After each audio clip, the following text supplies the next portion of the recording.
Why, hello there, chat. I have heard all of your chirping today. The good, the bad, and the parasocial. How are we doing? So, yeah, we've been doing drama and debates and kind of, low-tier content. We're going to do an actual day of news today. We got a lot of news. It keeps pouring in. It keeps pouring in from all sides. I'm inundated with news. It's a news deluge. It's news deluge Wednesday? Oh my god, is it Wednesday? My rent's due tomorrow. Jesus Christ. Is it Wednesday already? Is it really Wednesday? Oh my god, how do I not know that it's Wednesday? It's definitely Wednesday. So yeah, news deluge, a lot of stuff going on. I have been wanting to talk to you about the weirdness from the Republicans. We also have got to talk about some really disturbing shit going on in Israel and some real serious questions about the future of Israel, right? Given their inability to even maintain, I don't know, like the rule of law when it comes to war criminals, right? The little bit that they try to do to get out of scrutiny from the ICC and the ICJ is something that they can't even do, right? They've got their own weird parallel to January 6th. So we're going to get into that later. We've got a lot of stuff to talk about. Some of you I've already seen mention Trump's address before the National Association of Black Journalists, which went about as well as you might expect, right? It's an interesting event, and just to see Trump get roasted to his face live. So we're going to get into that in just a second. I've never heard anything of that. Okay, well, it's I had to come up with the good, the bad, and I didn't want to say ugly. I didn't want to call anyone parasocial, but we're ugly. Wait, I'd rather call people parasocial than ugly. That's what I'm trying to say. Anyway. Wait, because the movie, right? The Clint Eastwood, is it Clint Eastwood that has the good, the bad, and the ugly? Is he the ugly or is he the good? Or is he the bad? I don't even know.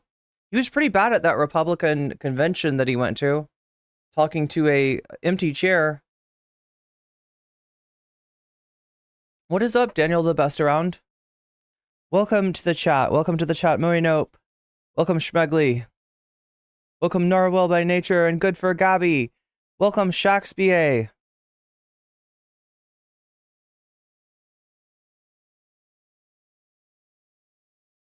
Scrolling.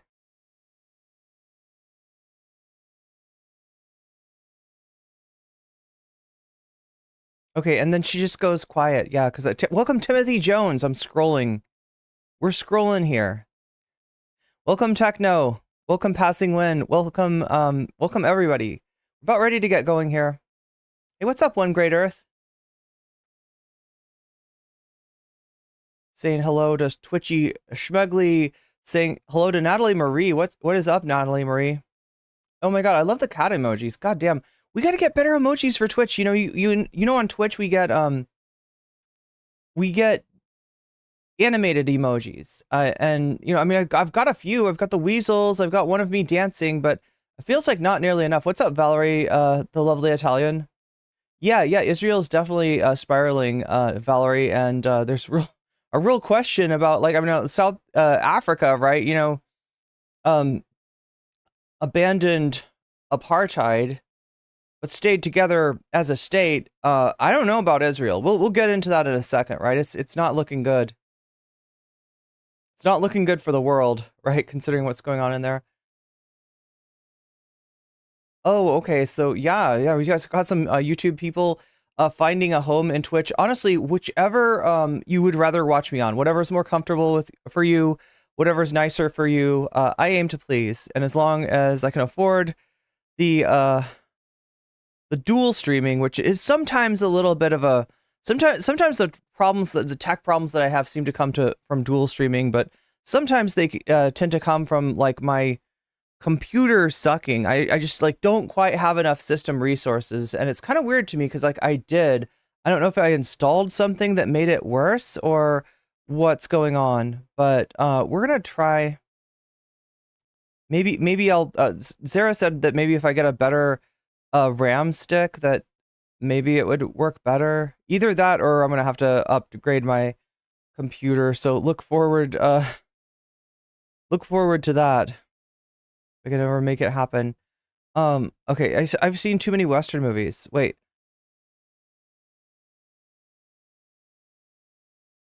Clint Eastwood is the golden-haired angel in Italy? Ugh.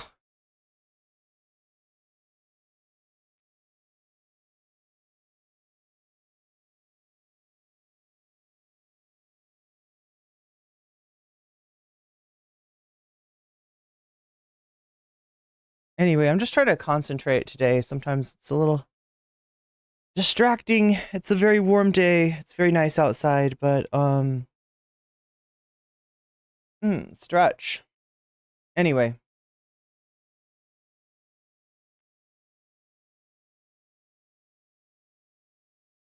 A Rahmstick? That's like a German word, right? Is that a German band? Like Rahmstick.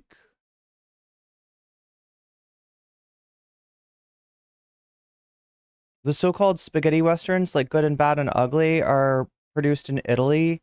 And what is up with Italian cinema? Right? The same thing with horror movies, right? There's a lot of horror that is like Italian. A Rammstein cover band called Rahmstick. Oh wait, I need to fix my...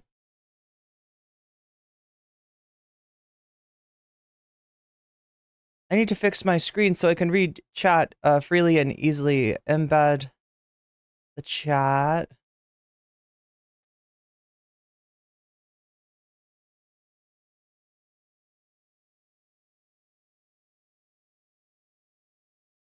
There we go. Yeah, so we finished all the Xanderhal Demon Mama stuff yesterday. I kind of thought that was going to be a simpler and more, what do you call it? Low stakes drama. Right? It seemed like a low stakes drama at first when we were covering it. It's just like, wow, Xanderhal's got some really bad political analysis. Oh my god, that's how you tell me to shut up. That's how you tell me to shut up. No, you didn't. It's weird that popped up right there. It could be a cover band, yeah, and there should be cover bands. People love Rammstein. Du hast mich. Du hast mich gefragt. Und I can't remember the you watched the VOD of that. Yeah, there are several VODs. I think there's 3 VODs now of Demon Mama versus Xanderhal, but we got the whole thing completed. And I think did I do timestamps on there? I got some help. Narwhal by Nature helped me out on the timestamps for this last one. And I just got that up. You know what's really weird though, chat? And I don't understand why this is. This is just me complaining, right? Because I have a soul-sucking job that I have to complain about, like Hassan. No, this is just me complaining though about YouTube, is that whenever I put like, I don't usually get, I don't know, it's probably because we're a bigger channel now. I don't know, I probably crossed some threshold and they don't demonetize me as reflexively. They haven't been demonetizing me nearly as much lately. And that's really nice. But when I put timestamps, they demonetize me.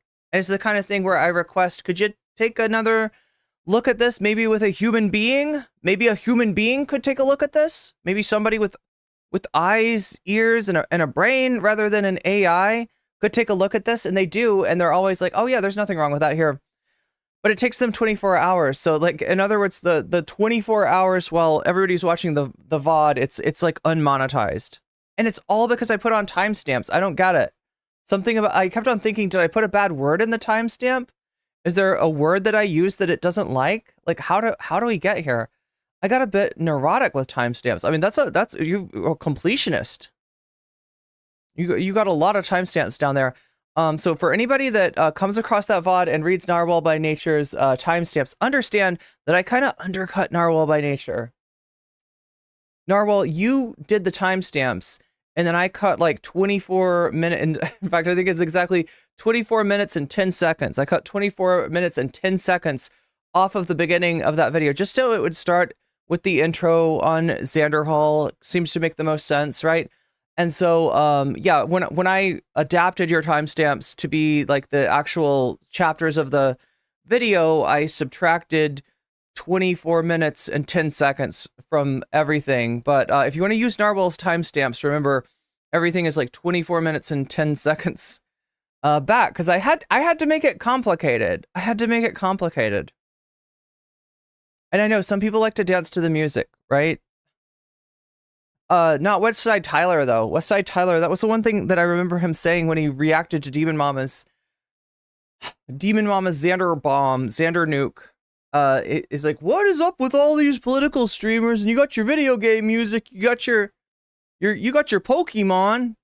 Like, I don't know, for some reason I think he's like 35 years old or something like that, but he always sounds like a boomer. He always like, what's up with these kids and their fancy video game music today? What is this, Metal Gear Solid? Who are these punks? Right? I was like, wow, these kids with their Solid Snake.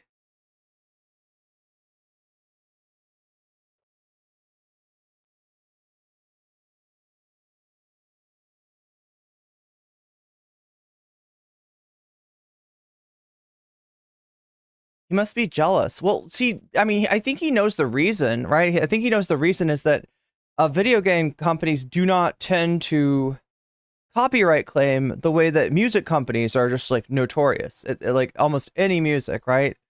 It's going to get copyrighted. But when it comes to video games, there's some video games like Persona 5, and I don't know if this is still true. I think it's true about Persona 5 and Persona 4 that stuff doesn't get copyright claimed because I don't know. They wanted that soundtrack to get ubiquitous, and it is ubiquitous. It is ubiquitous. You haven't watched the second DM video. Yeah, there's a second DM video, and then there's a Xanderhal, the Xander explanation.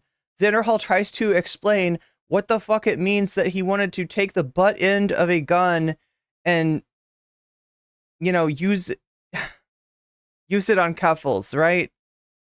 He's explained, no, you gotta understand, I was fed posting, I was rage posting, you know, it's like, I'm an abuse victim, it's okay for me to do it, right? We all threaten people's lives from time to time, don't we? It's like, no, we don't, Xanderhal.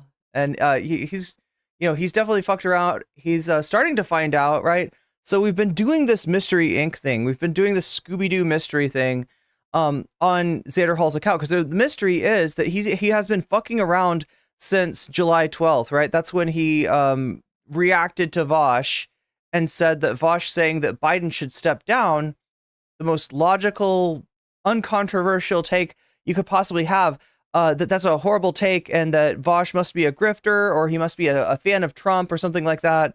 And you know, Vosh responded to him and just kind of roasted him gently. Demon Mama responded to him, roasted him gently, called him a birthday boy, and Xan went the fuck off, right? That's what triggered this escalating series of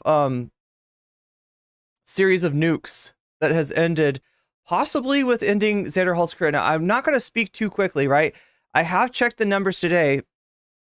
Xanderhal is currently down 900 subs. That's it. Just 900 subs. I mean, it's going to be more before it's over, but I mean, it's wild to me because, like, I mean, looking at this Demon Mama thread, let's see what this is at now. Demon Mama made a thread with all kinds of receipts. It's only at 1.2K. I actually liked it because I feel like more people need to see it. I don't usually like Demon Mama's posts, but this time I felt like it was important. But yeah, she's got a thread just showing the receipts from what Xanderhal, the way he dealt with his editor, which is out of pocket, and the way that he talked about Keffels, which is even more out of pocket. But yeah, I think we're all done with that. Hopefully that should be all done now. I don't know. We just need it over.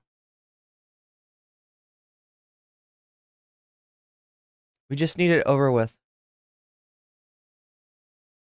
Oh, great. So the Ayatollah Ali Khamenei Khamenei has ordered a direct strike on Israel in retaliation. Yeah, Israel is, speaking of out of pocket, like, right, Israel is very out of pocket at the moment, and have taken some actions that they took out a leader of Hamas, right? But not just any leader of Hamas, the person that was responsible for the negotiations.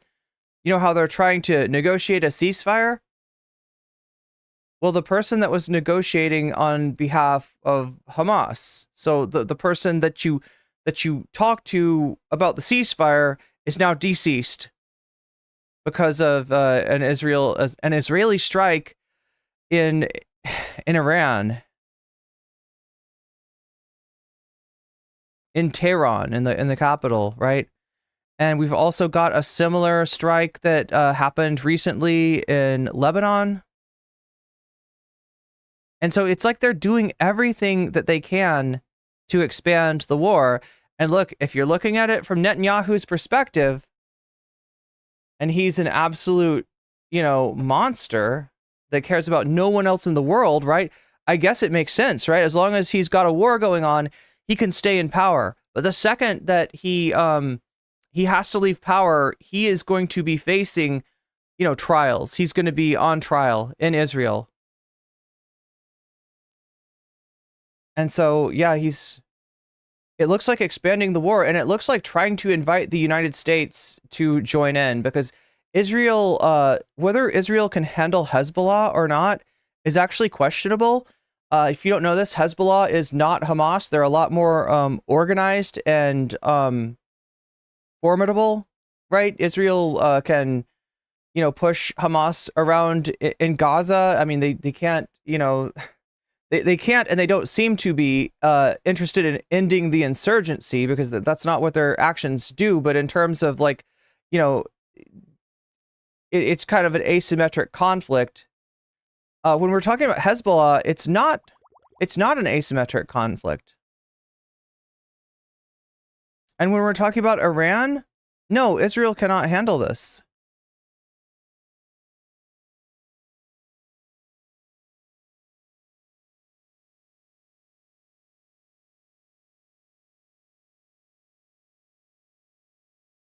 Omega Star, thank you for the gifted sub to Daniel the Best Around. Daniel the Best Around. You've just been weaseled, and that's a good thing. And Princess Monocle has got a 15 stream watch streak on Twitch. Twitch keeps track of your streaks, so. And I'm trying to keep track of everything going on around me.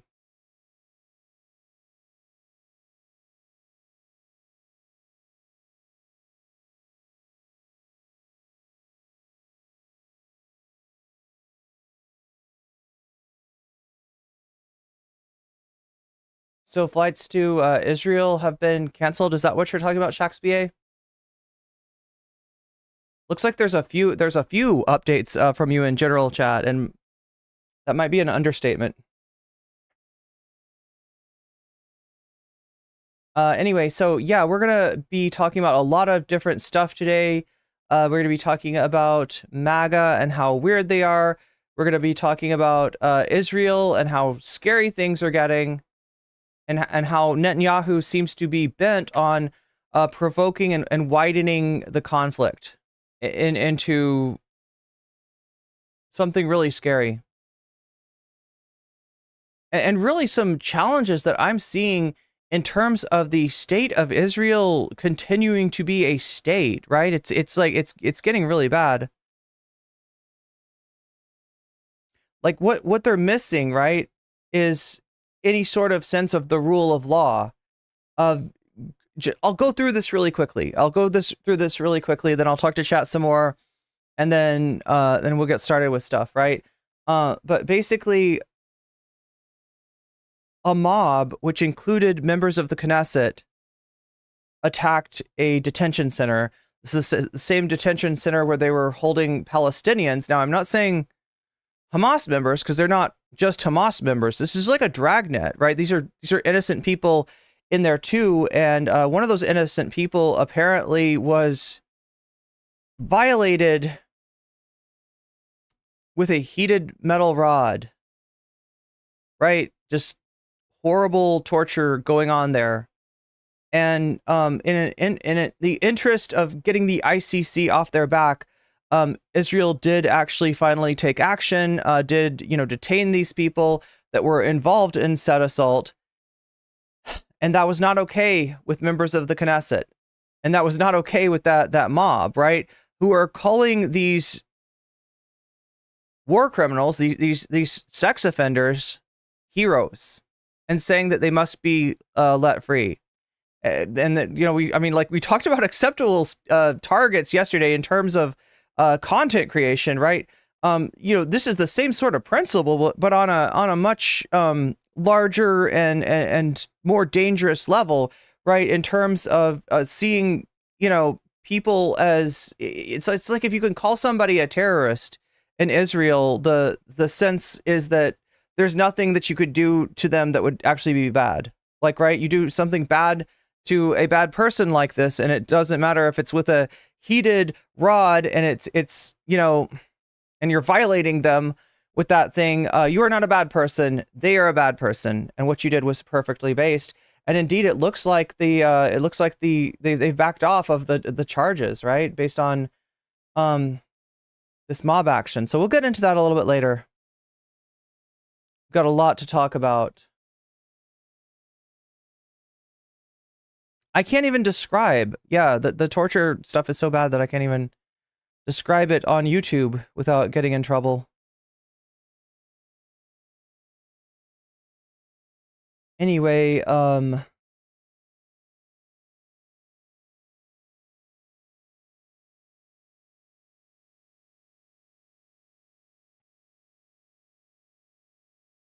their right-wingers won't even let them have their fig leaf justice. They're too hateful to be smart about their goal. Yeah. Just so you understand, Israel's not punishing these people because it has this big, huge problem with war crimes. Obviously, they don't, right? They're punishing them in an effort to kind of stay out of scrutiny with the ICC. It's the kind of thing that if you punish your own war criminals, then there's like a phrase for this.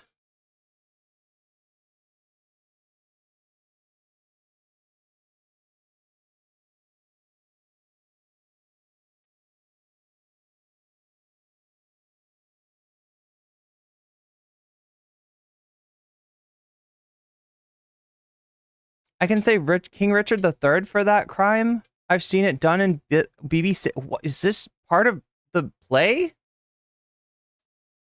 I don't know where that comes from. Lexical with the tier 1 gifted sub. Wait, why is this not showing up? Why is this not showing up?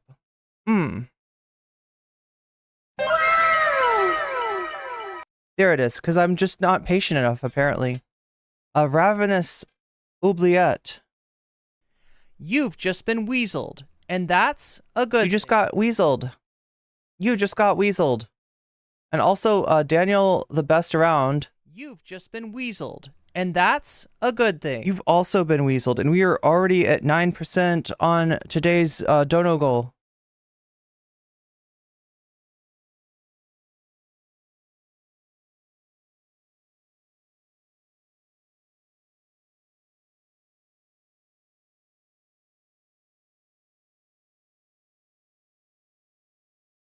I mean, it sounds interesting. It sounds weird getting weaseled.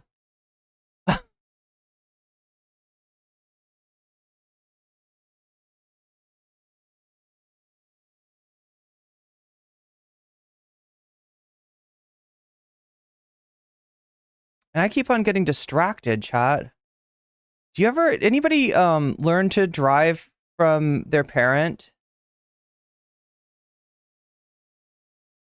Like, right, anybody have their parents teach them? I mean, I guess this is pretty common, right? This is, who else are you going to learn to drive from?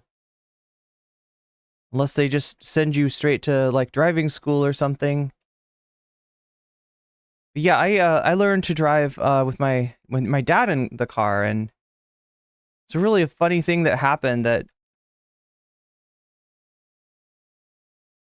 after like learning the basic principles, and I learned to drive on stick, right? So you know, it's a little bit harder, but you also sort of get more, I don't know, you become one with your car, right? When you drive manual rather than automatic, right? And I got pretty good at it, right? But the one problem I had was that when my dad was in the car, like he was always shotgun driving. He was always constantly, like, do this, do that. No, stay here, right? And it was like I actually was a good driver at some point, but not with my dad in the car. And when he would be in the car, I would drive worse because I would constantly, he's going to say something. Sure enough, he says something. And it's just distracting. You know what I mean? And you just do not need that, right? You've got enough stress already as a new driver. And, there's so much stakes on it as well. And you want to, you want to be safe, right? But yeah, the only time I was not safe as a driver was with a parent in the car chirping at me. So yeah, it's bonus content. There we go. And so that is a thing. And then we're going to get going on both streams.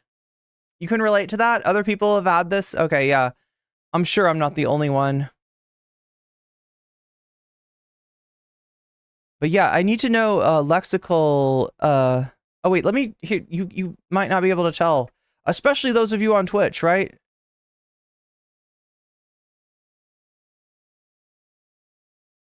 You might not be able to tell what is on the menu for today. So yeah, when you donate, you can let me know which of these topics you want to see. You can also vote on the topics in the YouTube chat, whether that be Shorts chat or whether that be the full screen chat.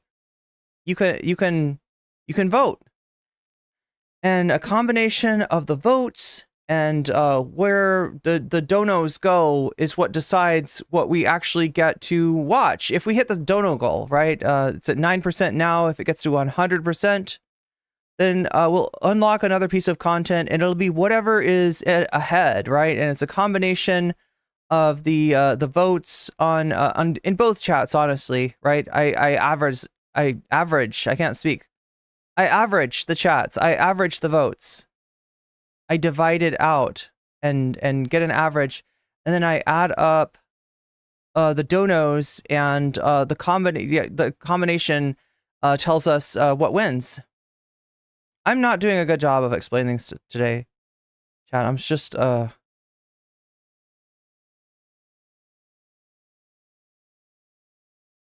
Omega Star says Vox Populi. So that's Vox Populi already with 6%.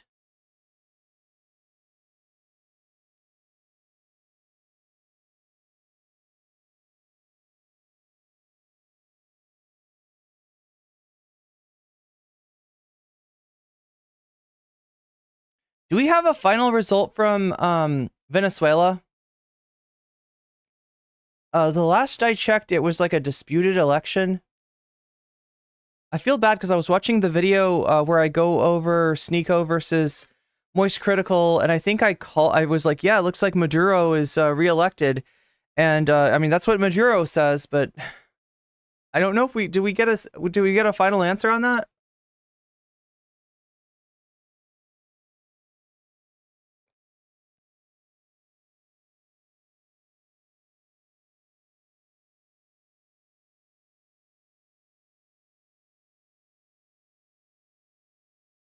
Oh, it's the wrong king? Wait, was it a different king? Edward II? Oh my god, British history is so fucked up. We've got multiple kings potentially with molten metal in their nether regions. Still disputed. Well, that's lovely. I'm sure that's going to shake out really well. Yeah, it's really funny, chat, because if you don't know immigration,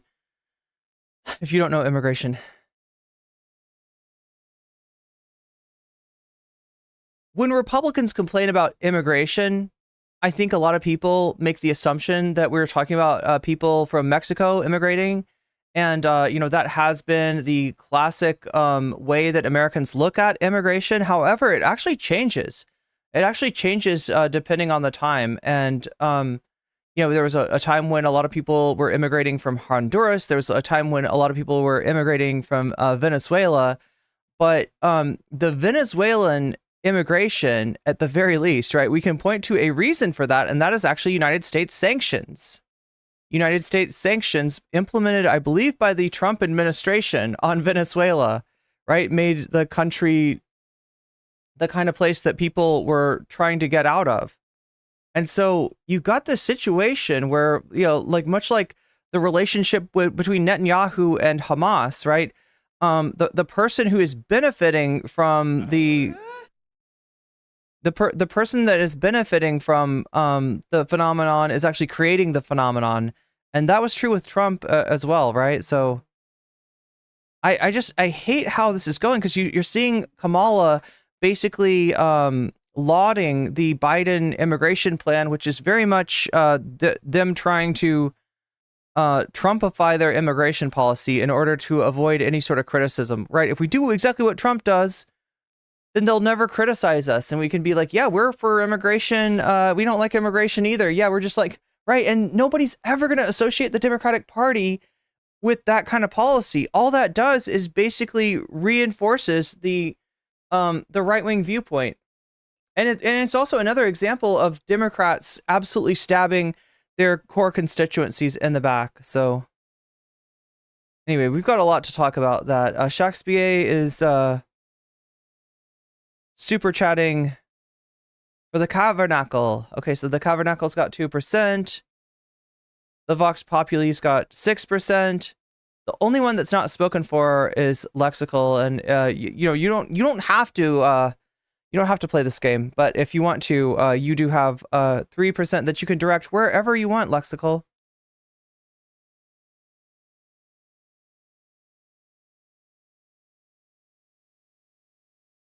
The dumbest move ever. Well, the Dems are great at that. The Dems are great at making, moves that are the opposite of beneficial.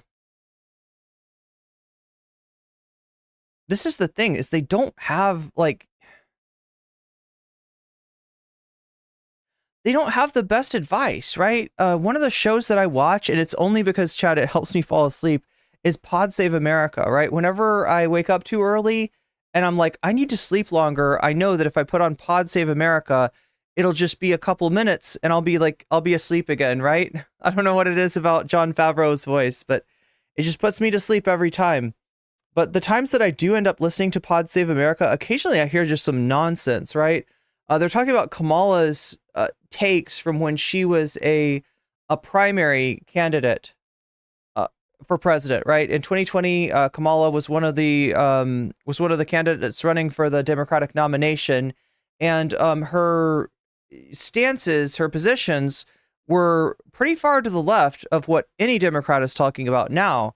And they're like, ooh, I don't know about this stand on, decriminalizing immigration, decriminalizing the border. Ooh, I don't know how that's going to play, right? Ooh, I don't know. They're just clutching their pearls about this shit, right?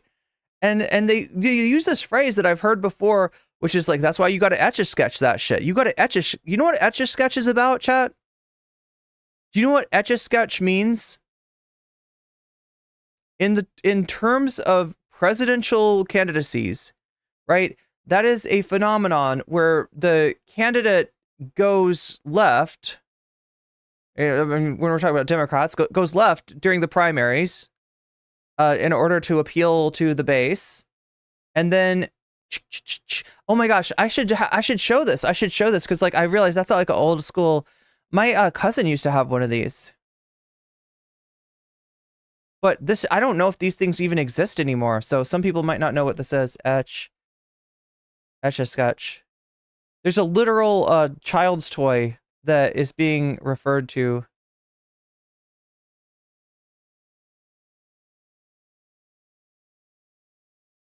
But the idea is that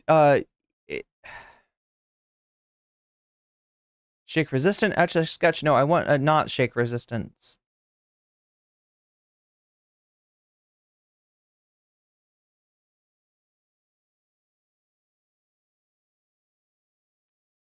Producing a blank canvas so that.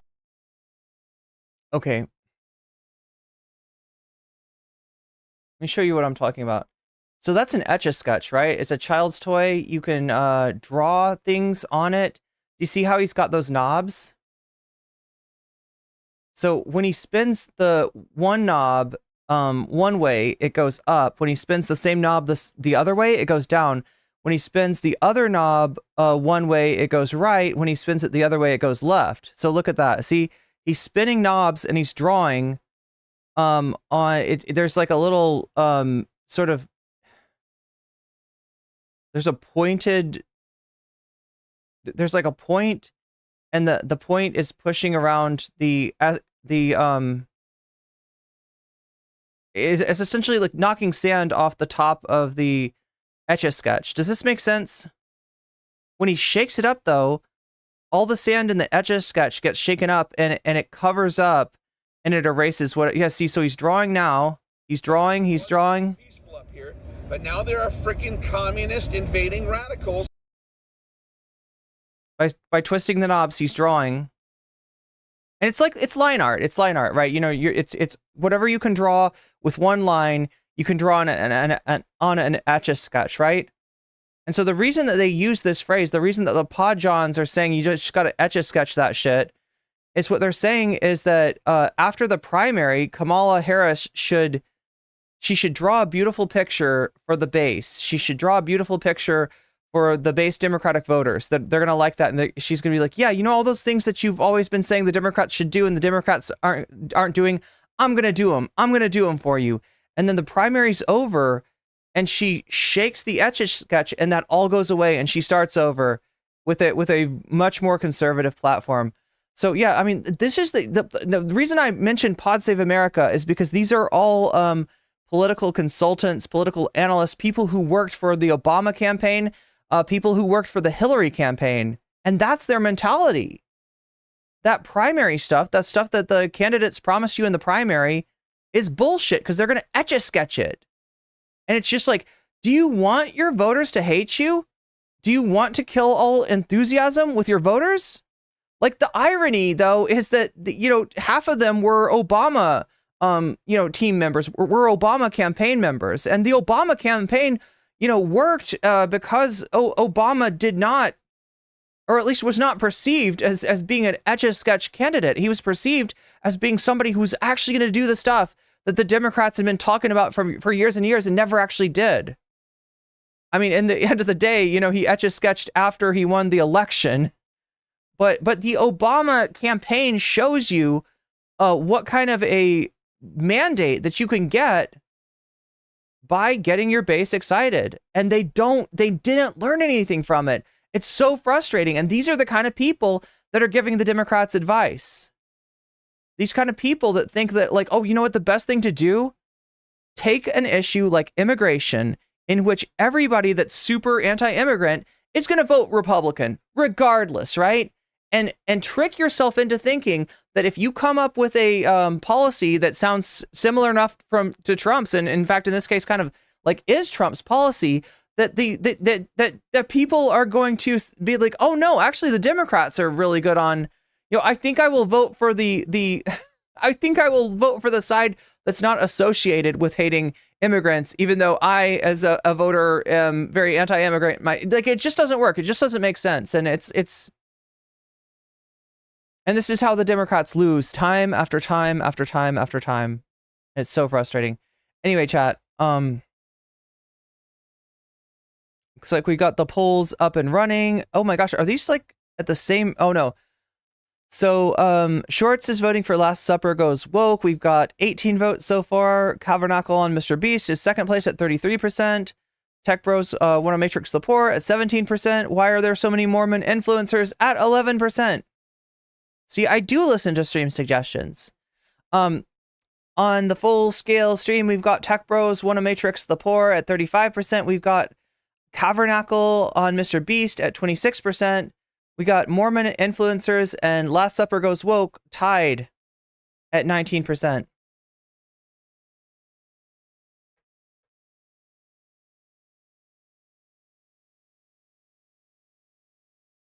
So yeah, wait, Last Supper Goes Woke and, oh my gosh, we actually have 3. I don't even know what's winning right now.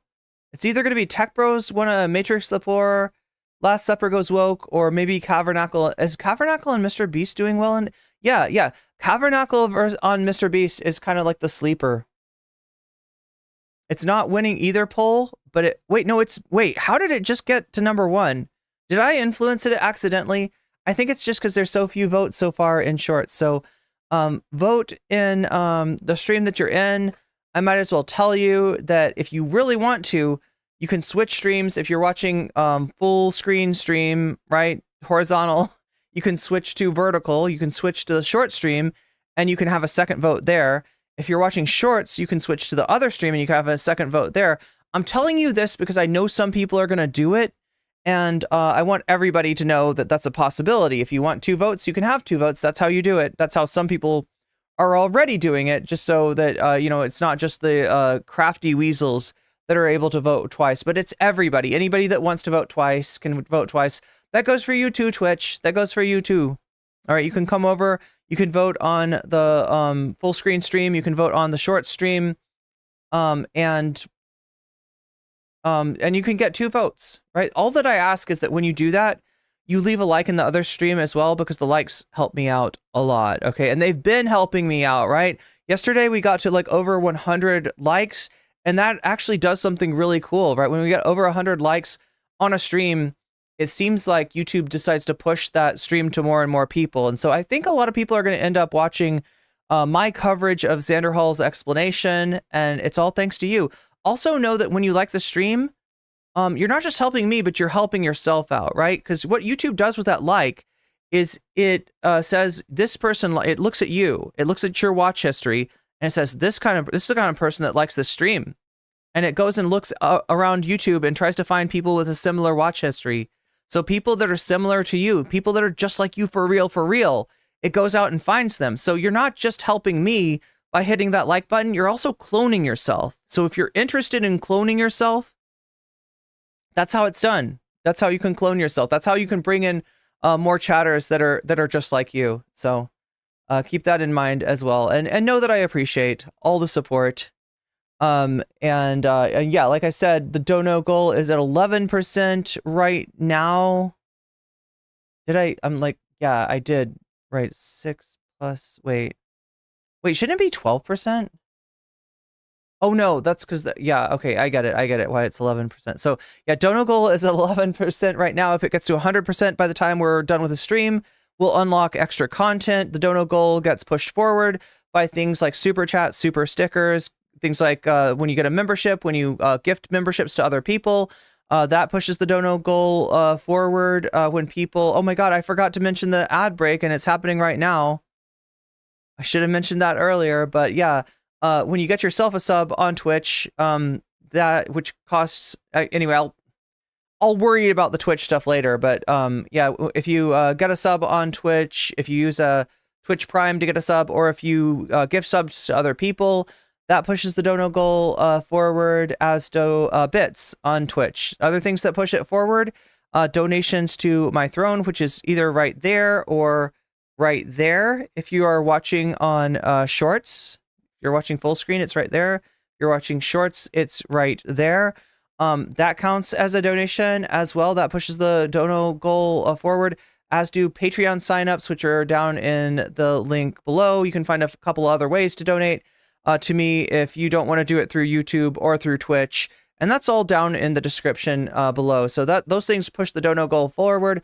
When you push it forward, you also get some say in what we end up watching, right? So just like I added 2% to Cavernacle on Mr. Beast for Shakespeare's super chat, I can add your donations to the subject of your choice as well, even if that subject is Fallout New Vegas, which the way that works is we're like, I play another episode when we get to, I don't know, chat. I was going to say 100, but maybe I should drop it down. But anyway, when the rad meter, that's the rad meter for Fallout, when that fills up, we do another Fallout episode.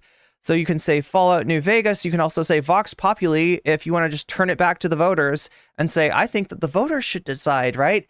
The Vox Populi diminishes the influence of the other donations and increases the influence of the vote. So if that's the kind of, that's what you want to do with your money, you can do that as well.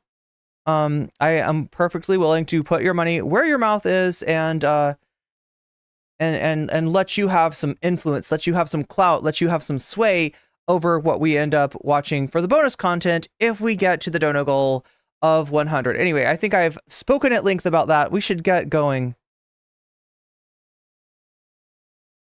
Oh my God, they're gonna thumb down the, please don't thumb down the video. Please, whatever you do, 58 rad, yeah. See now, and in Fallout, that would be pretty dangerous. If you were taking on 58 rad per second, you'd be cooked. You'd be Xanderhal. You'd be Xanderghoul. But that's my theory, is that he got ghoulified. That's why he's not totally like cooked, is because he turned into a ghoul. He did get nuked by Demon Mama, but she didn't realize that sometimes nukes turn people into the ghoul. And Xanderhal is the ghoul right now. We'll see, you know, if he goes feral or not. That's still a question that's open. Pepsi Man with the super sticker. Pair character putting his hand in front of mouth while blushing? Engagement of any kind? Yo, oh my gosh, it's a blushing pair. Well, thank you for that blushing pair sticker, Pepsi Man. Why did I call you Pepsi Man like you're a Pokemon? Anyway, we're still waiting to hear from Lexical and Pepsi Man as far as what their pick is in terms of content. When you donate, you can apply your donation to the subject of your choice. And yeah, based on the logs, I would say feral. It sounds feral to me, yeah. Those logs do look fairly feral. Fairly feral? Jesus Christ. Anyway, we should get going, chat. We got a lot to cover. Starting with this. This is Donald Trump speaking at the National Association of Black Journalists.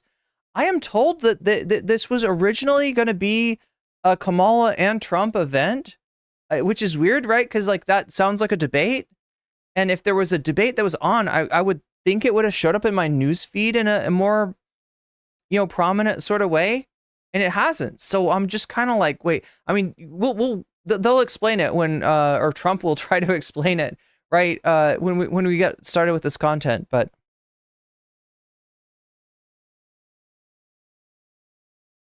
Hit that button. Hit that button. And then I think we can get going. Are you ready, chat? I'm ready.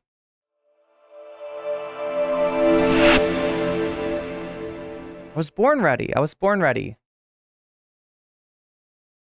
right, so yeah, this is the National Association of Black Journalists. I don't know what was supposed to happen here, but Donald Trump showed up, and he's going to be asked some questions live on stage, and we're going to see how he reacts.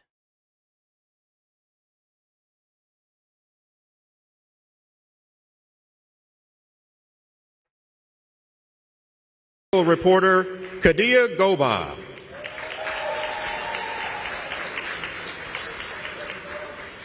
And anchor of the Faulkner Focus and co-host of Outnumbered on Fox News, Harris Faulkner.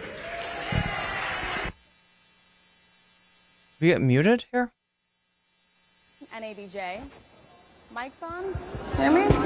There we go. Test, test, test. Good afternoon, NABJ, and welcome to a conversation with former President Donald Trump. This discussion continues a decades-long tradition during election years of inviting journalists to discuss the policies and their impact with the candidates who are running for president, and the impact of those policies, especially in black communities. Former Presidents George W. Bush, Barack Obama, and Bill Clinton have attended the NABJ conventions. Wait, is there something wrong with this scene? Candidates in past years. NABJ is currently in conversation with Vice President Kamala Harris's team to schedule a Q&A either in person or virtually in September. As journalists, we use opportunities like these both to inform our reporting, but also to help voters understand the choices that they face in a consequential and historic election year. NABJ has partnered with PolitiFact to fact-check this conversation in real time. You can access that feed on social media. using the hashtag NABJ Okay, so yeah, this fact check is going to become contentious, right? Because you know that if there's one thing that Trump is allergic to, it's fact checks. check. Again, the hashtag is NABJ fact check. We have a lot to get to, and we do not want to waste any time. So let's bring out the former president of the United States, the Republican nominee for president, former President Donald Trump. Mute. But now there are freaking communists invading. Is that the Gorillas track? Wait, that's Gorillas, right?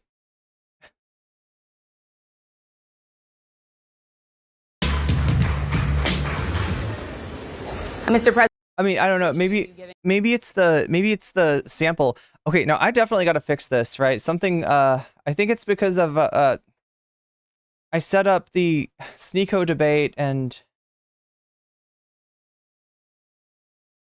no.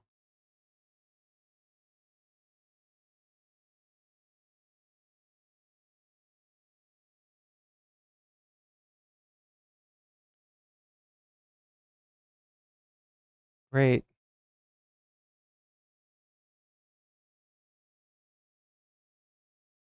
I had this perfectly set up, and then I had to watch the Sneeko debate on.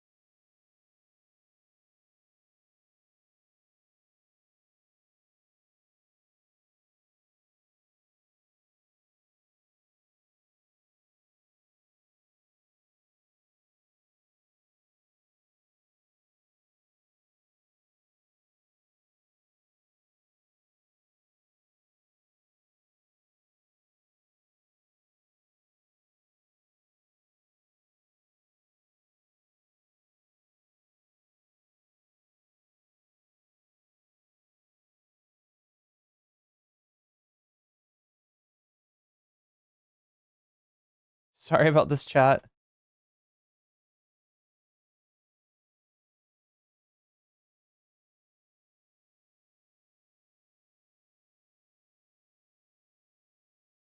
I think we're good there.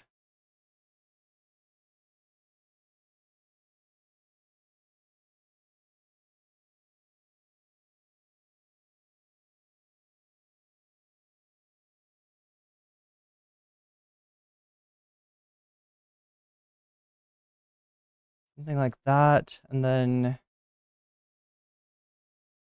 that.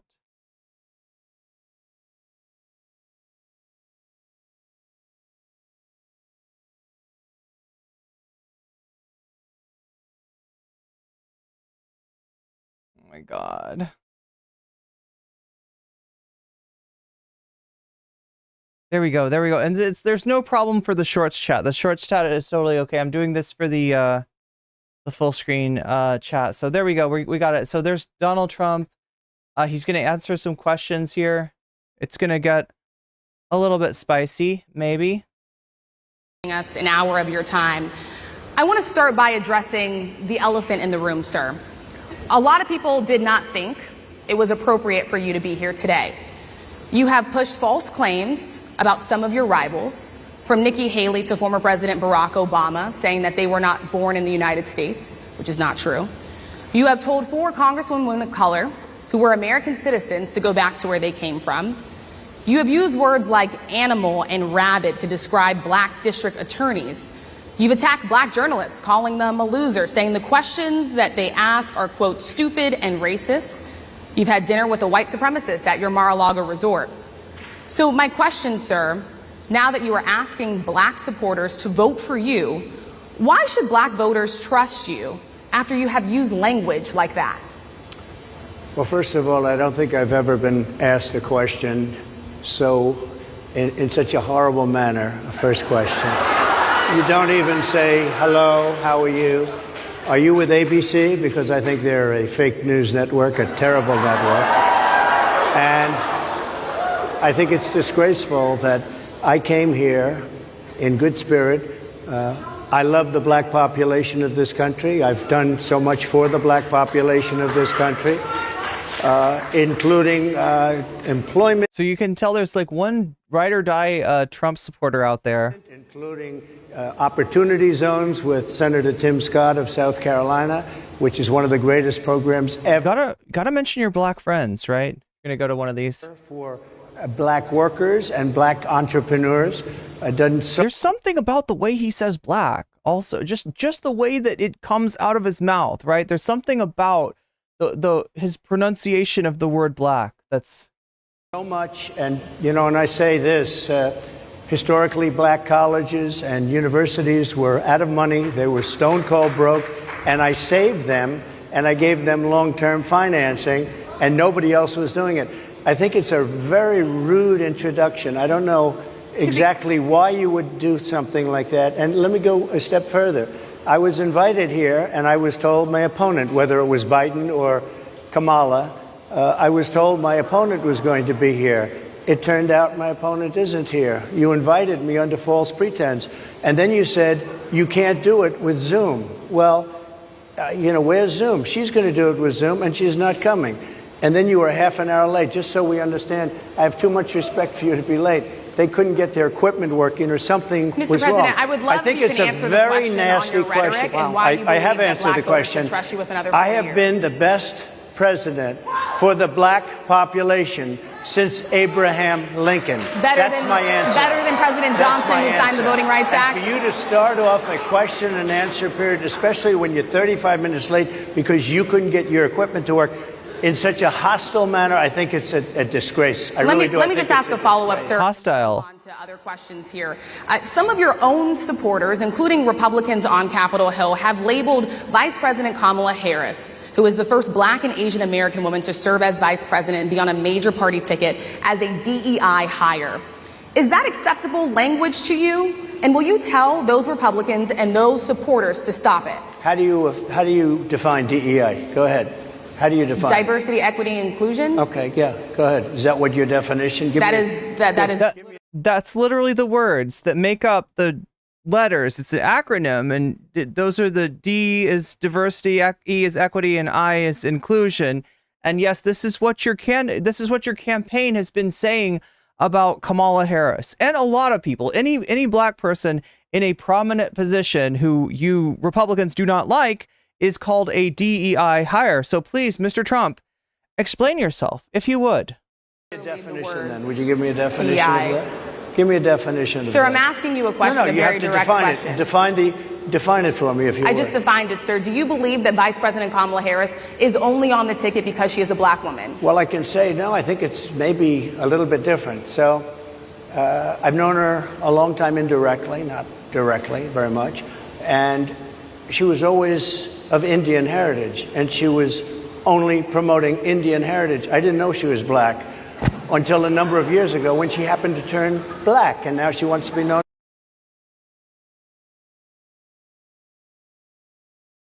I don't know what to say. She was always Indian, and then all of a sudden she turned black. So maybe she should be the one to explain that. Black. So I don't know, is she Indian or is she black? She is always identified as a black woman. I mean, look. Biden's saying if you don't vote for me, you aren't even black. That was a pretty bad moment for him, right? Somehow Trump is doing worse. Somehow Trump is making it worse, right? She used to be Indian for the longest time. I knew her, and then all of a sudden she became black. And the way he says it too, it's like black. I don't know. It's like the way he says everything, right? But like specifically, this one is. I respect either one, but she obviously doesn't, because she was Indian all the way, and then all of a sudden she made a turn, and she made a turn. Just to be clear, sir, somebody should look into that too. When you ask, somebody should look into that. Let's look. Are you going to look into her birth certificate, or is that only for Obama and Nikki Haley? Right? What? Someone should look into that. She became a black person. How does that happen? Right? continue in a very hostile, nasty tone. It's a direct question, sir. Do you believe that Vice President Kamala Harris is a DEI hire, as some Republicans I really don't have know. said? I mean, I really don't know. Could be. There are some, and there are. It's just like, I feel for her because, you know,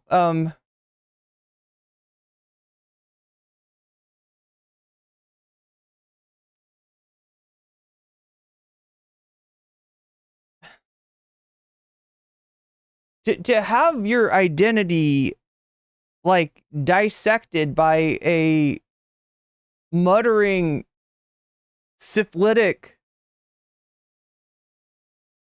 weirdo like this, it's like, it's already difficult enough, right? And now Trump's weighing in.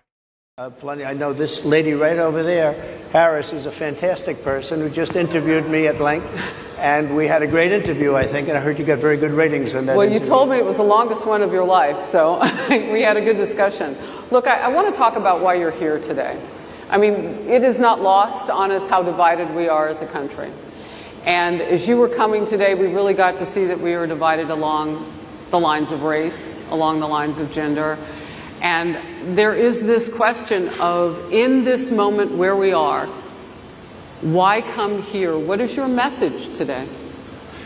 My message is to stop people from invading our country that are taking, frankly, a lot of problems with it. But one of the big problems, and a lot of the journalists in this room I know and I have great respect for, a lot of the journalists in this room are black. I will tell you that coming... Donald, you're speaking before the National Association of Black Journalists. Yes. Yes. It's like flying in an airplane and be like, you know, I noticed that a lot of the sky is blue. Like, yeah, Donald. Yeah, that's right. Coming from the border are millions and millions of people that happen to be taking black jobs. You had the best. What exactly is a black He is getting laughed at. A black job is anybody that has a job. That's what it is. Anybody that has a job. All right. A black job is anyone that has a job. What? And Mr. President, they're taking the employment We're going to try to save you from yourself here, Mr. President. Let me give you an exit ramp here. away from black people. They're coming in, and they're invading. It's an invasion of millions of people, probably 15, 16, 17 million people. I have a feeling it's much more than that. And everybody's been seeing what's happened. The first group of people, the black population, is affected most by that, and Kamala is allowing it to happen. She's the border czar. She's the worst border czar in the history of the world. There's never been a border czar like this. She's never even essentially been. She said she was there once, but not the right part of the border. So What? Not the right part of the border. She said she was there once, but it wasn't even the right part of the border. I go to the right part of the border every single time, folks. she was a border czar. She's done a horrible job. These people are coming into our country, and they're taking black jobs and Hispanic jobs, and frankly, they're taking union jobs. Unions are being very badly affected by all of the millions of people that are pouring into our country. And one thing, as we discussed, many of these people are coming in from mental institutions, from... Oh my God, are we going to get the Hannibal Lecter? Are we going to get the late, great Hannibal Lecter? prisons, from jails. They're gang members in other countries. Other countries are setting loose their prisoners. They're opening up their prisons and their mental institutions, and they're taking their bad people. Again, he always says this, and his campaign's been asked about this, right? So he always says this. He never offers proof. His campaign has been asked by reporters. They're like, hey, you know, your candidate's talking about the other countries. They're sending people from mental institutions, from prisons. Where's your citation? Where are you getting this from, right? They don't give an answer because there is no answer.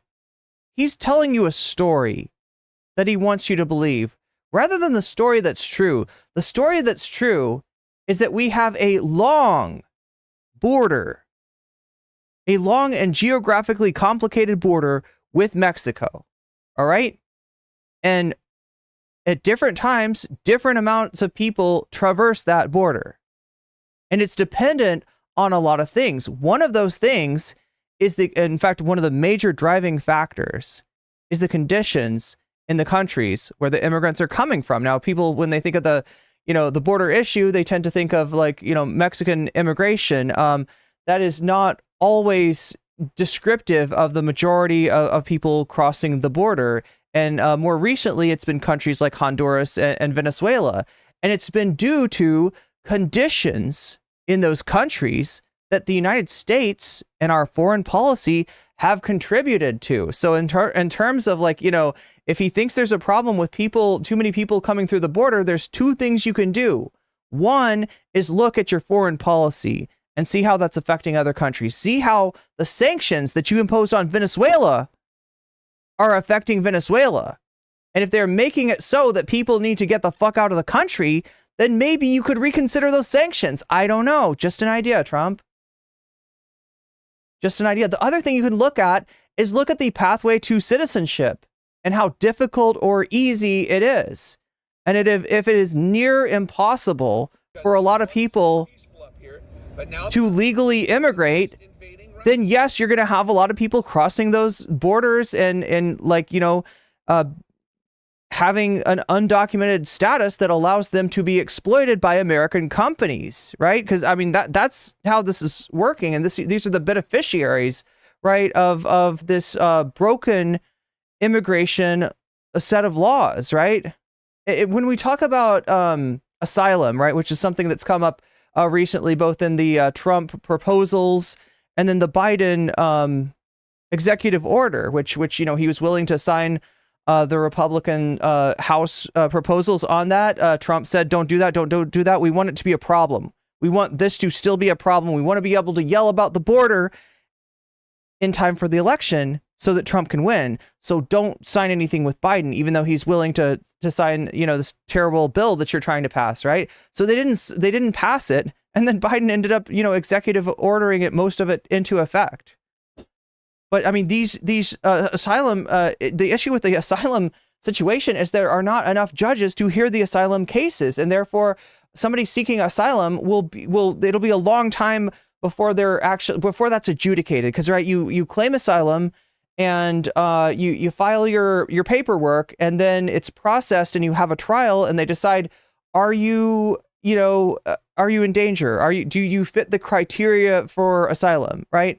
That's how that's supposed to work. It doesn't work because there's not enough asylum judges. So in other words, the thing that's broken is the immigration system. Now, if you really want to be a fucking hardcore Trumpist and you say, build that wall, understand that you are talking about a huge geographical area and a complicated geographical area. And you are also talking about sealing off, something as porous as geography. In other words, it's never going to happen. And if you even come close to it, it's going to be ridiculously expensive. And if you want to make your money actually count for something, then maybe try reforming your policies, because that's a lot cheaper. That's a lot cheap. Looking at United States foreign policy costs you nothing, right? This border wall is a quixotic task, right? It's never going to be this fucking airtight thing that they think they can. You know what I'm talking about? Look, there's a poet called Robert Frost, and he's I don't know. I studied him in high school, right? He's a weird guy. He got poet laureate one year, and he was really proud of that. He got the award, the best poet in the United States. He's the official poet of the United States. The next year they choose somebody else, right? And he didn't like that. So he shows up with a newspaper, right? This old fucking boomer, Robert Frost, right? He shows up with a newspaper, and while they're trying to give the award out, he's like opening it and closing it. He's looking at the newspaper. He's not paying attention. He's just being as rude as possible. Anyway, I don't know. That Robert Frost is an asshole is what I was trying to say. But he did have some wise words. And some of those words were a poem that goes, something there is that does not love a wall. Now, Robert Frost is the kind of guy that can't just say, I don't know, like walls aren't natural and they get knocked down and like, symbolically speaking, that should tell you something, that you can't seal things off in the way that you want to. You can't like categorize things in the way that humanity has a tendency to want to. This idea of like, there should be a country and there's a line on the map. There's a line between the United States and Mexico. So therefore there should be like an airtight wall and no passage between that. That just doesn't fucking work. Something in nature abhors that shit. Something in nature abhors that which seeks to stifle the free movement of people. And you should maybe look more into the reason that those people are moving rather than trying to make this airtight border, this perfect sectioning off of this representation of a line on the map, which is a map. It's not the territory. The world doesn't have a line on it, right? Nations put those lines on them. Anyway, just something to think about, chat. Let's get back. Waxing philosophical here. Drug dealers, gang members, and they're bringing them into the United States. And by the way, their crime rate is going down, and our crime rate is going to be a disaster. Mr. President, wait, he's saying that their crime rate is going down because they're sending their... So this is the idea. What their police forces are really good. They're getting all the gang members. They're getting all the criminals, right? The part of the problem is that, like, oh my God. And then they're sending us to, they're sending them over instead of imprisoning. This is actually like not true. Like, I'm trying to remember what country it was, but there's some country that has put like a horrendous amount of its people like in jail. Is it incarcerating like a huge amount of its people in order to try to, combat gangs? But anyway, a citation needed, right? He's saying these things. He doesn't have any proof of them. He also, likes to link this to crime with the idea that crime is out of control in the United States. You know what crime is doing in the United States, like versus last year? It's going way down, right? If you look at the charts, the crime charts, right, the incidence of crime, and you look back to like the 70s and 80s, you'll see that it was pretty high compared to now, right? So what we have more recently in the 2010s and 2000s is a fairly historically low incidence of crime. Now you do have a little blip on that graph, right? And that blip is right around the time of the lockdowns, right around the time when COVID hit, right? You see the line go up a little bit, right? But in the last few years, it's come way down. He doesn't want to say that. He doesn't want to talk about this. It's really easy to convince people too that crime is going up, because when people go outside of their home and they see homeless people, they tend to associate that with crime. Well, this is a dangerous area. There must be crime here, right? Well, no, because like we have, police like reporting of crime, and that's gone down. And we've also got, people that report, crimes that they've been affected by, and that's gone down. By every objective measure, crime is on its way down. But he wants to convince you that it's actually on its way up, and that the reason is because they're sending all these criminals and they're just running wild, right? In actuality, undocumented people commit crime at a lower rate than citizens. And you can probably imagine why that is, because they are undocumented. They are in a very precarious situation in, a country that they have gone, have taken great risk to get into, and they don't want to get kicked out, right? This is how they're exploited at their jobs, right? When you're undocumented and you get hired somewhere to kind of like work under the table, right? If you complain or you try to unionize or you do anything that your employer does not like, right? You're very likely to have ICE called on you. And this is what these companies do. They will use their undocumented status of their workers against them. So yeah, no, people who are undocumented, they live precarious lives. Very, very dangerous situation where you know that you could be kicked out at any time. And so doing something like a crime, especially like a violent crime, it doesn't make sense. And indeed, when we look at the statistics, there's less of that coming from undocumented people. So many lies on so many different levels, and with one common thread, and that thread is racism, right? The same as it's ever been for Trump. Anyway. How you address some of the issues with black communities. And I say that plural because we live in communities of color that are different. We're not all the same. We don't vote the same. We don't think the same. It's not monolithic.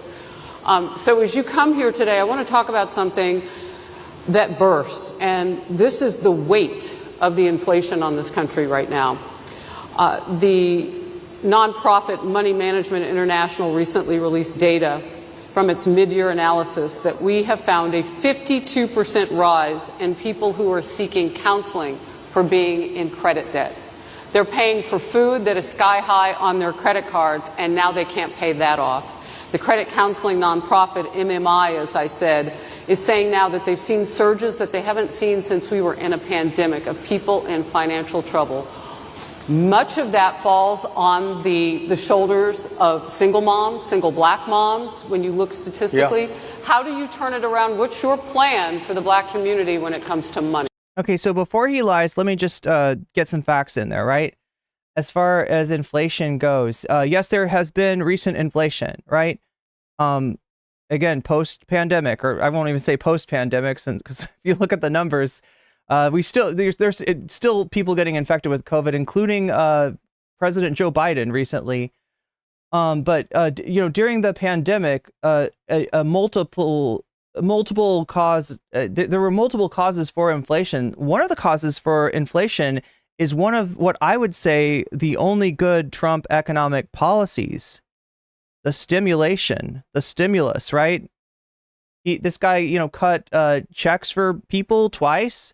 It's one of his most popular policies, right? It's not a policy I'm sure that he enjoyed doing, but he was told by his advisors that you got to sign this or else the economy is going to go to hell. If people start running out of money because they can't work and they get kicked out of their, houses, things are going to go to hell quick. So yeah, go ahead and authorize these two stimuluses. And he did it. And a lot of people, there's still people that vote for Trump based on that, right?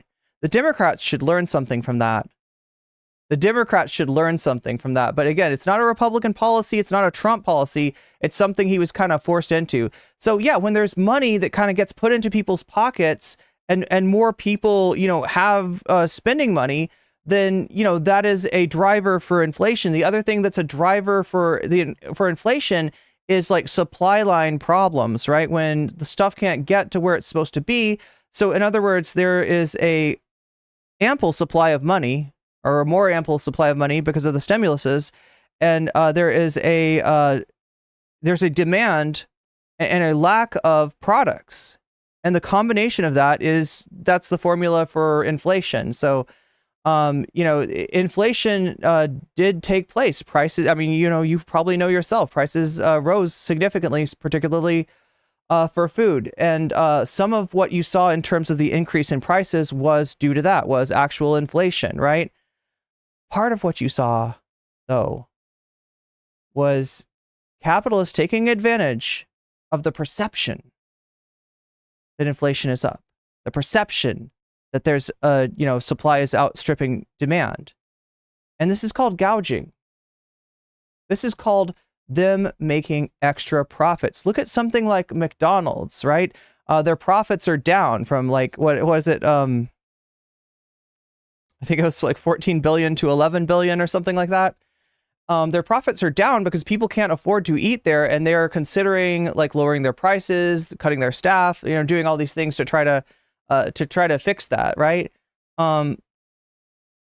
But essentially they had they've had record profits. A lot of companies have had record profits. Corporations have had record profits, and a lot of those profits come from exploiting the perception that the prices have risen. So some of those price rises are not part of inflation. In fact, right now, the most recent quarter, I think we had negative inflation.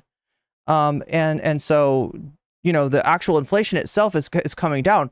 The prices, though, are not. And why aren't the prices coming down? Because if they're selling something for this price and people are used to paying this price for it, people think this is how much it costs. What's their incentive to drop the price? They don't usually like to do that, right? They generally raise prices and raise prices and raise prices. There's not a lot of, now the prices are going to come down, right? It's not actually like an ebb and flow. It's just a steady climb up, because usually there's a little bit of inflation every year. And when there's a lot of inflation, you can kind of jack your prices up anymore. So anyway, let's let Trump give his spiel. I just wanted to start us off with some facts, with some understanding of what we're actually talking about when we're talking about inflation. So, first of all, it's very hard to hear you for whatever reason because of the fact that they have bad equipment, because I guess, this woman was unable to get the right equipment. It was that woman. It was her fault. The woman who asked you the hard questions. The woman who asked you the tough questions, that's whose fault it is that the equipment was there were technical difficulties, clearly. but it's very hard for me to hear you, but I can hear every other word. It's very difficult, actually. But so I don't He's sweating. know if they can fix it or do something with it, but I'll do the best I can with it. He's sweating. The inflation is absolutely destroying our middle class, our working class, virtually every class. Inflation is a disaster in our country. Inflation is a country buster. It breaks every country. And we had, in my opinion, the worst inflation we've had. They say it's 58 years, but I think it's much more than that. It's been devastating. And if you just take a look at a lot of things they don't include, like interest rates. Interest rates went from 2.4% to 10%, and you can't get the money. Motherfucker. Interest rates, Donald? Yeah, look, higher interest rates do make things harder. That's true, right? That's true.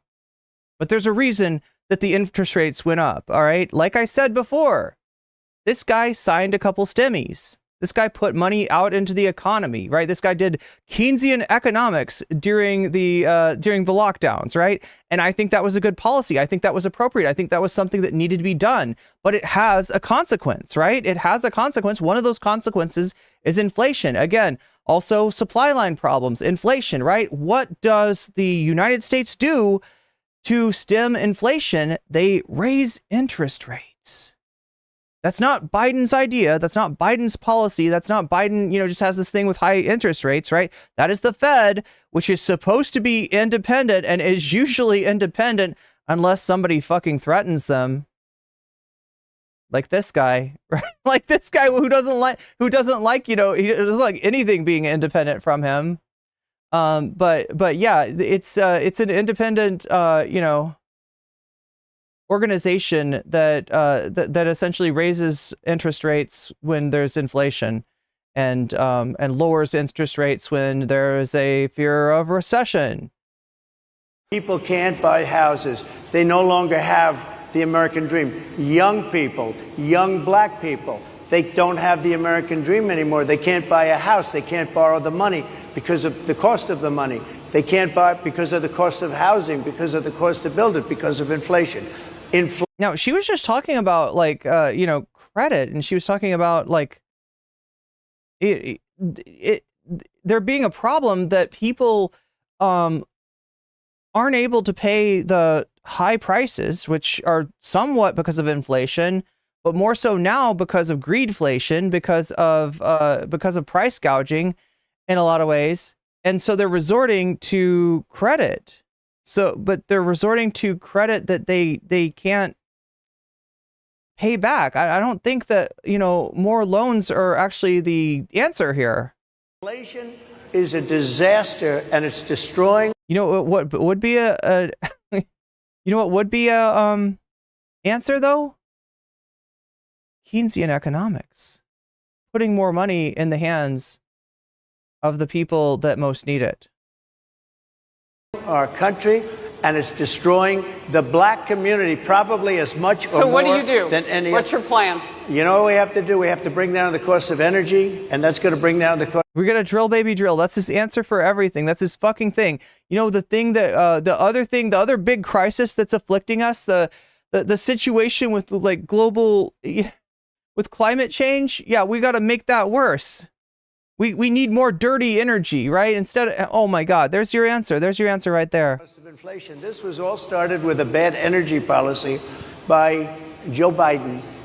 By the way, just if I might, I was running against a man named Biden. You probably saw that. And he was losing very badly in the polls. And then he had a rather bad debate. I would say it was a bad debate. He is aggrieved by this. He's aggrieved by the fact that he is not able to run against a fucking walking corpse named Joe Biden. I would say it was one of the worst debates in history. And his poll numbers crashed. And instead of saying, let's keep going and maybe something happens the other way, they said, oh, we're going to replace him. Let's just replace him. That's like you're in a fight. A prize fighter's in a fight. He's not doing what you say, let's bring in another fighter. So our whole campaign was... It's not, because in a prize fight, if a fighter throws in the towel, this is a thing. Sometimes fighters do, right? If you got, God damn, I got to correct him about boxing too. This is just like fact check on fact check on fact check.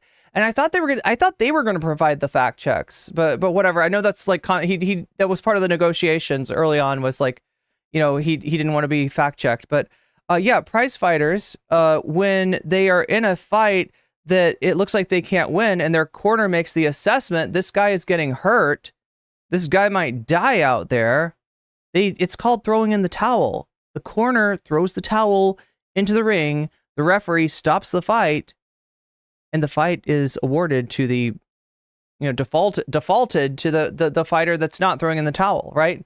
Now, is that what he wants? Is that what he wants? He wants an automatic win if Biden withdraws? That's not how shit works. Trump, if you were to, you know, keel over tomorrow, right, they wouldn't hand the election to Kamala. It was so peaceful up here, but now there are freaking communist invading radicals. The Republican Party would meet to discuss it, and most likely they would decide that J.D. Vance is now the nominee. These parties they're private clubs, they're private institutions. They're not democratic institutions, right? They're not part of the government. The parties are not part of the government. The parties are separate. The parties are private. In the past, the parties have been really corrupt, where they literally met in a the whole phrase "smoke-filled room," right, or smoke-filled back room, right? That comes from how the political parties used to run. You know, they'd have a primary. It would be some of the states, but not all the states. And then after that happened, they would meet, the party officials, people who had clout in the party would meet, and they'd wheel and deal, and they'd decide on a candidate. And sometimes it's like somebody that's not even, you know, getting, you know, that many votes in the primary, right? But that's the old way of doing things, right? In the more modern era, they hold primaries in like every state, and they have, you know, electors, and, you know, the Democrats had super electors post the 1980 primary, but it's just, no, that's not how it works. That's not how it works. I don't know what is he trying to, the elections should run like boxing. That's not even how boxing runs. Toward him, and now we have to steer toward him. But ultimately, it's the same, because they. But no, he feels unfair. He's aggrieved. That's what this is, right? He's like, I don't like the idea that I can be winning against one person, because he's unable to fucking run as the candidate. He's unable to communicate. He's unable to do the job of a presidential candidate. He cannot stay awake reasonably past 4 p.m. He can't continue to run. Right? He's too old, and he's too, you know, he's got, you know, cognitive issues that don't allow him to run. So yeah, they replaced him. They replaced him with the vice president. They have bad policy. They have policies of open borders, unbelievable open borders, horrible energy policies. They want to get rid of, as you say, gasoline in cars. They want to get rid of oil. As you say, gasoline. You know what they say? The kids are saying these days. With their words like the Rizzler and the skibbity, and I think they say gasoline. You put a grimace shake into the car, and you pay your phantom tax. Want to get rid of efficient heating. Mr. President. Environmentally, what they're doing is killing our country. They're absolutely destroying our country. What? But the inflation. Wait, what? Bro, wait, what did he say environmentally? Horrible energy policies. They want to get rid of, as you say, gasoline in cars. They want to get rid of oil. They want to get rid of efficient heating. Mr. President. Environmentally, what they're doing is killing our country. They're absolutely destroying our country. But the inflation is the thing that's hurting the black worker, the black population, and every other population within our country. Inflation is the worst it's been. Look, him bringing up the environment when he's talking about his drill baby drill policy is about as bad as Biden bringing up Laken Riley when he was talking about his immigration policy, right? Like, Biden just randomly brings up a Republican talking point, right? This is a victim of a violent crime perpetrated by an immigrant that the Republicans like to cherry pick since they can't use statistics, since they can't show you statistically, this is why immigration is dangerous, because the statistics don't bear that out. They'll find an anecdote, they'll find a situation, and they'll find a story and a narrative to tell you, and try to make that representative of all immigration, even though it flies in the face of the statistics, right? And Biden brings that up during the debate when he's supposed to be, you know, he brings up essentially an argument for the Republicans, right? And with no, he's not even going anywhere with it. He can't even finish his thought, right? That's why Biden withdrew, is that when he debated Trump, it became clear that the guy couldn't finish a sentence. The guy couldn't finish a thought. The guy didn't know what he was, as Trump himself said, I don't know what he's talking about. And I don't think he knows what he's talking about. Trump was right. Trump was right. Biden was sundowning, right? He didn't know what he was talking about. And you can't have a candidate that can't communicate. You can't have a candidate that tries to say, we are going to spread Medicaid and we're going to, you know, defeat COVID. And it comes out, we're going to defeat Medicare and spread COVID, right? You can't have that. I think in over 100 years, and they'll fact check it. They'll say it's only 58. Whatever it may be, they don't add all the numbers. They don't add the really bad numbers, and you can check that too. But inflation, Harris, is absolutely destroying this country and the people in our country. Yes, Mr. President, can I ask you another question yes, that is also impacting Black Americans? And that's very clear now. Good. I'm sorry? It's very clear. I hear you. Okay. So Sonia Massey, someone from Illinois, an unarmed black woman, was shot the other day in her home by a deputy sheriff. The deputy has since been charged with murder. You've said police would get immunity from prosecution if you win. Why should someone like that officer have immunity, in your opinion? Immunity? Immunity. I don't know the exact case, but I saw something, and it didn't look good to me. It didn't look good to me. Are you talking with the water, right? Yeah, well, police unions are not backing this person either. Okay. But again, why would... They're going to be charging the officer. I guess they're charging the officer. So why should he receive immunity? Well, he might not. I mean, it depends. It depends on what happens. I'm talking about people that are much different cases than that. I think Trump, she's asking you to defend your policy, right? This is... We need people to protect ourselves. And by the way, in Chicago, as an example, a few weeks ago, July 4th weekend, Trump doesn't know what immunity means. Yeah, he thinks it's something the Supreme Court gives him so he can get away with committing crimes while he's in office. As long as he'll just be like, official act, official act. Yo, if only Xanderhal could get elected president, right? I bet he would love some of that immunity about now. They had 117 shootings and 17 deaths. Nobody wants that. Nobody wants that. We need to have our police officers have the respect and dignity back. In this particular case, I saw something that didn't look good to me. I didn't like it. I didn't like it at all. So can you get a little more specific back to the immunity question? Who would make those Well, right now, for the most part, people are protected by their unions, by their police unions, or by their police departments.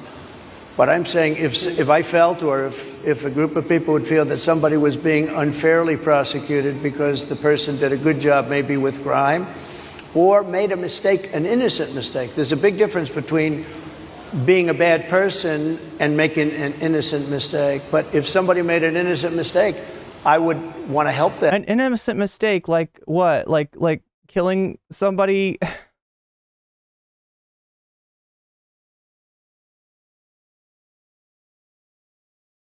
By depriving them of the ability to breathe or blood flow? What kind of innocent mistake are we talking about, Trump? That person. What would those exceptions be? What would determine an innocent mistake? You go after somebody and it's a very close call and it's very dangerous. And you know, they have the policeman's life and woman is a very difficult thing because sometimes you have less than a second to make a life and death decision. And sometimes very bad decisions are made. They're not made from an evil standpoint, but they're made from the standpoint of they made a mistake. So I want to follow up really quickly. You know, I find it interesting because you do talk about reining in prosecutors, especially when it comes to prosecutors that are prosecuting you. Why doesn't that skepticism apply to law enforcement?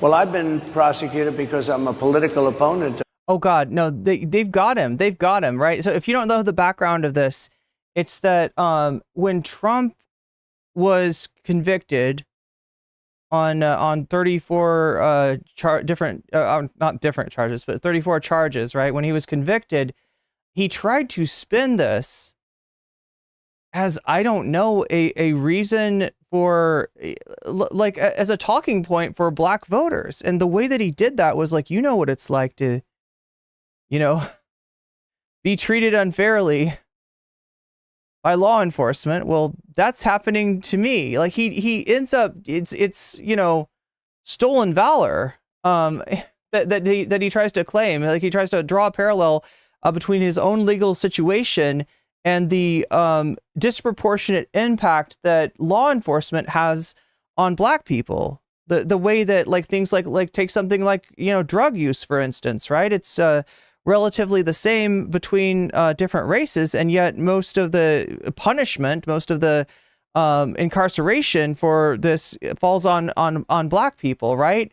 And he's trying to be like, so the discrimination against black people is kind of like the discrimination against me. Do you see? And people are like, no, I don't see how you are comparing the kid gloves with which you're treated, being that you've got so many charges against you. You've violated so many laws. You've had the most corrupt presidency in the history of the office, right? And only one of those charges, and one of the more minor of those charges, has touched you so far. And it may not even touch you because now the Supreme Court, your Supreme Court, the Supreme Court that was packed by Republicans, has decided that your ass is immune if it's an official act. If you can call it an official act, immunity. You got impunity. You got immunity. You can do whatever the fuck you want.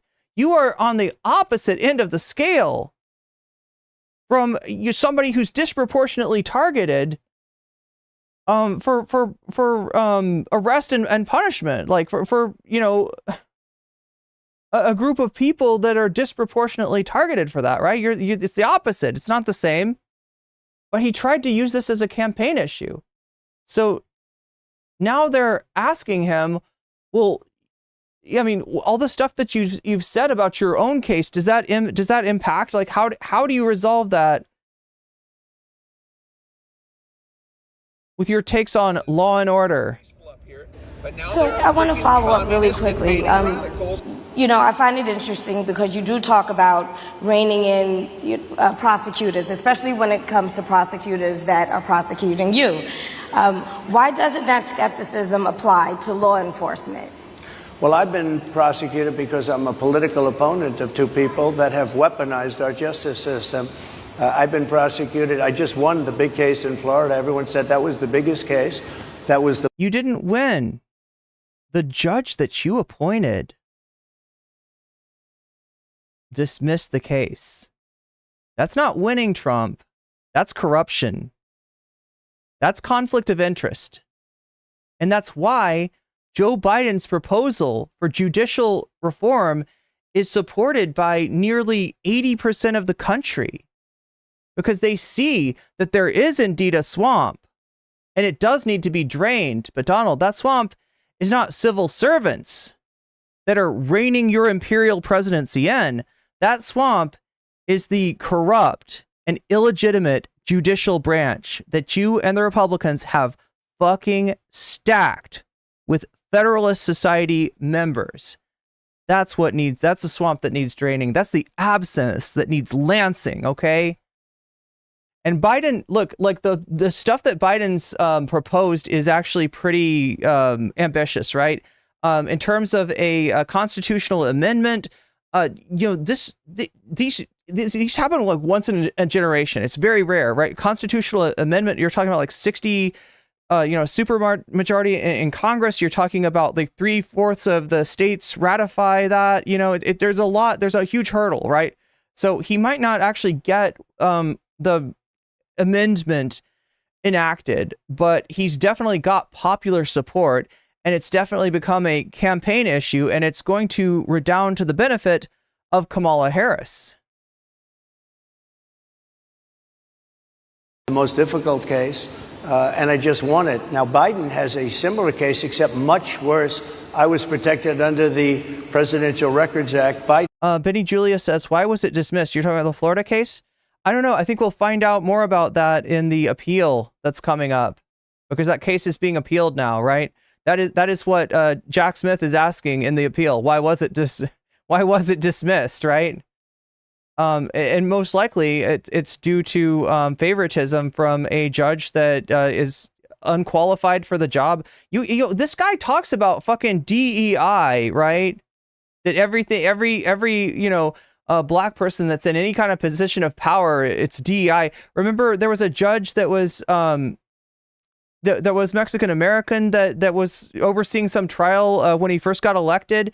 And he was like, this guy can't oversee the trial. He's prejudiced against me because because I'm a racist politician, right? And he's a minority. He can't possibly oversee, right? So he's got all this idea of like, people that are not qualified or not, sufficiently objective enough to decide cases that involve him. And yet, no problem with, appointing a judge just because she's somebody he can trust. She's somebody that's beholden to him. And that's true in a big way for all these Federalist Society members. And it's especially true when you've got Supreme Court justices getting all kinds of gifts and favors from the rich people that essentially, put them where they are, right? You want to talk about, authority figures that are put in a place where they don't belong? Look at the judicial branch, and especially look at Trump's appointments, right? And imagine, right? So he's done that with the judicial branch. He wants to do that with civil servants. He wasn't, because he wasn't president at the time, and he had 50 years worth of documents, and they ruled that he was incompetent, and therefore he shouldn't stand trial. And I said, isn't that something? He's incompetent and he can't stand trial, and yet he can be president. Isn't that nice? Mr. President, but they released him. Yeah. There's a difference between the Biden documents and the Trump documents, and the difference is this. When Biden was served with papers saying, you've got documents, you've held on to documents that you should not be holding on to and you need to return them, Biden returned them. Trump did not. That's a pretty big difference. That's a pretty big difference, right? Trump tried to have some of those documents hidden. He had them moved, right? It's the exact opposite situation. On the basis that he was incompetent, they said he had no memory, and he was a nice old guy, but he had no memory, and therefore we're not going to prosecute him. I won the case, and it got very little publicity. I didn't notice ABC doing any publicity on. You won the case? No, it was dismissed by Eileen Cannon, the judge that you appointed, and it's essentially given Jack Smith the ability to appeal it and actually ask for Judge Cannon to finally be taken off the case that she shouldn't be deciding, be taken off the case that she should have recused. That's the other thing about these Trump justices, these Trump judges and these Trump justices, right? Is they don't even recuse themselves. The law says that if there is even the appearance of a bias, of a conflict of interest, that judge is supposed to recuse themselves. They're supposed to say, hey, I know that I'm not biased on this case. I know that I could fairly decide this, but to the public, it might look like I'm not. And so because there's the appearance of a conflict of interest, I recuse myself. They don't do it. They don't do shit. They take all the gifts they want. They go on all the vacations they want.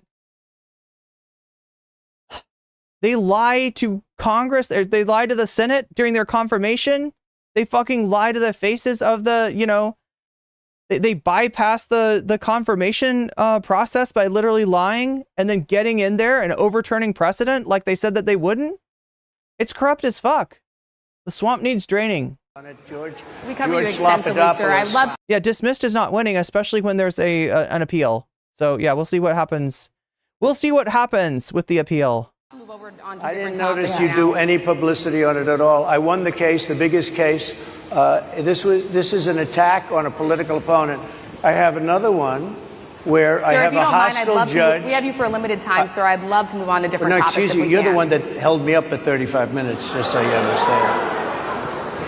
If we can move on now to the state of the race, sir, I want to get back to the campaign. Senator J.D. Vance is your running mate. He's had a lot of controversy lately, and I want to read you a few things that he has said in the past. He said the Democrats running the country are a bunch of childless cat ladies who are miserable at their own lives and the choices they've made, and so they want to make the rest of the country miserable too. He's not talking here about how great it is to be a parent. He's attacking what he says are the choices people are making to not have children. Did you know that he had these views about people who do not have children before you picked him to be your running mate? And do you agree with him? No, I know this. He is very family oriented, and he thinks family is a great thing. That doesn't mean he thinks that if you don't have a family, it's not. I know people with families. I know people with great families. I know people with very troubled families. And I also know people with Yeah, I feel like his family is a little bit troubled. that didn't meet the right person. Things happen. You go through life, you don't meet the right person. Who in the Trump camp thought this would be a good idea? Well, look, here's if you wanted me to explain kind of the logic behind this, right? This choice of Trump attending this event, it's this, right? He knows that one of the paths to victory would be to peel off a small section of a demographic that he in the past has done very badly with, right? So in other words, if you look at his votes in 2016 and 2020, a very small percentage of black people voted for Trump, right? So just like him showing up at the sneaker con, again, kind of like a stereotyped view of how to appeal to black people, just like him trying to relate to black people by talking about his convictions, right? Again, another stereotype. He's trying to put himself out there to see if, he can peel off a certain percentage of the black vote and thereby maybe win the election. So that's the big picture strategy that's being employed. That's why he's agreed to come here. He doesn't have to win a majority of the room. He doesn't have to. He's just seeking to maybe reach a few more percentages of black voters this time. He's not just talking Excuse about me. families here. And He also some of says that those people that people- don't have children should get less votes than That's those all that right. do. I'm just speaking for myself. that your and I campaign think I'm position? speaking for him too. He strongly believes in family, but I know people with great families. I know people with not great families that don't have a family. And the people without the family are far better. They're superior in many cases, okay? He's not saying they're not. What he's saying is that he thinks the family experience is a very important thing. It's a very good thing. But that doesn't mean that if you grow up and you grow older and you don't meet somebody that would be wonderful to meet and would have been good, that that's a bad thing. He's not saying that. My interpretation, you'll have to ask him, actually, but my interpretation is he's strongly family-oriented, but that doesn't mean if you don't have a family, there's something wrong with it. Just Mr. one last President? point, and then we'll move on. Just one of the bedrock principles of American life is one. There's a principle in politics, and it's usually said like, if you're explaining, you're losing. This is particularly true during a debate, right? A debate's not the time to teach anybody anything. A debate's not the time to explain anything, right? A debate's the time to look strong, and that's how generally the debate is judged by who looked strong, who looked confident, who looked right. And it's generally a principle that Trump abides very well by, right? In a conflict between Donald Trump and any Democrat, normally what we see is Trump doing a good job of looking strong, not using more words than he needs to, not over-explaining, not looking defensive, right? This has traditionally been kind of a strength for Donald Trump. And right here, he's explaining, he's trying to explain J.D. Vance's weirdness, and he's not doing a great job at it. person, one vote. Senator J.D. Vance has suggested that someone who has children should have more votes than a person who does not have children. I just want to be clear here. Is that the position of your campaign? Well, no, but it's not something I have ever heard before. I can tell you this. Right now you have illegal aliens coming into our country. Yo, we're going to turn back to immigrants. This is like Sneeko. This is like Sneeko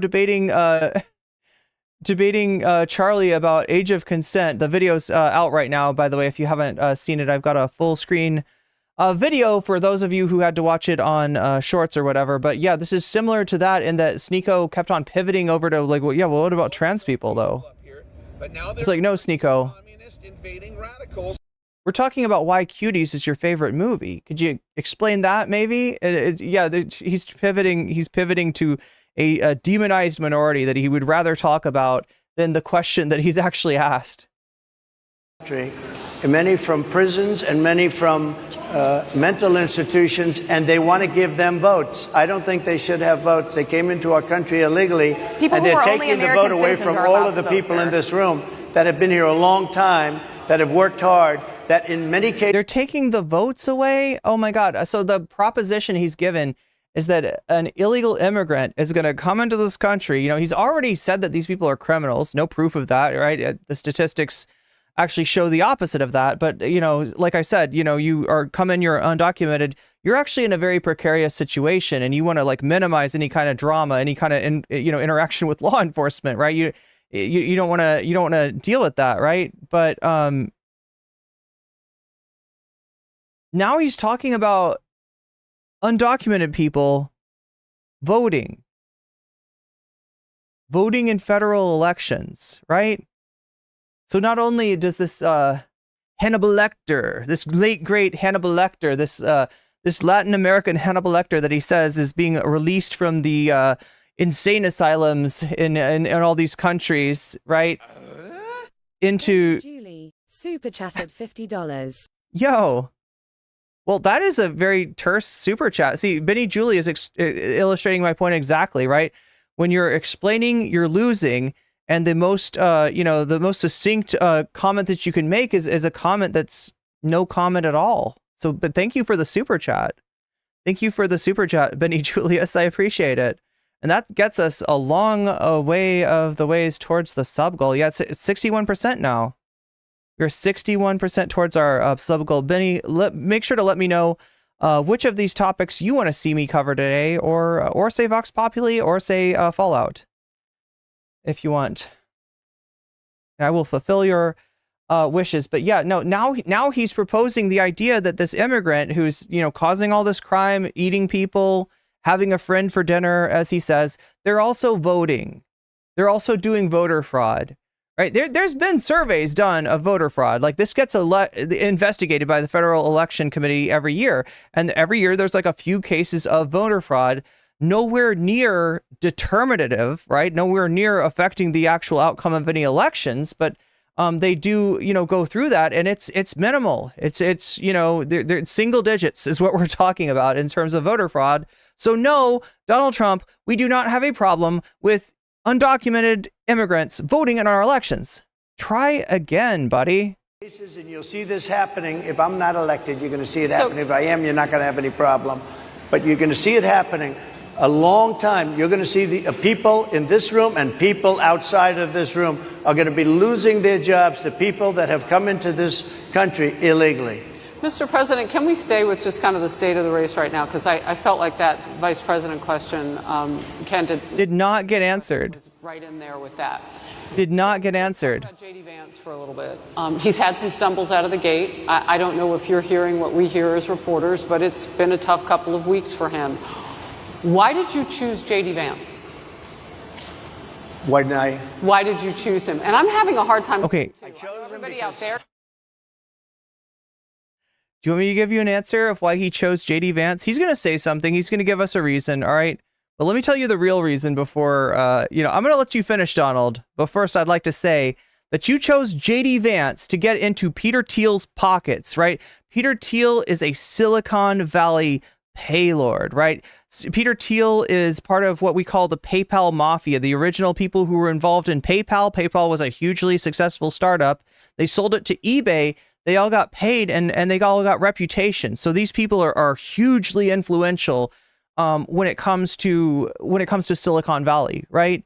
And Peter Thiel's one of them, and he's incredibly rich. You know, he's incredibly corrupt. He he wants that money. He needs that money, and not necessarily, chat, because he wants to do campaign ads with it, although I'm sure he will do some campaign ads with that Thiel money. But what the main thing that Donald Trump needs is money to pay his court fees, is money to pay his lawyers. This guy is in so many fucking legal cases, right?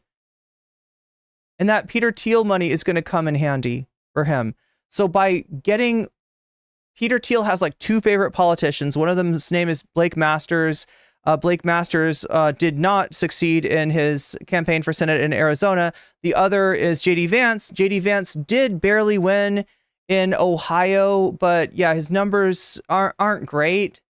And in fact, the thing about J.D. Vance, right, that's funny about him is that his election numbers, right? So normally you'd want to pick somebody who's doing better in their state than the president does. Trump won Ohio. Trump won, and he won Ohio by more than J.D. Vance won his election. So in other words, you're not getting somebody.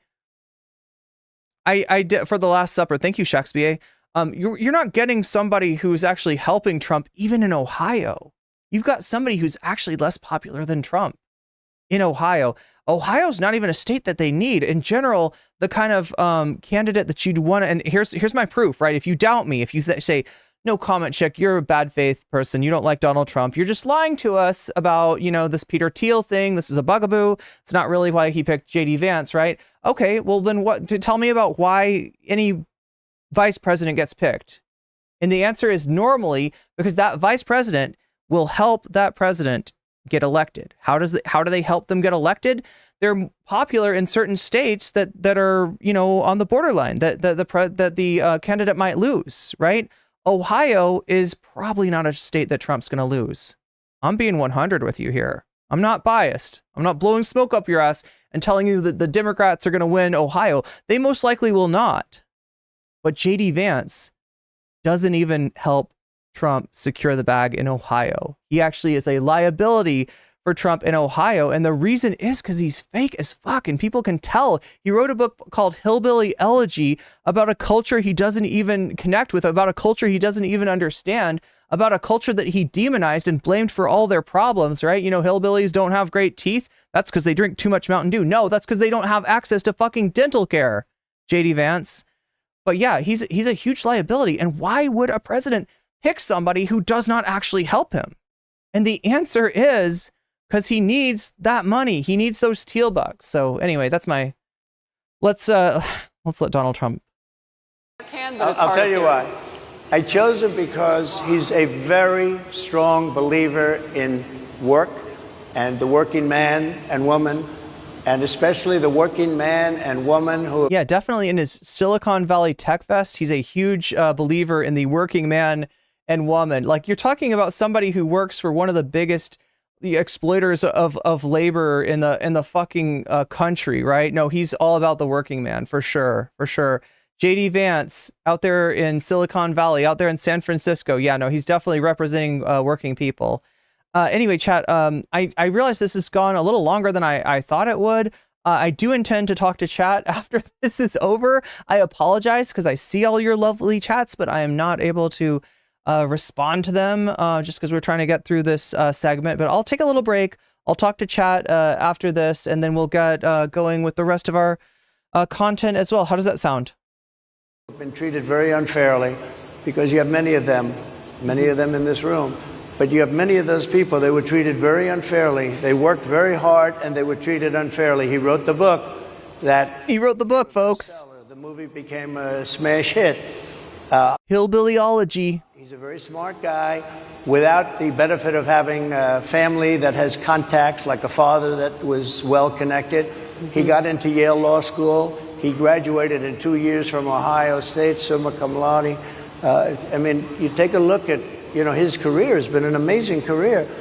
summa cum laude folks, especially when they're fucking a couch, summa cum very laude at Ohio State University. That couch, folks, in that common area, that was very messed up. There was a lot of holes in that couch, folks. He started off a lot of strange stains that could not be explained. at a level with a difficult family situation, very difficult with the mother. And Is it Mima took care of him? everything else. He ends You up got to say Mima. going to Yale Law School and was one of the top students, became the head of the law journal. I mean, it's an amazing thing. He's a 4-year, he was in the military with great distinction for 4 years, got out, went into business, became successful in business, very successful in business, actually, did public offerings and other things. And I have to believe in that. I mean, he's somebody that was born in a rough situation. Most of the people know that situation because it was very well documented in his book. And I have a lot of... Especially on from pages 179 to 181. It was especially well documented in those sections where he graphically describes his losing his innocence to the couch in the common area at Ohio State. Respect for somebody that can get into Yale and become one of the best students Not only did he get into Yale, he got into that couch. in Yale, that meets a young woman at Yale who was also outstanding, and they get They both shared their love for marine mammals. They have a beautiful family, but he had he's made himself an amazing life. He then gets... ICE Mangab super chatted $5. I'm tired of old people in office. Right? How do we fix this? How can we ever get a third-party candidate in? Oh, God. You got to start local, Iceman Gav. That is your best bet as far as third parties go. You got to build up that infrastructure, but yeah, it needs to happen. The other thing that needs to happen is breaking the Republican Party's artificial hold on relevancy, right? This is a party that should have become a regional party years and years ago. In other words, the discourse, the American political discourse, rather than being through, between one nightmare hellscape of neoliberalism and another, right? One supply side economics party and another, should be between, maybe a party like the Democrats that do represent that neoliberal order and something that is actually further to the left, right? And we don't get that because there's so many anti-majoritarian aspects to the American political system that were meant to secure, I guess, the influence of less populous states and such, but are really being used by the Republican Party to hang on to power after they have lost anything approaching a popular mandate. Chat, if I was to look back to the last time the Republican Party won the popular vote in the presidential election, I'm looking back to 2004. That's how far I have to go back. Right? And beyond that, I can't look to 2000 and I can't look to 2000, right? Because that was not a popular mandate. That was an electoral college win by George W. Bush the first time, but it wasn't a win of the popular mandate. If we go even back further than that, yeah, you got to go to H.W. Bush, right? So this party has kind of been on its way out for a while, and it doesn't stand for the interests of really any large contingent of the American people, certainly not the American workers, right? What we need is a party to oppose the Democrats that actually does stand for the workers, because the Democrat Party has really kind of thrown workers under the bus for years and years and years. Now, people like Trump will talk about workers. People like J.D. Vance will definitely talk about workers, but they just want to exploit workers even more. Their answer is like, yeah, we're going to give your boss a big fat tax cut. How does that sound to you? Not too great, Trump. Not too great. Yeah. There have been third parties in, historically, and there have been parties to the left of the Democratic Party. It's just with the Cold War and McCarthyism, anything to the left of the Democratic Party was considered to be disloyal, was considered to be possibly infiltration from the Soviet Union. And because of that, you couldn't really have any opposition to I talked before about Keynesian economics, and I don't want you to get the wrong idea and think that like I am a supporter. I think this is the best system. I think it's preferable to the neoliberal the economic outlook that is shared by both the Republicans and the Democrats. I think it's preferable to that. But I think that what it is more than anything is an attempt to save capitalism from itself. So contrary to supply side economics, which you might have heard of from the likes of Ronald Reagan, also called trickle-down economics. If you consult Reagan's vice president, George H.W. Bush, he called it voodoo economics. Now, that's a little bit, it's a little bit of a trope right there. But what he meant by that was that it's a economic theory that doesn't actually do anything beneficial economically. In other words, cutting the taxes of the wealthy does not actually have a stimulatory effect. You've probably, if you're in my audience, you've grown up under a regime of supply side economics, and it has never trickled down to you because that's not how it works. When rich people get tax cuts, they buy another yacht, they save it, they pocket it, right? It doesn't come to you. What really helps working people is putting money in their pocket. But even that is not done by the Democratic Party for a reason that they legitimately care about the working people and they want to support the working people and they want the working people to have more power in their system. It's done as like a defense of capitalism, which started with the New Deal. That's what that was, right? Capitalism caused a crisis, a horrible crisis, Dust Bowls, depression, and it was solved by a person that came from wealth, that being Franklin Delano Roosevelt. But it was solved in a way that maintained the capitalist system by reforming it, by making it a kinder and gentler capitalism, and threw some peanuts to the poors out there. Created a number of social safety net programs and the WPA, et cetera, et cetera. I don't want to bore you with this capitalism, communism talk, but that is a big part of the reason that there's not a third party in the United States of America. You can definitely, trace this back to the regime of, like I said, Keynesian economics implemented in the wake of the New Deal, and the fact that turns out to be insufficient, because you don't just need a candidate that's going to throw some peanuts to the poor. You need a candidate that's going to help the working class build its power, right? And that starts with unions. And that starts with clawing back some of that power from the wealthy. Anything that doesn't rise to that level isn't actually increasing the position of the working people. And that's what needs to happen. People think that, as a worker, you got to accept whatever your boss gives you, but that's not true. You don't have power in and of yourself. If you threaten to walk out because you don't like what you're getting paid, you don't like how you're being treated, guess what? You're fired. You're gone. They don't care about you. You're one person. But if your whole division decides to form a union and walks out together, things might be a little bit different. And then you might have a chance. And that's what people need. They need a party that actually represents the working people. They need a party that actually, functions as a real extension of labor. And the United States has not had that. So anyway, chat, I'm like taking way too long getting through this segment. I yap entirely too much. Goes to Ohio, lives in Ohio, and he had my endorsement. That helped. But he wins the Senate. He becomes a United States. I mean, he might be right about that. I don't know. He barely won that Senate seat, right? And that's why you should not have chosen him. You should have chosen somebody from like Michigan, somebody from Wisconsin, somebody from Pennsylvania, somebody from Georgia, somebody from Arizona, somebody from Nevada. You would think that the president would, that the former president would want to choose somebody from a state that's actually like a swing state, right? But instead, he feels so confident because he's running against a corpse. He's running against a man who can't even talk, who can't even communicate, right? He's running against he's punching a freaking punching dummy, right? and he thinks he's got this in the bag.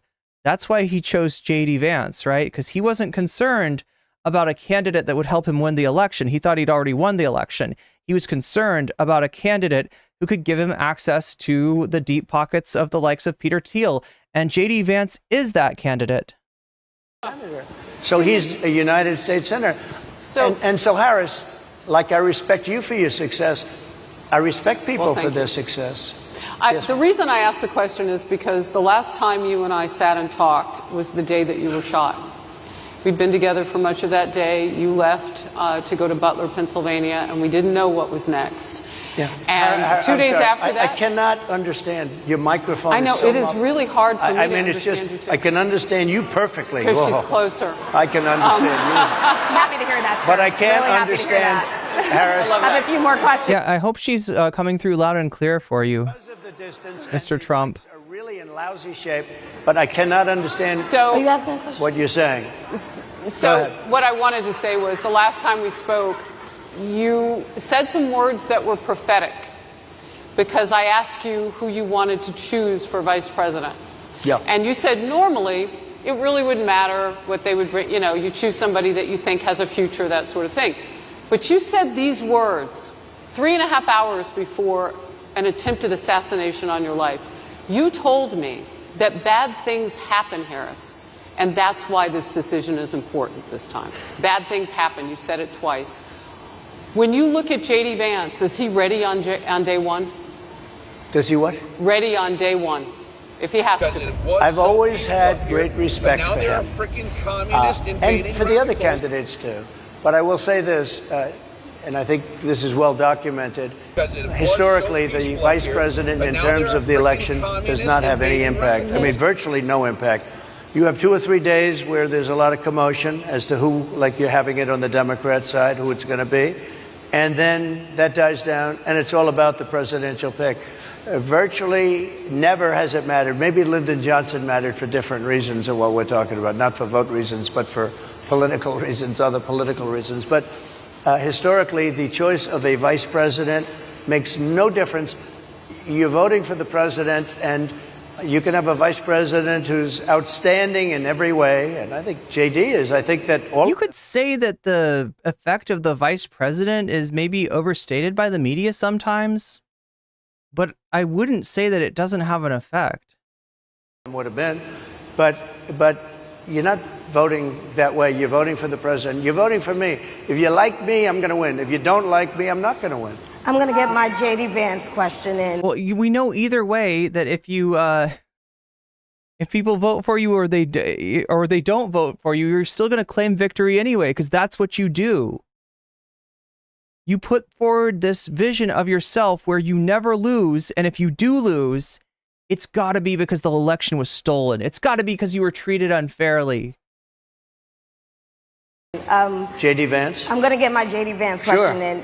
To your point and to Rachel's point, he, has a lot of opinions about childless women like myself or divorced people like yourself. Do you think... Multiply divorced, very divorced person like himself. Well, I mean, my point at is least here. it was said in a friendly manner. My point is, do you think the Republican Party is getting a little bit too judgy about people's lives when you think about abortion or when you think about what J.D. Vance is saying? I don't think, look, I think that the Democrat Party is really the one that has the problem. I think they're radical on abortion because they're allowing abortion in the 9th month. They're allowing abortion after the baby's already born, folks. The baby's born, and before they hand it to the mother, the doctor comes by and they kill the baby, folks. They're killing the babies. They're doing post-birth abortions, folks. He's just lying. He's just fucking lying, right? And look, late-term abortions happen in really bad situations. Let me explain this to you, okay? If you've been carrying a pregnancy for 9 months and you get an abortion, it's not a fucking whim, all right? Being pregnant is not easy. And people who want to terminate their pregnancy generally do so early. If something happens that, you know, implicates the health of the pregnant person, then yeah, sometimes sometimes there are like late term pregnancies. So them going after this is not them going after, like, they make it look like that pregnant people are somehow just like on a whim just deciding, oh, you know what, it would be cool. I was gonna, you know, I've been pregnant for 9 months, but you know, it'd be really cool. Let's get an abortion. Let's get a late term abortion. It's not an easy thing. There's a lot that goes into it, and it only happens in very extreme cases. So the people that they're trying to restrict abortions on are people that really need that procedure. And it's very, very, very rare for the reasons that I just explained to you. But I think it's they're about allowing freedom, the right? death of a baby after the baby is born. After the baby is born, folks, the doctors coming by and they're killing the baby just because they're like, yay, abortion. Right, Trump. You fucking liar. Because it was so peaceful up here, but now there are freaking communists. You dirty son of a bitch. Like, how dare you lie? How dare you lie about people like that? You lying sack of shit. This guy will literally say anything. The late great Hannibal Lecter, that's who's immigrating, right? Electric boats are a hazard because you'll either get electrocuted or you'll get eaten by a shark. Like this guy, that's like 90% of the shit that comes out of his mouth is a lie, is a provable lie. And the only reason he gets away with it is because it's like 90 lies every minute. He's impossible to fact check. Sir, that Governor is of illegal Virginia, in every state in the country. Based on the governor of Virginia, Executing a they're baby in allowing the every death state of in the the country baby is illegal. after it's born. It's They're a crime. allowing abortions in the 8th and 9th month. Well, of Democrats pregnancy. have denied I think they're right. that. And I think the the thing. Republican Party is actually much less. I think I've made them much less radical, perhaps, but Wait, what the fuck is he even talking about? This is you proving that you're fucking radical. The fact that you're willing to lie about abortion to force childbirth on people that don't want to give birth. The fact that there are states right now that have that as a policy that will not let you like leave the state, that will try to arrest you if you try to leave the state to go get a pregnancy terminated, right? Stop fucking lying. the Republican Party, what we're doing is bringing it back to the states where everybody wanted it. Democrats. Yeah, it's really great if you live in a state that will arrest you if you try to go out of state and get an abortion. Yeah, that's great for states' rights. Woo. States' rights to do what, motherfucker? To force pregnancy on people who do not want to be pregnant. Right? That's what she's asking about, you being up in the business of people with abortion restrictions. And no, Americans do not like that. They do not like it going, everybody does not want it going back to the states. This is very likely, if you lose this election, as it's looking more and more likely to happen, right? It'll be in part because because you are the dog that caught the car, right? For years and years and years, Republicans strung their voters along. The voters saying, we want abortion banned, we want Roe v. Wade taken down, please do this for us. And Republicans being like, oh yeah, we'll do it, we'll get around to it. And knowing that it's a fucking loser issue. Knowing that they are never going to do it because they're going to get fucked over if they do. And this guy comes along, him and the corrupt Republican Congress that literally stole a Supreme Court justice. They come along, they put a bunch of Federalist Society yahoos in the fucking Supreme Court. We've got the most illegitimate, corrupt Supreme Court, the biggest and most obvious conflict of interest you've ever fucking seen. And they lie to the senators' faces saying that they aren't going to reverse Roe versus Wade. And the first chance they get, they do it.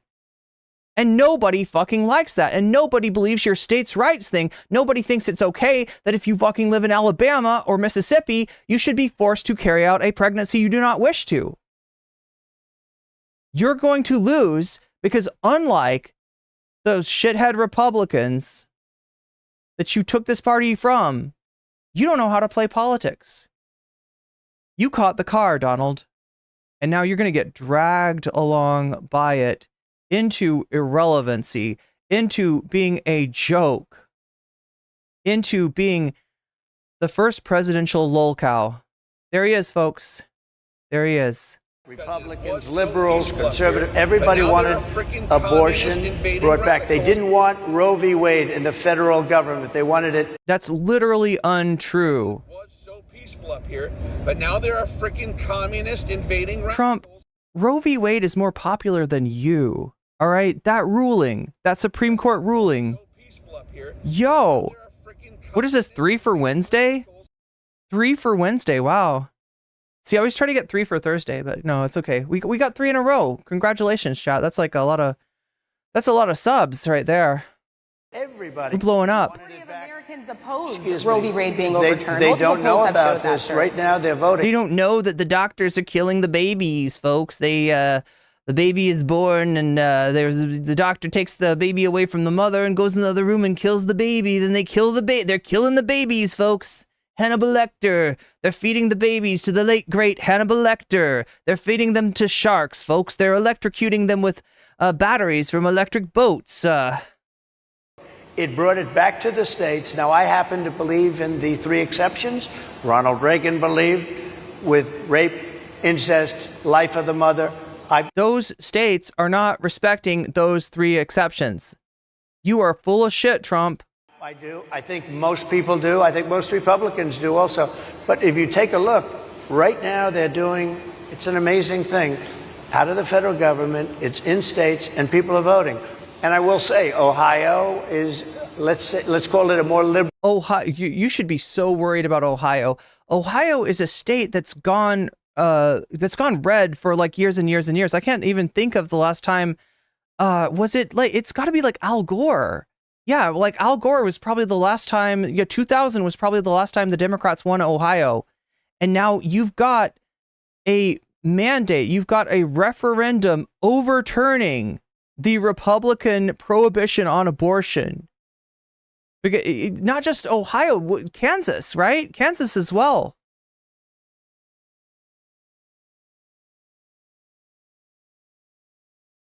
Oh my gosh, chat. I see your chats. We're almost done with this segment. Liberal version. I'll talk to chat, and that includes Twitch chat. That includes you too. I see you in Twitch chat. That includes you as well. All right. I'll talk to chat after this, I promise. Has been approved. Kansas, the same thing. A little bit surprising to a lot of people. But the people are now voting. And it's taking this issue that's been going on for 52 years and has torn our country apart, and it's giving it to the people to vote on. And they're voting. And many states have already voted. Others are in the process of voting. And it's bringing it back to the people and a vote of the people. And it's not at all radical. And again, you have to follow your heart. I happen to believe in the 3 exceptions. Most people believe in the 3 exceptions. Most Republicans believe in the exceptions. But they don't want to see an abortion in the 9th month or the 8th month. Almost everybody agrees to that. And they certainly don't want to see, in the case of the governor of Virginia, the former governor, I might add, who said, we set the baby aside and then we decide what to do. Meaning, what do? We execute the baby.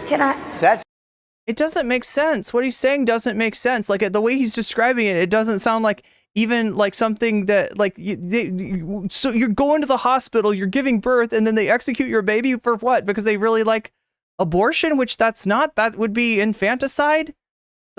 Any doctor involved in that would lose their license. It just doesn't make sense, right? But he's so used to lying, and he's gotten away with so many lies, and he actually got elected once, thanks to the anti-majoritarian institution called the Electoral College that threw the election his way, even though most people voted against this asshole. He's never been popular, and he's never been more hated than he is right now. And right now, there's a consensus being formed to keep this guy out of office. I'm convinced that there's more than 50% of the nation that hates this guy's guts. They're sick of his shit. They're sick of what he's done to this country. They're sick of his fans more than anything, right? And they're going to cancel this next season of The Apprentice before it even gets started. It's not getting greenlit, folks. It's not getting greenlit. All they needed was somebody that wasn't a walking corpse to run as his opposition, and now they've got that. They've got a candidate that people are actually excited about excited to vote for. And that was all that needed to happen. This guy's on his way out. It's a radical, horrible position. And some people want that. I don't want it. No, Trump. Nobody wants fucking infanticide. And nobody's doing infanticide. You are just lying, just like you're lying about like Latin American countries releasing the late great Hannibal Lecter to come and have a friend for dinner or whatever the hell kind of shit he wants to say. Most people don't. Thank you. Can I just pivot really quickly to another question about, you brought up health, Harris. You're an active man. We see you golfing all the time. But if you win, you'll still be president at 82, which is older than Biden is right now. But not mentally. Look, mentally. Here's the question. He's shot. Are you sure? Are you sure? Shot. But most people. Would you consider? Most people. I know many people. Look, I don't know how much of Trump's bullshit is just him brazenly lying, and how much of Trump's bullshit is his own cognitive decline. I mean, this guy can't stop talking about sharks and electric batteries, right? Even though it's not helping him, it's not endearing him to anyone. It's not working for him, right? But he can't seem to help himself. He just kind of goes off into these tangents. In their 80s and their 90s that are in great shape. Some of our greatest leaders. You look at throughout the world history, the greatest leaders, some of the greatest leaders in the world. Look, I love that the heat is on him. Yeah, like Ronald Reagan, who was literally senile in office. That's a great thing to point to. The late great Ronald Reagan, folks. He didn't know his testicles from a jelly bean by the time he was out of the White House, folks, but he continued to serve his second term anyway. We're in their 80s. But here's the question. Would you consider stepping down if you felt that your health was declining? Or would you? Oh, absolutely. And who would make, I think I'd know. How would you make that decision? I think I'd know. Look, if I came onto a stage like this and I got treated so rudely as this woman treated me. Oh, my goodness.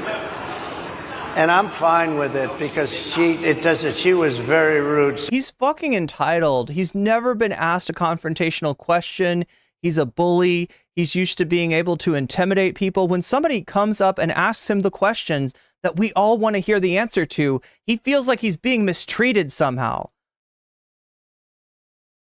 Very rude. That wasn't a question. She didn't ask me a question. She gave a statement. That wasn't a question. I repeat. You're not giving a response. You're giving an aside. You're complaining. You're bitching. You're belly aching. You're whining because that's all this guy ever does. Ever listen to a speech of his? There's like a certain intonation that he adds to everything. And it's just people are used to it because that's how Trump talks. But, you know, if you listen to him, he's actually whining. It's because his whole speech is him whining. His whole speech is him being aggrieved, how unfairly he's been treated. He's the most unfairly treated president ever in the history. You know, nobody's treating him right. The media's mean to him. Whatever. Your statements are actually. You said you would. You would. Oh, make that absolutely. decision If I to step thought down. that I was failing in some way, I want people to be sharp. I'll go a step further. I want anybody running for president to take an aptitude test, to take a cognitive test. I think it's a great idea. And I took 2 of them and I aced them. Well, I took 2 of them. But let me ask you. Yeah.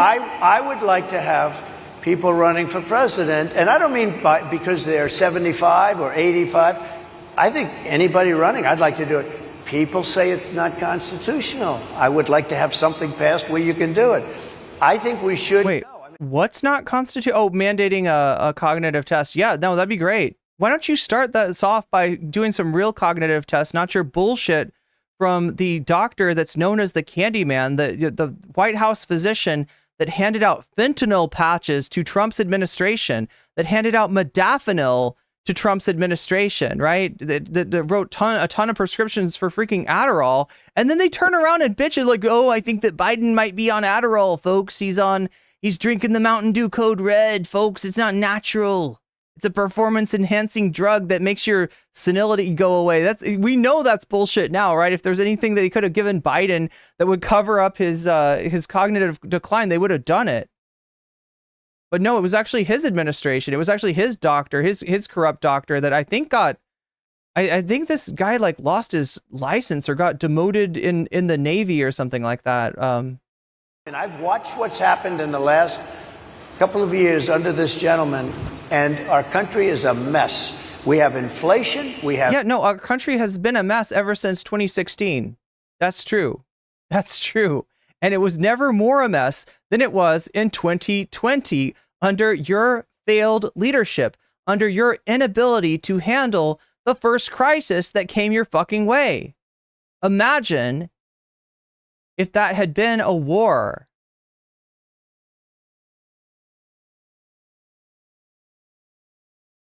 Having this guy in office ever again would be electoral malpractice.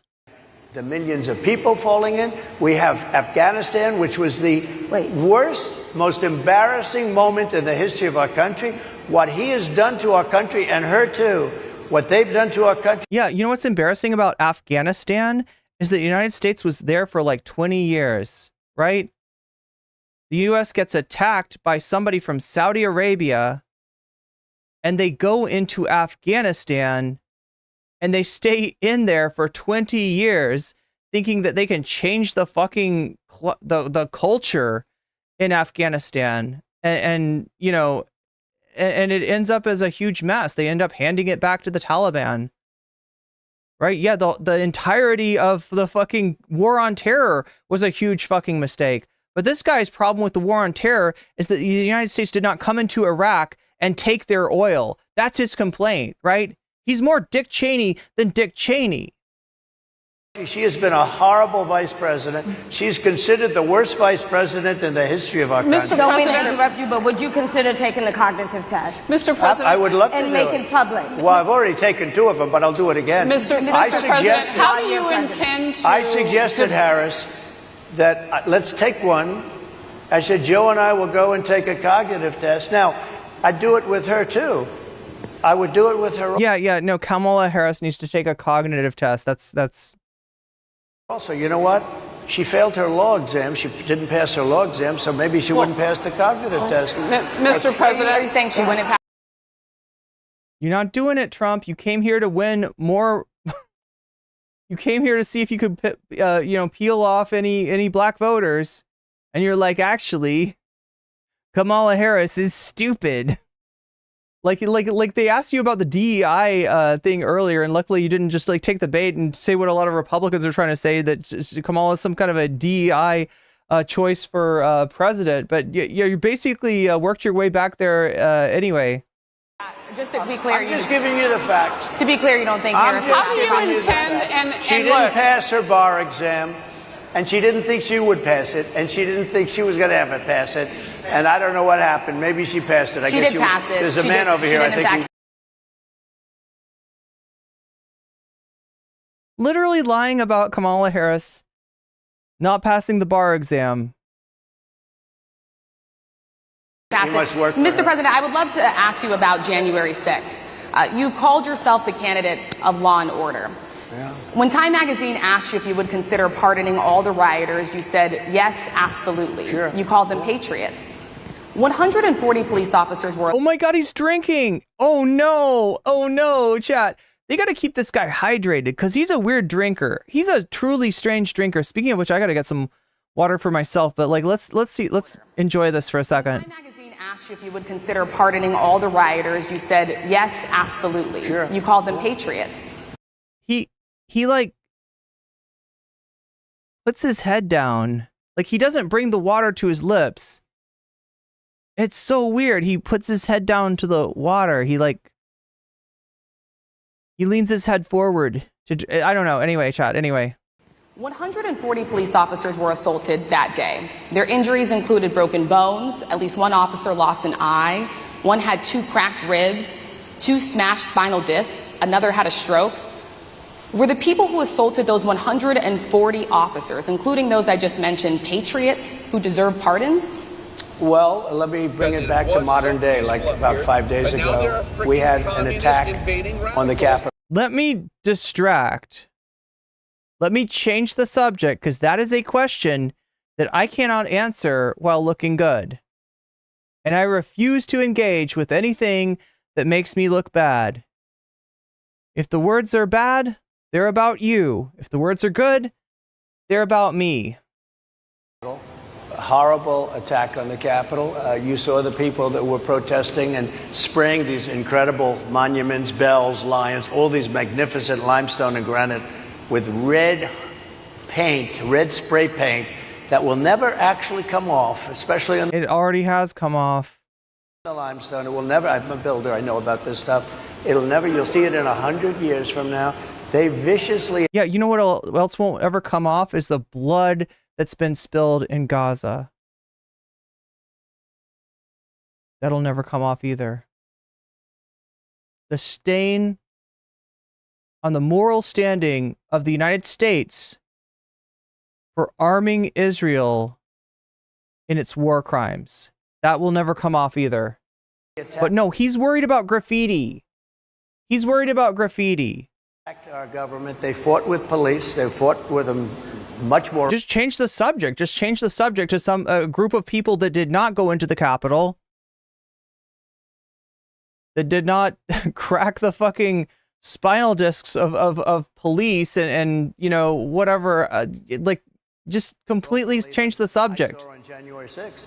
What's going to happen to those people? What's going to happen to the people in Portland that... That's all they can do is change the subject. What about Portland? What about Portland? Portland was completely on fire, folks. The whole city was burning down. I saw it in an Andy No video.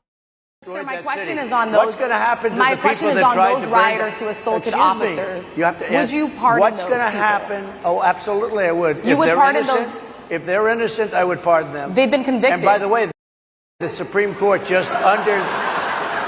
Well, they were convicted. Well, I was convicted too, so technically that... like, he doesn't care. By a very tough system. They were... How come the people that tried to... You're getting roasted, motherfucker. You're going down. You're going to lose, Trump. How does that feel? And you know what that means?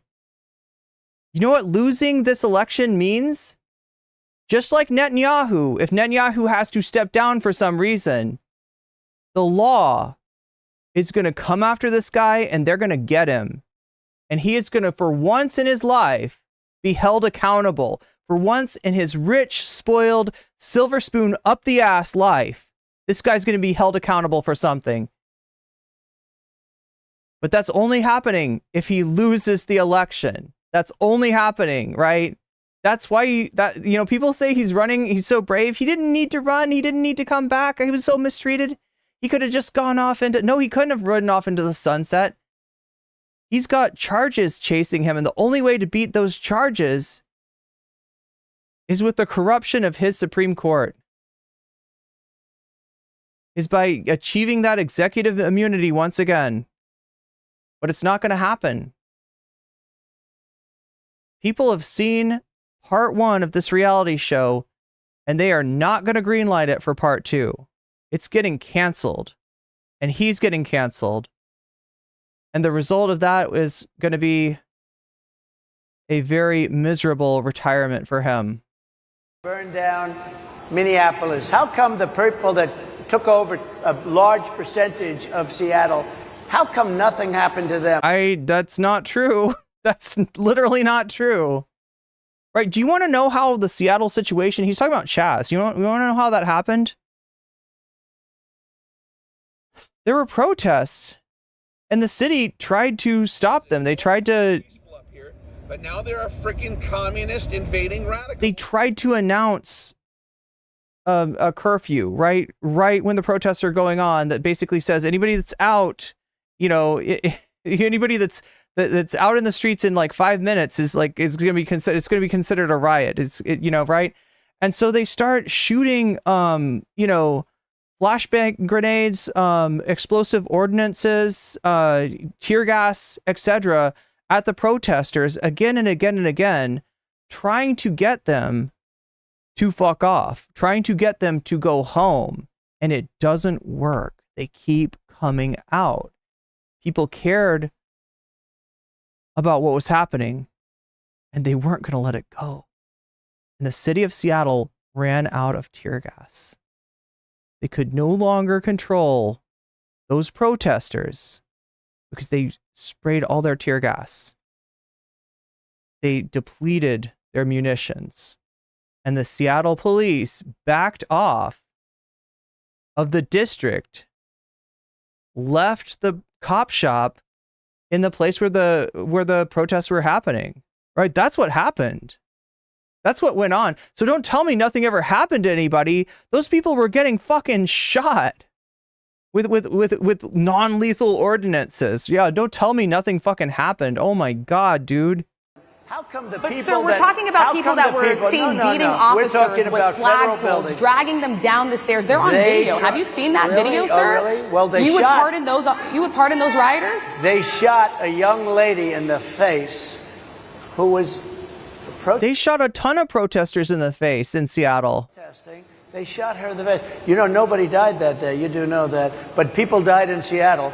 Nobody died, but people died in Minneapolis. You know, people died in Minneapolis. And no people died in Seattle when the cops retreated, right? And all of a sudden, the people there had to establish some kind of protection, and yeah, part of that protection ended up tragically with the deaths of people taking joyrides through the park there. nothing happens, and nobody ever talks, and nothing happens to those people.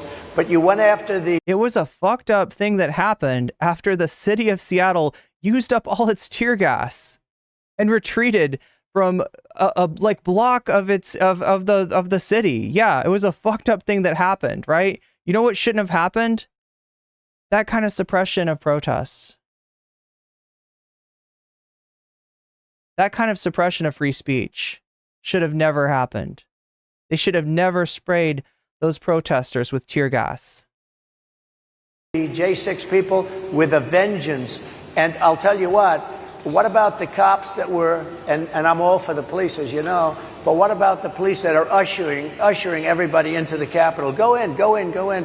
What about that? Look, nothing is perfect in life, but you have people from Minneapolis, you have people just from 5 days ago in Washington, D.C., they were having fistfights and fighting with the police. So his problem is that he's not able to order the National Guard to shoot protesters in the leg. That's literally something that he tried to do until his cabinet told him that was an illegal order that soldiers would not follow, right? His problem is that you're not allowed to be a fucking strongman, that you're not allowed to be a dictator, and that this country has free speech, and that this country was not happy with its government at that time. That's his problem. Spraying and destroyed. They were desecrating our monuments in Washington, D.C. 5 days ago, and nothing happened to them. And you can't have two systems of justice. That's why they went after me. Oh my God, you want to talk about two systems of justice, Trump? You were talking in front of the National Association of Black Journalists. You want to talk about two systems of justice? We do have two systems of justice. We do have a disproportionate impact of law enforcement on black people, and disproportionate police brutality and violence against black people, and disproportionate incarceration of black people. This is the wrong place to be making this argument, Mr. Trump. As a political opponent, because they felt they couldn't win without doing that. And we're going to win our cases and we're going to be vindicated. But I have to spend a lot of time on that and money. That's what they want. After the election, they won't care. Although in my case, I think they probably will, because the hatred is pretty deep.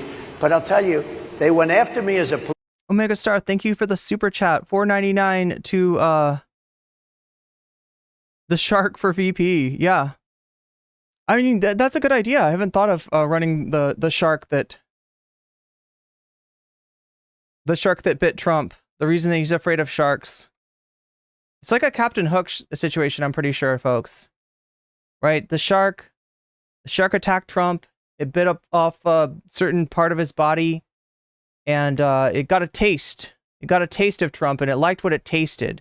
And it wants to come back, and it wants to finish the job someday. It wants to get, he got the Franks. Now the shark wants the beans, right? Donald Trump has a hook in the place.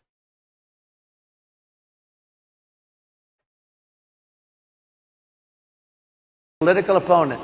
That's never happened in our country before, and it sets a terrible, terrible precedent. What do you do on day one if you win? What's your first thing? What do I do? Dictator.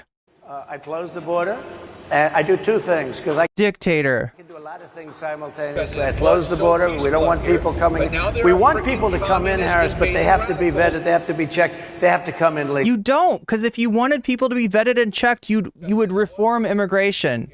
But now there are freaking communists. Chat, we're almost done with this. I swear to God, I didn't realize how long this segment was going to be. We're like 3 minutes. But now there are Now they're freaking communist invading radicals. Was that 3 in a row or 4 in a row? We're popping off, chat. We're popping off. We want people. I want people to come into our country, but they have to be vetted. They have to be checked. So when you say, what do I do? That, and I drill, baby, drill. I bring energy way down. I bring interest rates down. I bring inflation way down so people can buy bacon again. So you bring interest rates way down. Are you going to, what are you? That's the Fed, Donald Trump. That's not the president. But again, he's going to be dictator on day one, so he can. People can buy a ham sandwich again, so that people can go to a restaurant and afford it. Because right now, people can't buy food. Your grocery bills are up 40, 50, 60%, right? She's agreeing to me. Oh, she's agreeing. Thank you. I like you very much. Mr. President, I think we are. But it's true. Your grocery bills are up. And then they're mandating that you buy an all-electric car. You know, Elon Musk endorsed me, and he's a friend of mine. He's a good guy. He's a smart guy. But I'm against everybody having an electric car, okay? I'm very much against that. You have to be able to, if you want a hybrid or if you want a gasoline-propelled car. But, you know, we have more liquid gold, gasoline, oil, under our feet than any other Oil, that is. Texas tea. country. More than Saudi Arabia, more than...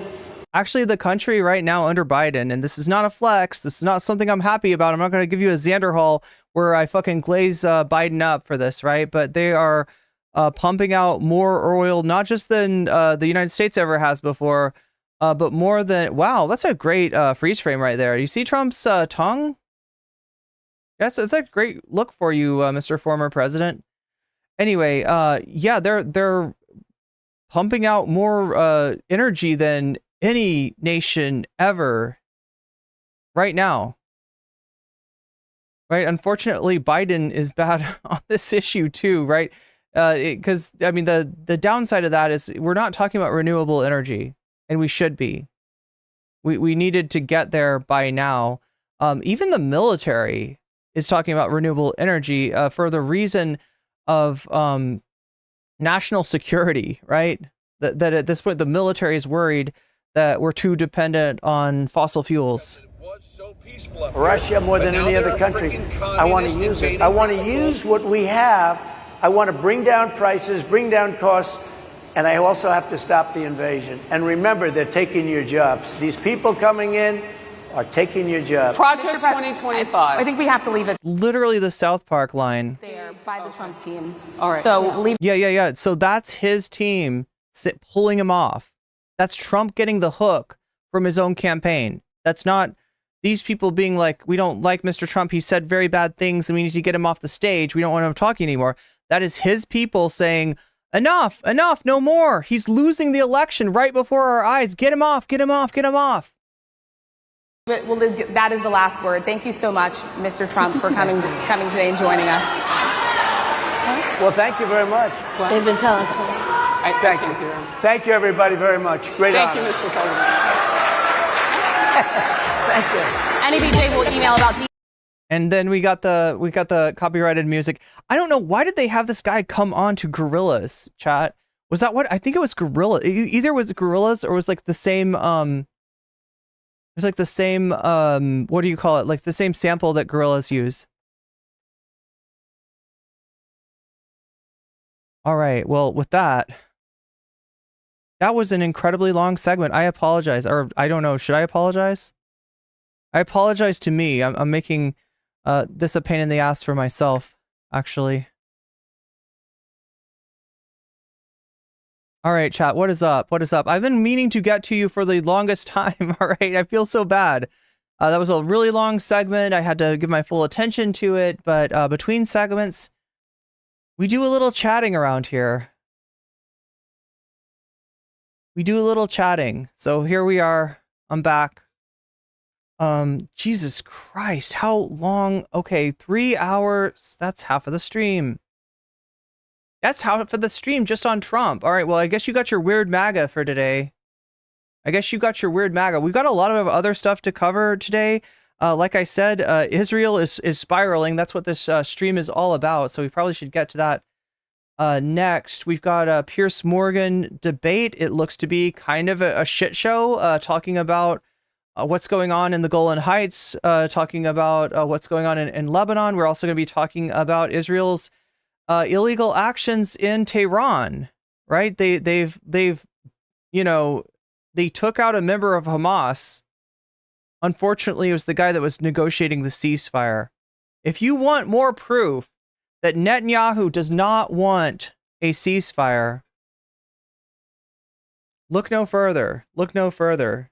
That's one way to stop negotiations, is to like assassinate your negotiating partner. And that's what Israel just did. He's a shark out of water. I need to get some water. I'm a streamer out of water. Do I have anything? Do I have some coffee maybe? Again, chat, sorry for that long, here, let just to convince you that I'm serious about talking to chat. Here we go. Wait, why is that not? Oh my God, it's just.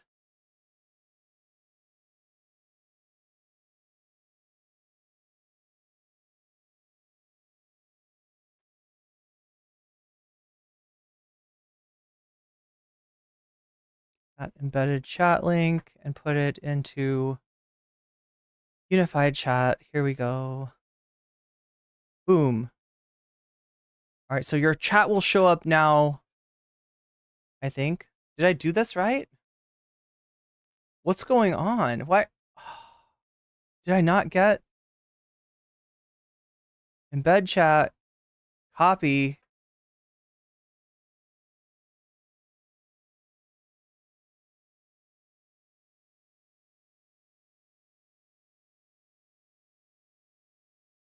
There we go. Pierce is like a boomer chud logic these days. Yeah, kind of. Yeah, there's some similarities there for sure. You imagine, like, don't say that though, because like now I'm imagining chud logic getting his own show on. Wait a minute, he's not even on anything. Pierce is not even on anything anymore, right? Pierce is on YouTube, just like Pierce is just like me. Pierce is just like chud logic these days.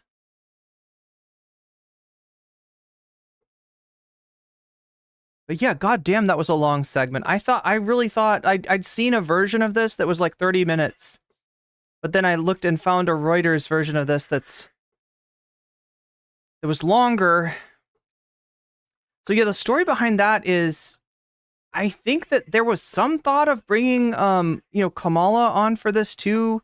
Let me see if I can find this on. Jesus Christ, I'm having to pump my French press here just to get a little bit of fluid out of here because I'm so fucking I drank all of my water. Come on, fluid. Liquid gold, folks, aka coffee. Unified chat, yeah, it's unified. It's Twitch and it's, oh my God. But now there are Communist invading radicals. So yeah, chat, we're taking a little break for me to talk to chat, for me to get a little. So peaceful up here, but now there are freaking communist invading radicals. Get a little something to drink. Before we move on to the Piers Morgan debate, I think we're gonna do that next. I had a whole bunch of stuff for you today, and it's just. That segment ate up more time than I could have imagined. I legitimately thought that was going to be like 30 minutes.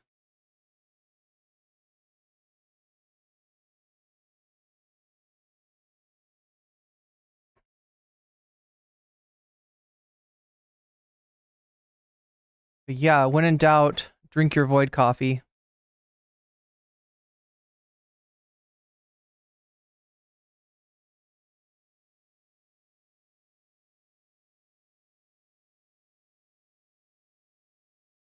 right, so a lot changed while I was... Wait a minute.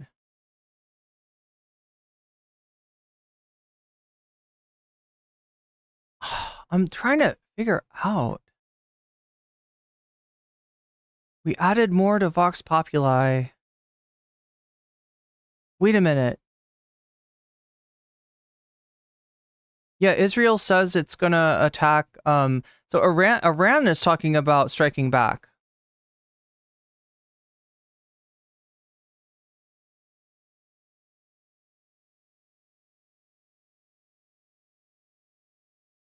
I want to get a little bit more about this Trump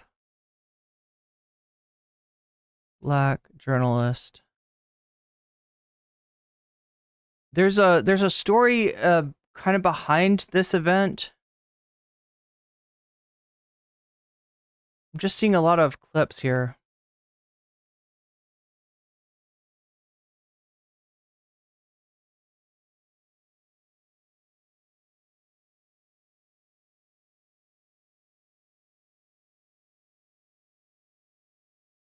I want the story behind what happened with the technical difficulties, what happened with the, attempts to bring him on with Kamala. We heard him talk about this a lot, but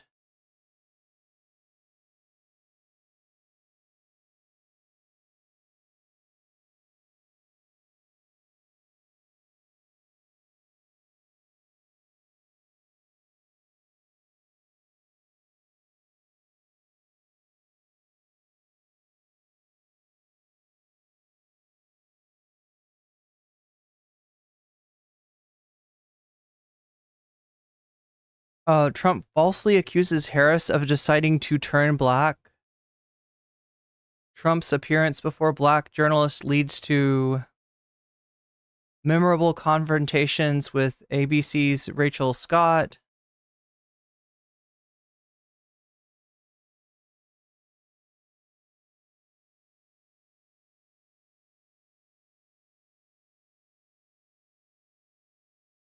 Let's read this. This is from the AP. By the way, right-wingers hate the AP. What do they call it? They call it... I can't remember. They say that the A and the P stands for something else. Primarily due to sharp questioning by ABC News' correspondent Rachel Scott, former President Trump's appearance before the gathering black journalists turned remarkably contentious on Wednesday. Scott pressed Trump's on past statements about black leaders, his support for January 6 rioters, and diversity hiring, leading to the former president repeatedly complaining about how he was treated. She was very rude, said the former president, pointing at Scott. Trump's appearance at a meeting of the National Association of Black Journalists was dripping with bad vibes from the start. Some members objected to the Republican candidate for president's invitation to address the group in the first place, while others said it was their obligation as journalists to question him. On-stage panel, Trump was questioned by Scott, Fox Channel's Harris Faulkner. That's who, when he kept on saying Harris, and this was the person, Harris Faulkner, that kept on glazing him up, right? And Semaphor's Katia Goba was delayed. Okay, here we go. Was delayed more than a half an hour due to technical issues. Scott, ABC News' senior congressional reporter and campaign correspondent, has worked at ABC News since 2016. Her visibility increasing lately when she anchored the network's live coverage of President Joe Biden dropping out of the presidential race. In her first question, Scott referred to the controversy over Trump's appearance and specifically cited several Trump statements about black leaders in the past. So the reason that this was controversial was because of Trump's racist statements about black leaders, including his false accusations about former President Barack Obama's birthplace, rude remarks to members of Congress, district's attorney, and journalists. Now that you are asking black voters to vote for you, why should black voters trust you after language like that? Scott asks. Trump immediately went after the questioner. I don't think I've ever been asked a question in such a horrible manner. First question, he replied. You didn't even say hello. How are you? Are you with ABC? Because I think they're a fake news network. The opening haymaker was directly reminiscent of Trump's first campaign debate in 2016, when then Fox News Channel reporter Megyn Kelly brought up things he had said about women and asked, does it sound like the temperament of a man we would elect as president? When Trump began talking Wednesday about his administration, what his administration did for Black Americans, Scott attempted to cut him off, saying, Mr. President, I would love for you to answer the question on your rhetoric and why you believe Black voters can trust you for another term. Trump said he was doing so, and made a claim he's made before, is that he was the best president for Black people since Abraham Lincoln. Better than President Johnson, who signed the Civil Rights Act, Scott said. Scott then questioned whether Trump backed supporters who had suggested that his Democratic opponent, Vice President Kamala Harris, was a DEI hire, leading to a back and forth between them over the phrase for diversity, equity, and inclusion, what it meant. Do you think Vice President Kamala Harris is only on the ticket because she's a Black person? Scott said, leading to Trump's most newsworthy statement of the session, questioning Harris's racial background. Scott also asked pointedly what Trump's support of people convicted for their actions in the attack on the U.S. Capitol on January 6, 2021. 100, and all they ever do is pivot on this. They never fucking answer. There is no fucking answer. There is no excuse for January 6th, right? They'll just bring up something that doesn't compare, that doesn't involve like a president bringing together a group of people, riling them the fuck up, and then them going and trying to disrupt the peaceful transfer of power, them going and trying to disrupt a governmental process. That doesn't happen. That's not a parallel. They'll just bring up like any sort of civic disorder that they can name and be like, well, what about that? What about that? Is anybody going to jail for that? And yes, people do go to jail for that shit. Look, the country has no problem locking up protesters when they are protesting against police brutality. The police have no problem locking people up. The criminal justice system has no problem going after people who are protesting the criminal justice system. That is just not a thing. Anyway, U.S. Capitol on January 6, 2021, 140 police officers were assaulted that day. Their injuries included broken bones. At least one police officer lost an eye. One had cracked ribs. Two smashed spinal discs, and another had a stroke.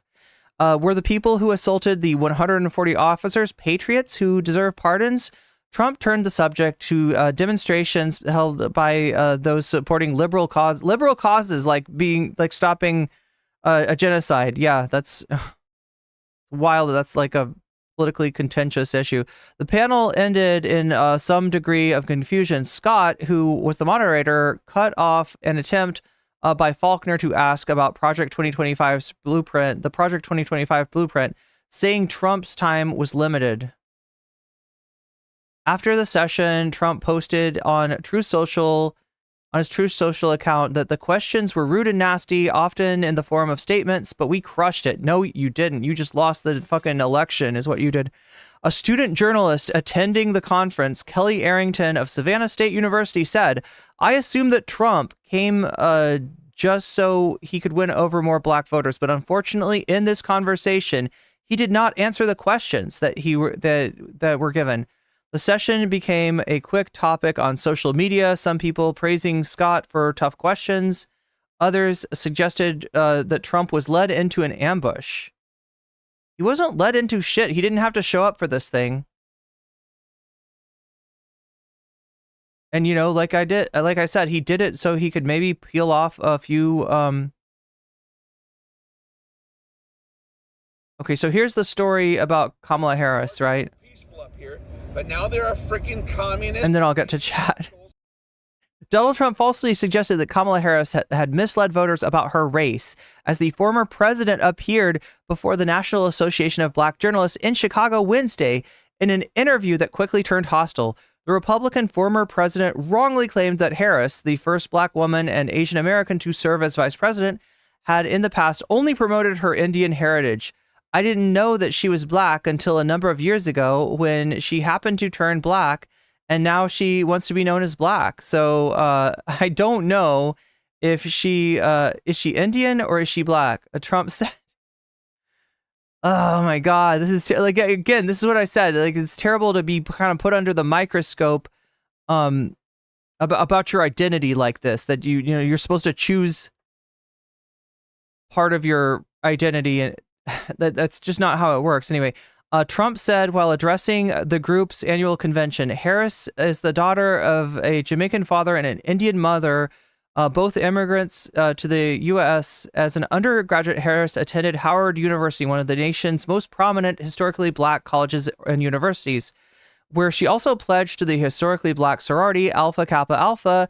As a U.S. Senator, Harris was a member of the Congressional Black Caucus, supporting her colleagues' legislation to strengthen voting rights and reform policing. Trump has leveled a wide range of criticisms at Harris since she replaced President Joe Biden atop the Democratic ticket last week. Again, he's aggrieved by this, right? He was all ready to run against a corpse. He was all ready to punch a literal dummy.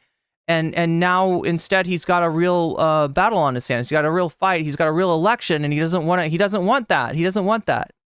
Throughout his political career, the former president has repeatedly questioned the backgrounds of opponents who are racial minorities. Oh my God, there's more to this fucking story.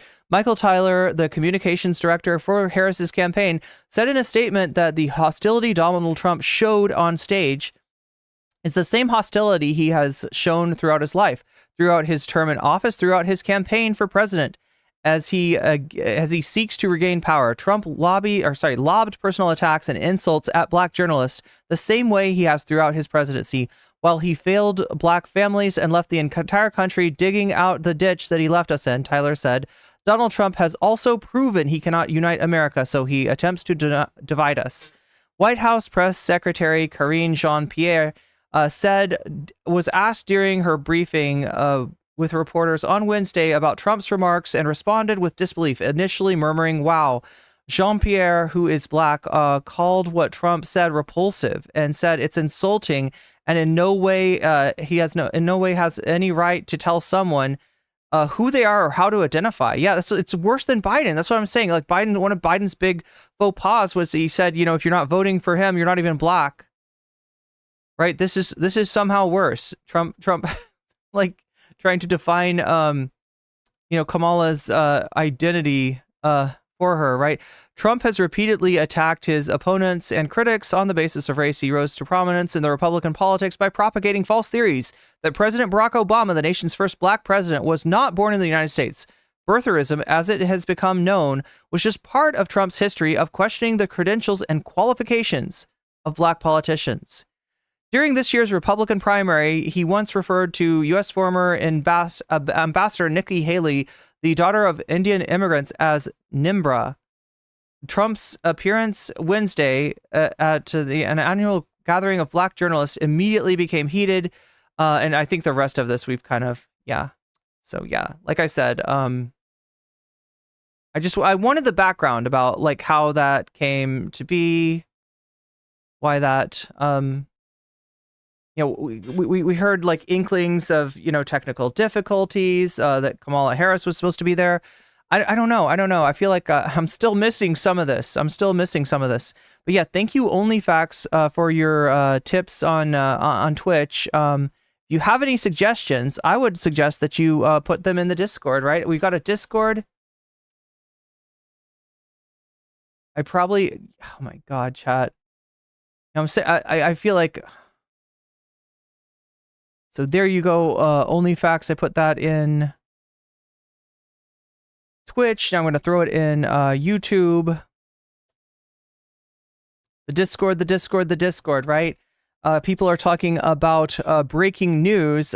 Here's some breaking news for all of you. I have a limited amount of chat, and it gets used up really quickly. So in other words, YouTube does not keep the entirety of my chat, and nor would I be able to sort through all of it to find breaking news that gets posted while I'm doing a segment. So rather than posting it in chat, I would beseech you, in fact, to post that stuff into Discord, where maybe I will be able to find it.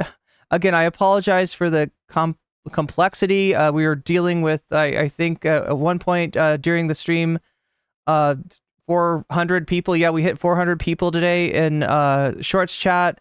Quite a few in regular chat and also in Twitch. And I'm doing my best to keep apprised of all that. But thank you for the suggestion, only facts that. And, if you want to suggest anybody to me, I think you have my, oh my God, yeah. Not so short chat now. Yeah, exactly. It's a short king chat, short kings and queens. But there's Trump, and this might be the moment this guy lost the election. I don't know. I think that went pretty bad for him. I think that his statement about, Kamala Harris and, having to decide between, different parts of her identity. I think that's even worse than Biden's statement about you're not even black. If he came in here to try to increase his share of black voters, I think he did the exact opposite. So, yeah, like I said, we've got a lot to talk about today. As Shakespeare has been telling me, stuff happened while I was focused on the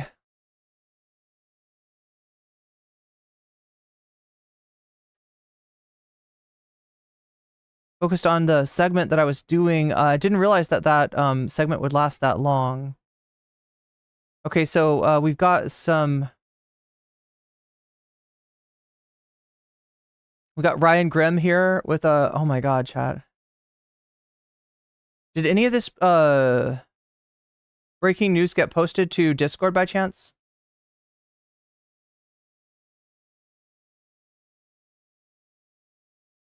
I'm trying to keep up with everything that's coming in here. Yeah, because like I said, I'm dealing with very limited space in terms of you might think that I've got this big stack of chat and I can roll it all the way up and I can roll it all the way down. Unfortunately, that is not how it works on YouTube. There's like, I don't know, the equivalent of what, 2, 3, 4 pages or so of chat that it keeps, and after that it just dumps it. It just dumps it. So again, apologize for anybody who was trying to get my attention and I wasn't able to address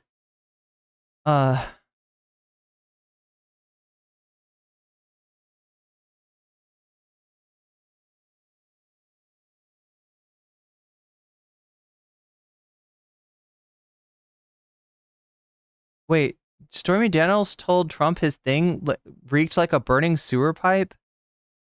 His hook? The hook that he got put in the place of... Anyway, chat, that's just a theory of mine, right? I feel like he's got a... Oh, thank you, Shakespeare. Yeah, again, sorry that this is like such a...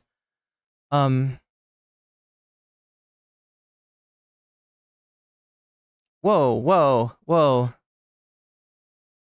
The second that I get a chance to turn around and talk to chat, like Shorts chat just shuts the fuck up.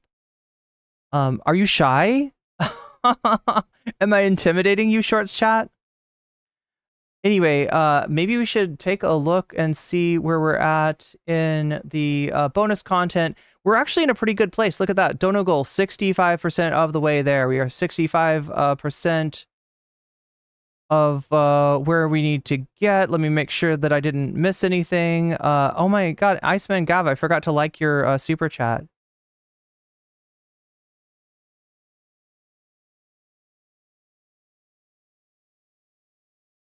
And also, if you donated and you feel like I didn't get your yeah,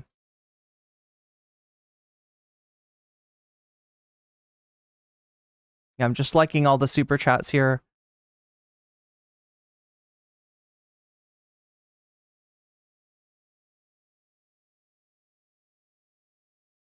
There was like 11% and there was 50%. And then we got...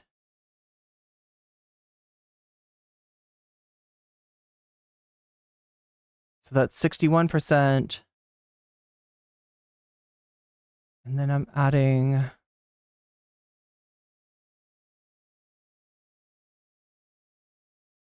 Yeah, I think it should actually be... Shouldn't it be 71? I feel like we're 71% of the way towards the dono goal. I don't know how I missed that, but yeah, if I missed your super chat or any kind of dono, because all of the donos count towards the dono goal, and they also give you the chance to influence the vote, right? And you can influence the vote.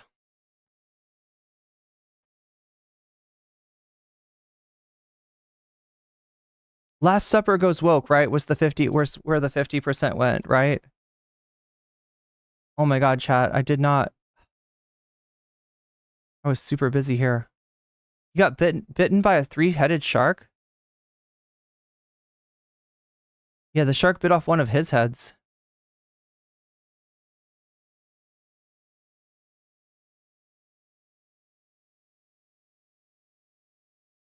You're shy? Not as shy as Shorts chat. As soon as I start talking to Trump for prison 2024.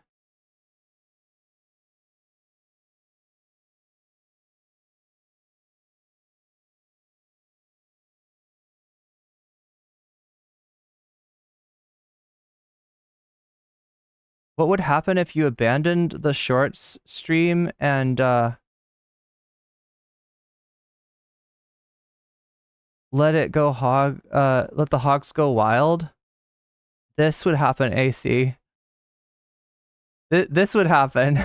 This would be the result of that, right? Cannot call Kamala a DEI hire, but it's okay to call Trump Hitler.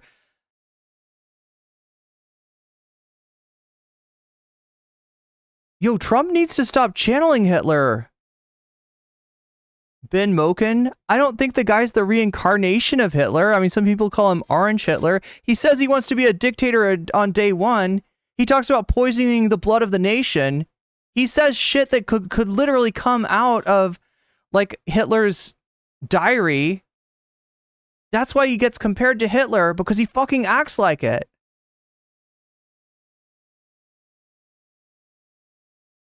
As opposed to literally seeing any black person in a place of authority and saying, oh, this must be a DEI hire. Yeah, there's a little difference between that. There's a little difference between that.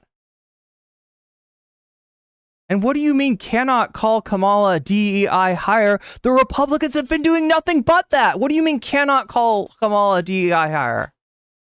We got one half of the political apparatus of the US doing that right now. What do you mean, chatter? What do you fucking mean? Anyway, so yeah, I'm trying to catch up with chat here. Again, I'm really sorry for just kind of focusing like I have to during the segments. Theoretically, chat, those segments should be becoming videos, and I'm going to be trying to get more of that out in the near future, more videos out per content created, because I create a whole bunch of content, but it's very hard to watch because unlike you, who are savvy stream viewers, VOD viewers, etc., right? Most people do not like go for this nerdy shit of watching a 6-hour stream. They instead go for the nerdy shit of watching a 45-minute segment or a 30-minute segment or a 20-minute segment or maybe even something shorter. Most people cannot be bothered, so I need to put out stuff in different formats. And yeah, dude, well, I don't know if he's quoting Hitler, what you can do. I don't know if he's trying to quote Hitler or if he's just like that much like Hitler. If he's just like naturally like that. Maybe here's the thing that's really frustrating, right? Here's the thing that's really scary. It's actually more disturbing if what he's doing is like, these are just the things that he thinks of, right? If he thought of poison the blood of the country independently of Hitler, that's more disturbing. But there is some chance that he's quoting Hitler, right? Mark Kelly talks about having to constantly remind Trump that Hitler is a bad dude and he did the Holocaust. Trump was constantly making comments about admiring the loyalty of the German officers to Adolf Hitler, and you know, kind of wishing the United States brass would be the same. And we are damn lucky that the United States brass is not the same, right? If the United States brass were loyal to Trump in the way that he's describing, which actually not even Hitler's people were loyal. Like Hitler survived several assassination attempts, some of them from his inner circle. So yeah, Hitler didn't quite have the loyalty that Trump thinks that he did, but he just, I guess, imagines the guy. He idolizes the guy in some way. So yeah, I guess it's possible that he's read Hitler and he's quoting from Hitler and he's trolling and he's waiting for somebody to call him out so he can be like, why do they always call me Hitler? and he can bitch and moan some more because that's all he does. He fucking whines. He's a whiner. Chat, I'm a whiner too, and I'm gonna whine about the fact that we are 3 hours and 39 minutes into this stream and have only gotten one, what I thought was a minor story done. And we've got so much more to cover, including some kind of updates that I'm going to have to add to this stuff today. All right, Shakespeare is telling me that the objects in the, what is it called in an airplane? The objects in the above head flight compartments may shift during lifting and takeoff. A lot of stuff is shifted, basically. There's going to be stuff that I need to add to this. So I'm going to try to do my best to do that. We've got a Piers Morgan debate. We've got, I think, some breaking points to cover. We've got a bunch of stuff. I got it all here on my playlist, which I am opening right now. We also have the chance to unlock some extra content today. Yo, that's Tabernacle. That's one of the possibilities, right? Oh yeah, what are people voting for? Let me see. Why so many Mormon influencers? Yeah, like so YouTube full stream chat wants to see about the Mormon influencers. They also are interested in the tech bros and the fact that they want to matrix the poor. They're also interested in the first place Mormon influencers, second place tech bros want to matrix the poor, third place Last Supper goes woke, fourth place Tabernacle. Tabernacle's not doing that well in that poll. If I look at the Shorts channel, Last Supper Goes Woke is in first place. Tech Bros Want to Matrix the Poor is in second place. Tabernacle is in third place. Why So Many Mormon Influencers is in fourth place. All right, well, we're going to change gears here and cover another topic. I hope you're ready for it. Mods, I hope you're ready for it too, because this might be also one that we got 705 votes. We got 99 likes. We got 100 likes in Shorts chat. We got 48 likes. If you haven't liked the stream yet, make sure to do that. Also know that, like I said, I'm counting up the votes in both chats, right? So you can vote in the chat that you're in. If you're in Shorts, you can vote in that. If you're in the not Shorts, if you're in the horizontal stream, you can vote in that. You can also cross over into the other stream. You can click on my avatar and you can go to the other stream if you want to get a second vote, right? Because we got 2 polls. And you're eligible to vote, I think, in both of those polls. So if you want to get those 2 votes, if you're an enterprising weasel and you want to make your vote count twice as much, you can go to the other chat and you can vote in that as well. All that I ask is that you leave a like there because the likes help me out a lot. The likes are the lifeblood of this stream. And it'd be awesome if we could get those up a little bit more. In both chats, right? It helps me out a lot. And then, now here's the confusing part. I think I saw somebody say, so somebody did a $50 super chat, and I think it was for Last Supper Goes Woke. This is what I've got so far, chat. I think I'm missing a few people's. Yeah, there's plenty of headlines, and I'm going to have to kind of like lay those in as I go through the Piers Morgan debate and the Breaking Points content. You'd be so nervous live streaming? Yeah, I mean, it's a lot. It's like drinking out of a fire hose. Except sometimes that fire hose sprays kerosene. Sometimes. Which is not ideal. Okay, so yeah, I did get that one correct. 50 goes to the Last Supper. There's a few more things that maybe are unaccounted for. I don't know. You may, those who donated, you may have already told me what you want to put your money towards. If you could just remind me, if you donated and you don't see yours up here, because I think all I've got is like 2% for Tabernacle, 50% Last Supper, and 6% Vox Populi. I think there's a few more votes than that, but yeah, it's like a fire hose that sprays fire, honestly, and I have to eat the fire. I'm a fire eater, chat. I'm a fire eater. I'm the fire eater. Oh no. But anyway, yeah, we're gonna shift to the next subject pretty quickly here. First time ever settled out. But yeah, so if all things together, it looks like Last Supper Goes Woke is in a pretty commanding lead, followed by the Mormon influencers and the Tech Bros Matrix and a bunch of other stuff. Yeah. That's where we're at. Last Supper Goes Woke, Mormon influencers. But yeah, Last Supper Goes Woke is way the fuck ahead. Way the fuck ahead today. And we are actually 71% towards the dono goal. So it looks pretty likely that we might actually hit it today. That means I got to get my ass going. I got to get my ass in gear. I got to press those buttons that I need to press. So yeah, continue to vote in the polls. Continue to like the streams. And if you donate, let me know which of these topics you want to cover. Because just like this $50 is in here from the super chat that somebody super chatted and they said they want to see the Last Supper thing. If you donate in any way, super chat, super sticker, if you get a membership, if you give a membership, if you give multiple memberships, right? If you are signing up to Patreon, that's the link down in the description. There's a Patreon link there. If you are donating to Throne, that's the link right down there. If you're in the full scale stream, and right up there, if you're in the short stream, right, the Throne link, I'm crowdsourcing better equipment for the stream to make the to raise the production value. And we've already raised the production value significantly. This background behind me, this microphone in front of me, it's all paid for by viewers like you. So if you make a contribution to that, that counts as well. Twitch. Yo, Mike with the 10 gifted memberships.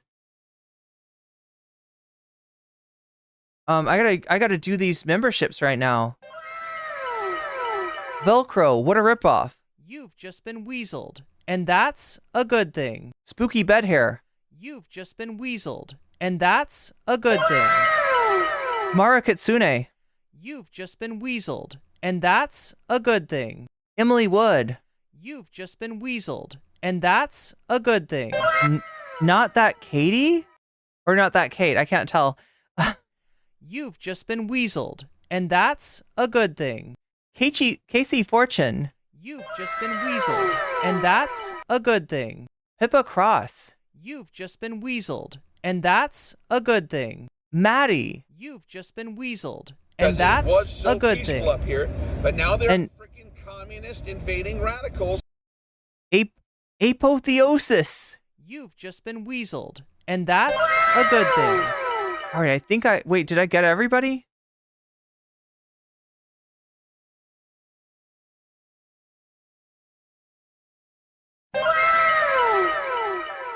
I think I also need to do this for Blop Jones.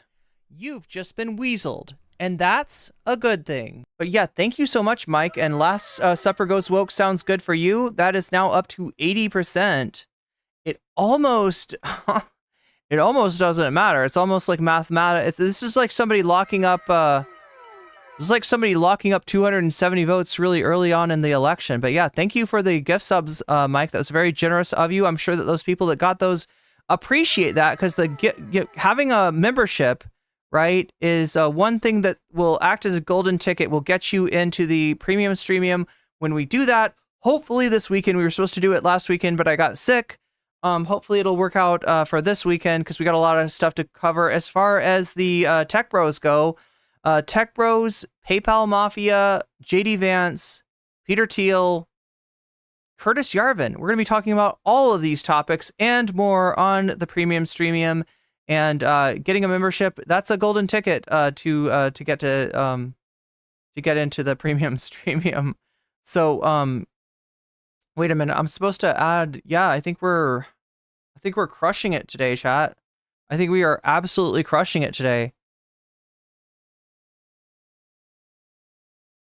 You don't know how the mods deal with shorts. I don't know either. That was rough. Mods, are you okay? Are you okay, mods?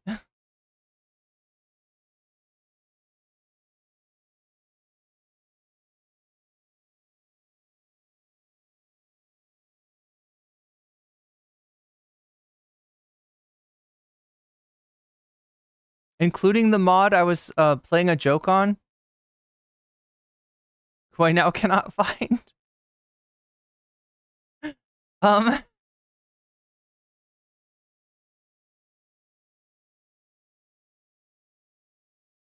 Lucius Brutus asks, what do you know about Hitler? I know that the guy really liked liver dumplings. He was a big fan of liver dumplings.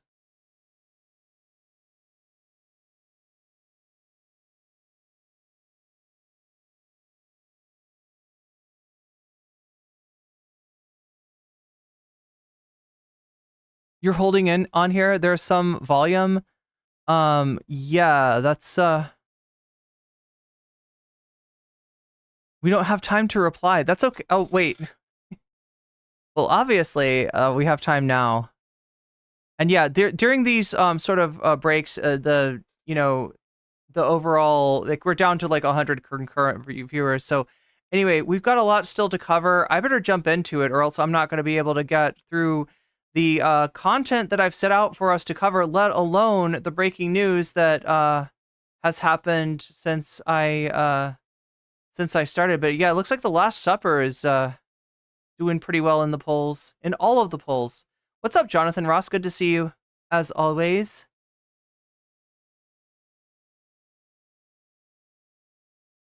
We got some volume in Twitch chat as well. I hope you're all doing well over there. Again, sorry that that segment lasted longer than I thought it was. I was supposed to. Okay, wait. That's what I'm trying to do.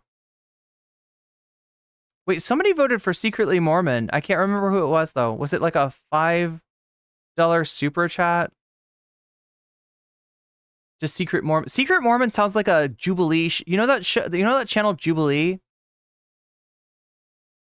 I'm apparently not allowed to watch them, right? Every other streamer reacts to Jubilee, but whenever I do, I get my channel pulled down. They take my stream down. Jubilee hates me because I criticized them once, and they're super snowflakes about it, but oh my god, this is really annoying. I could swear. There it is. Wait.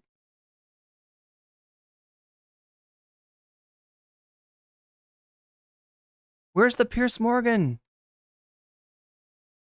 There it is. Okay. Here's the Pierce Morgan. Gotta do the breaking points. I want to do the Hasanabi. Yeah, we have to do the Hasanabi. Otherwise, we're not gonna...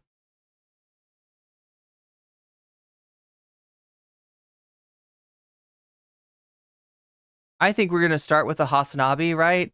And the nice thing about Hasanabi is that he is always going to the bathroom, like, while he's always going to the bathroom while he streams, and he leaves the video up, so I know that the one person that can't say shit about me having his video on while I go to the bathroom is Hasanabi. Omega Star, yeah, towards Vox Populi. I think I got that one though, Shakespeare. There was one that was towards what's going on in shorts? Conservative is crying about we're not weird, you're weird, pretty much. Hassan's Chair is also a good streamer, just like Waluigi's a good streamer. Yeah, exactly. All right. So what are we doing? We are pressing the buttons that are needed to be pressed. And that one. And then last but not least, this one.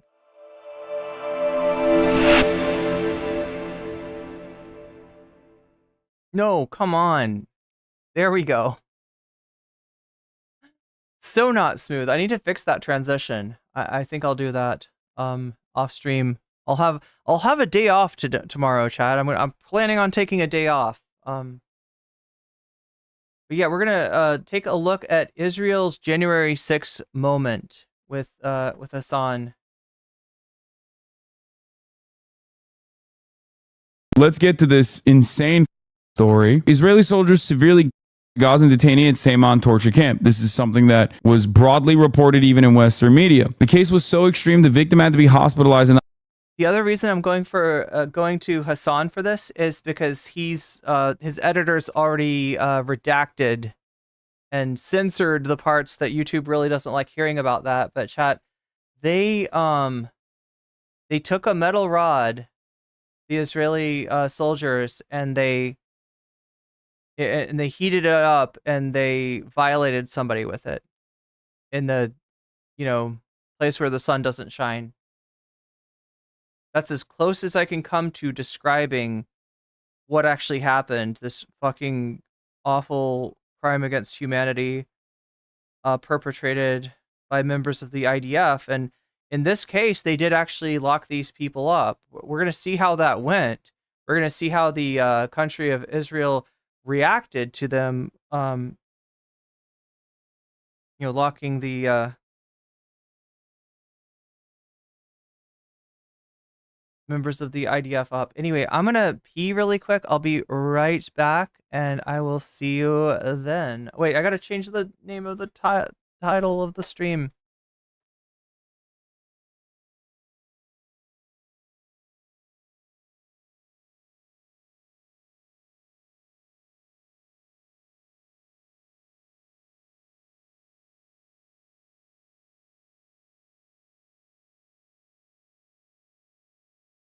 All right, now we're ready to go.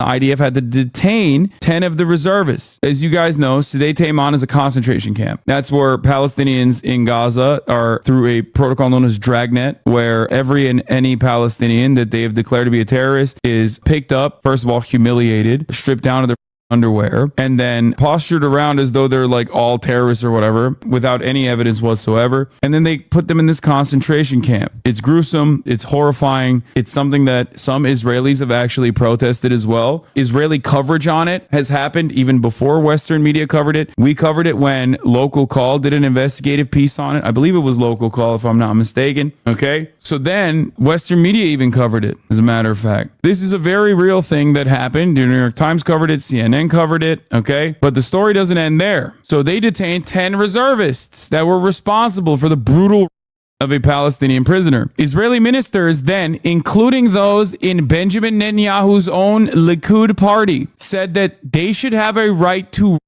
in Israeli parliament, in the Israeli Knesset, they got together and had a conversation about whether or not, and I know it sounds insane, I'm telling you right now, it sounds insane when I say this, but it is 100% true. Here is Knesset member Ahmad Tibi from Ta'al saying to insert a stick to a person's rectum, is that legitimate? And then a Likud, which is Benjamin Netanyahu's party, a Likud Knesset member says, if he is Nukba, everything is legitimate to do to him. אני לא יודע אם יודעים, אבל יש אירוע כרגע בתימן שמשטרה צבאית הגיעו לעצור חיילים ששמרו על מחבלי נוח'בה. For the record, Nukba is like Hamas special forces. Having said that, however, they say Sde Tayman is the Nukba terrorist detention center. This is not true either. When they say that these are like the best like Hamas militants or whatever, one, it's still a war crime. You can't just like and do torture to people, unless you're the American government, or I guess unless you're Israel, which does do those things. Yeah, here's time without an OVO. Thank you. Good thing to know before you start reading. 40% of Sde Tayman detainees are re-released into Gaza after being held for weeks or months. When they say they are terrorists, know that many have nothing to do with Hamas. Also, yes, it was Yuval Abraham for Local Call and Hagar Shezaf for Haaretz back in January. We covered the story about Sde Tayman in January when Local Call, which is a great Israeli investigative reporting magazine that broke so many of these stories that you've seen even circulate in Western media sometimes, cover Sde Tayman and how barbaric it is. The New York Times covered it months later, where we found out in detail how gruesome the conditions were. In June, the New York Times wrote this article. They obviously buried the lead in terms of like using electric cattle prods. Oh, that's how Sde Tayman's spelled. I kept on hearing the name of this facility, and I wasn't sure how you write it, but yeah, SDE space TEI, Sde Tayman. Palestinian detainees. You need to understand that. So just like there is a personalized aspect of the violence. Good news and bad news, Chad. Good news is I got some more water, desperately needed. Bad news is that the bathroom is taken. That they subject the Palestinian detainees to. Palestinian detainees that, once again, are re-released into Gaza, as in these guys aren't like the super terrorists that Israel claims that they are. Almost half of these Sde Tayman detainees are re-released into Gaza. We have seen the irony of the name of that place is just beyond comprehension. Their personal testimony. We've heard their personal testimony. They are released in a gruesome situation where they talk about the psychopathic treatment that they receive, just mass torture. It is a torture factory. It is a death camp. It is a concentration camp. That is exactly what's going on here. And the way that they try to package it is by saying, oh, these are Nukba, like these are the special forces of Hamas. That is also a lie. Yeah, like look, the equivalent of this lie would be if somebody was to round up random Israelis and say that these are Mossad, right? Or so, like, right, this is or special for IDF special forces or something, like, right? This is like, you know, if you were to round up civilians, because that's what's going on with our dragnet approach, right? We're not talking about Hamas special forces. In a lot of cases, we are not talking about Hamas. In a lot of cases, we are talking about civilians. And the you know, they use these words to describe them to make them acceptable targets. הלוחמים שם שכנראה בגלל איזה שהם טענות של יחס למחבלי נוח'בה ויש שם אירוע של התבטאות הטרלול. This insanity that our country is having around the story is crazy and we need to stop it. I think we need to give a personal example here, and I call on the other coalition members to do the same. I'm getting up and I'm leaving here, and I'm not going to vote on anything anymore until this story and this insanity that there's someone in the prosecutor's office that thinks that it is possible to come and arrest soldiers for things that they're doing the Nakba terrorists is not over.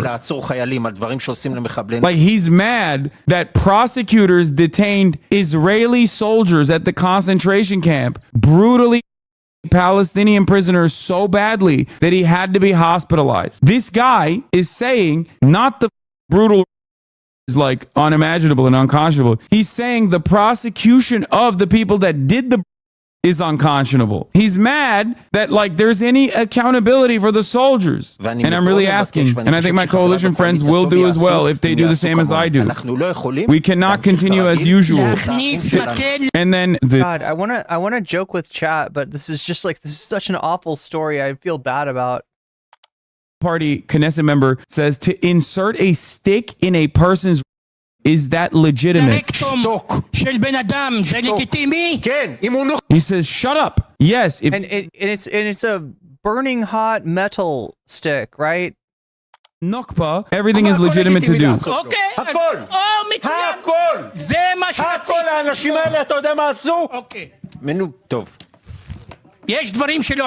Like, this is next level fash. It doesn't end there. Okay. While this conversation is taking place, Israel's Knesset, currently on summer break, is holding an emergency discussion. Like, this is something that I don't know. Like,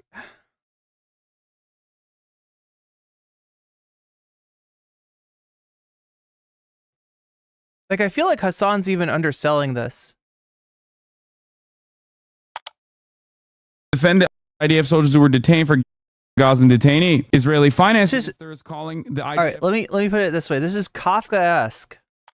Soldiers, heroic warriors, demanding their immediate release. This is Bezalel Smotrich. He is a settler. He is incredibly far right, even further right than Benjamin Netanyahu. The security minister is calling them our best heroes and calling their arrest shameful. Israeli journalists and public figures are also rushing and scrambling to defend the IDF, who severely assaulted a Gazan civilian, and the IDF had kidnapped to the Sdei Taman torture camp. There are wide calls for protests in Israel right now. So that was around 12 hours ago. And those wide calls for protests, leave everything now and come protect our soldiers who are detainees. The Gazan... Yeah, it's essentially, they're saying that their soldiers can do nothing wrong. That when the victims of the soldiers' torture are detained Palestinians who they are interpreting as being the like elite, Hamas soldiers, right?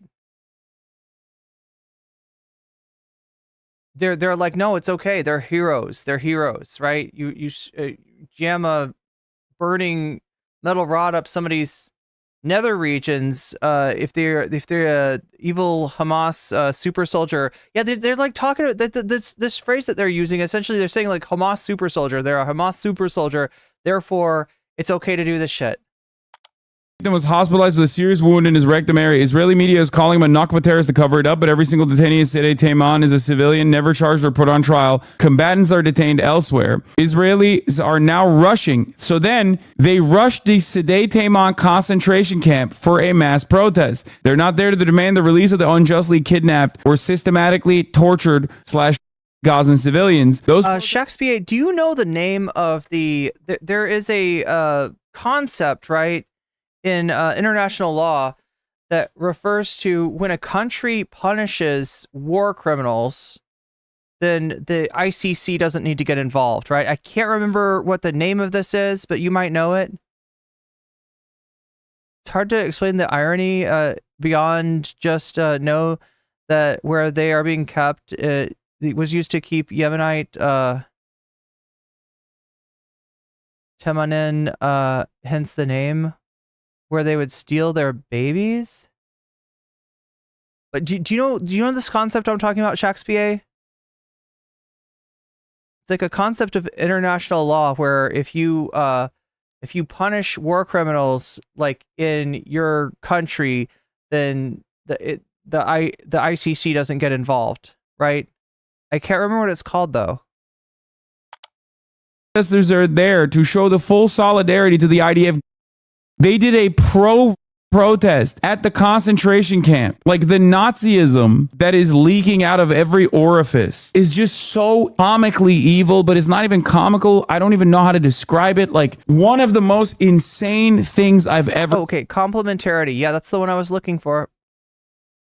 Seen. I thought we had. Yeah, so the reason that Israel's doing this, the reason that they're rolling up these IDF soldiers in the first place, which a lot of times does not happen. A lot of times, there is no consequence for this, is that they know that the story has gotten out there, and that if they don't do something legally to these people, then it's going to end up in the ICC. Like, peak insanity in Israel. Turns out, nope, there is more out there. There is more insanity that could be unlocked. New, fresh hells that could be unlocked in this situation.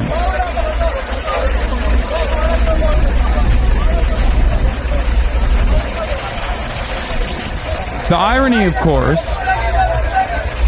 that these inbred don't understand is that the only reason why Israel is moving to actually detain some of the, not all, but some of the, is so they can actually stop the international organs of justice adequately prosecuting Israel for their war crimes. Because you might be thinking, Hassan, what is going on? It seems like Israel never takes actions like this. And you'd be right, because Israel doesn't take actions like this normally. So why now? Especially without any additional coverage on this, with the exception of the articles that came out in June. That is because of a principle that the ICC upholds. Normally, is supposed to declare countries that have their own democratic process to not be prosecuted under the International Criminal Court's jurisdiction. What is the term called? I'm forgetting now. Complementarity. Thank you, A-List 58. That is what it's called. It's called complementarity. Complementarity means that if the country itself is at least making an attempt to, and this is created to shelter Western countries from, ever being prosecuted in the ICC,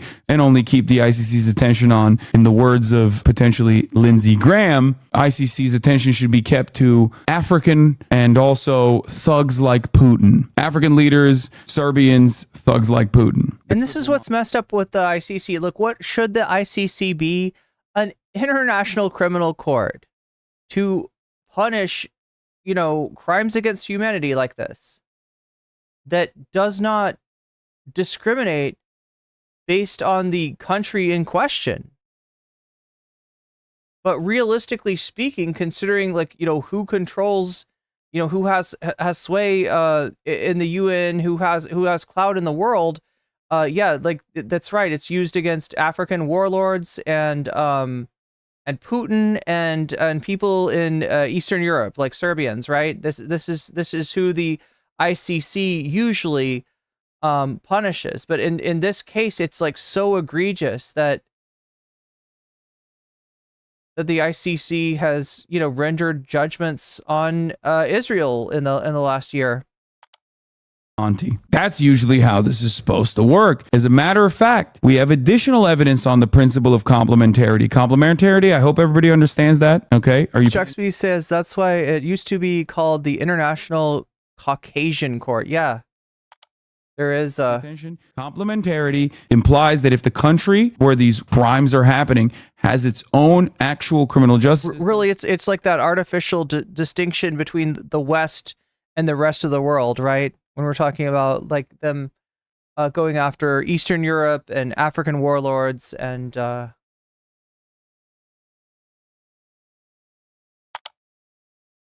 supposedly an interest in a democratic process and due process in general and prosecuting their own wrong. Right. I'm going to see if I can take that pee really quick. I will be right back. Right. Karim Khan, the prosecutor, applied for arrest warrants for Benjamin Netanyahu and Defense Minister Yoav Gallant. We know that Israel knows this process.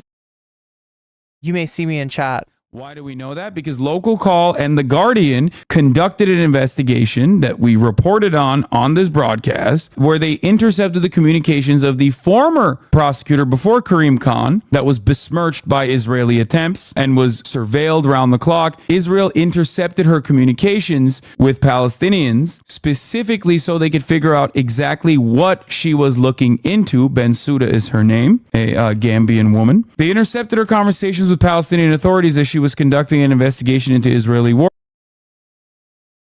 There's no P for the wicked. That's all I have to say. There's no P for the wicked. If you're wicked and you have rights, you can't pee. Crimes specifically so that they could start their own internal investigations on the wrongdoers inside of Israel so they could use complementarity as a defense mechanism. So they could say, oh, you want to prosecute us for war crimes? Well, we prosecuted those war crimes ourselves. So how can you do that? We obviously are on it. Not all of the Israeli war crimes were prosecuted, simply the ones that Bensouda was looking into in an effort to use complementarity as a shield. So remember that. The reason why Israel even detained these IDF soldiers is because they know that there is an ICC investigation being conducted as we speak. And if they don't actually detain or prosecute any of their soldiers, then the ICC can turn around and say, you're not actually prosecuting your own war criminals. We have to prosecute it for you. So these dumb don't understand that what Israel was doing was out of self-preservation. They want to evade any kind of additional scrutiny from international organs of justice, which would blow the whole case up and would create another vector of pressure upon Israel, an apartheid state that is currently actively conducting a genocide. But they don't think like that. They're like, IDF soldiers were doing, that's awesome. So then they did their own January 6th.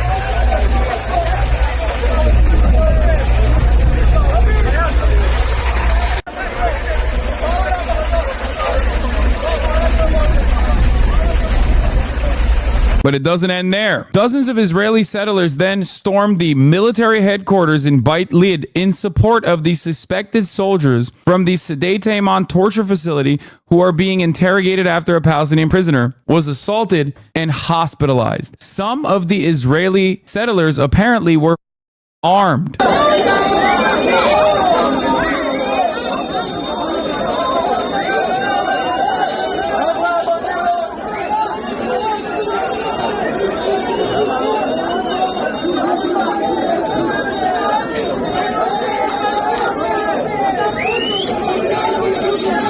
Ministers of the Knesset rarely say it, but it's very common. It was a continuation from the judicial coup, and fury at the military prosecutors happens in the same context too. Oh, that's awesome. They have their own deep state narrative. Of course they do. Why wouldn't they have their own deep state narrative? They're hogs. The hog universality principle remains. It's always the same. The funniest thing is, like, who are they going to blame? The Jews? That's what we do in America. That's what our hogs do. Oh, dude. Our hogs are like, yeah, the deep state led by the Jews are doing this. And then what are the Israeli hogs doing? Other Jews? Like what? That's awesome. Oh, okay. Here we say it's leftist. Yeah. Yeah, you're right, Shakespeare. They termed it apartheid. They officially declared what's going on is apartheid. I mean, that makes sense. Yeah. It's the leftist Jews, the bad Jews. That's what Ben Shapiro says too. So, oh my God. Okay. Hog universality, babe. That is actually pretty common in anti-Semitism when they try to cloak it. So they want to be anti-Semitic, but they don't want to they want to be out as anti-Semitic. So they try to say, oh, it's not all the Jewish people, it's the international Jews, or the, you know, it's a vaguely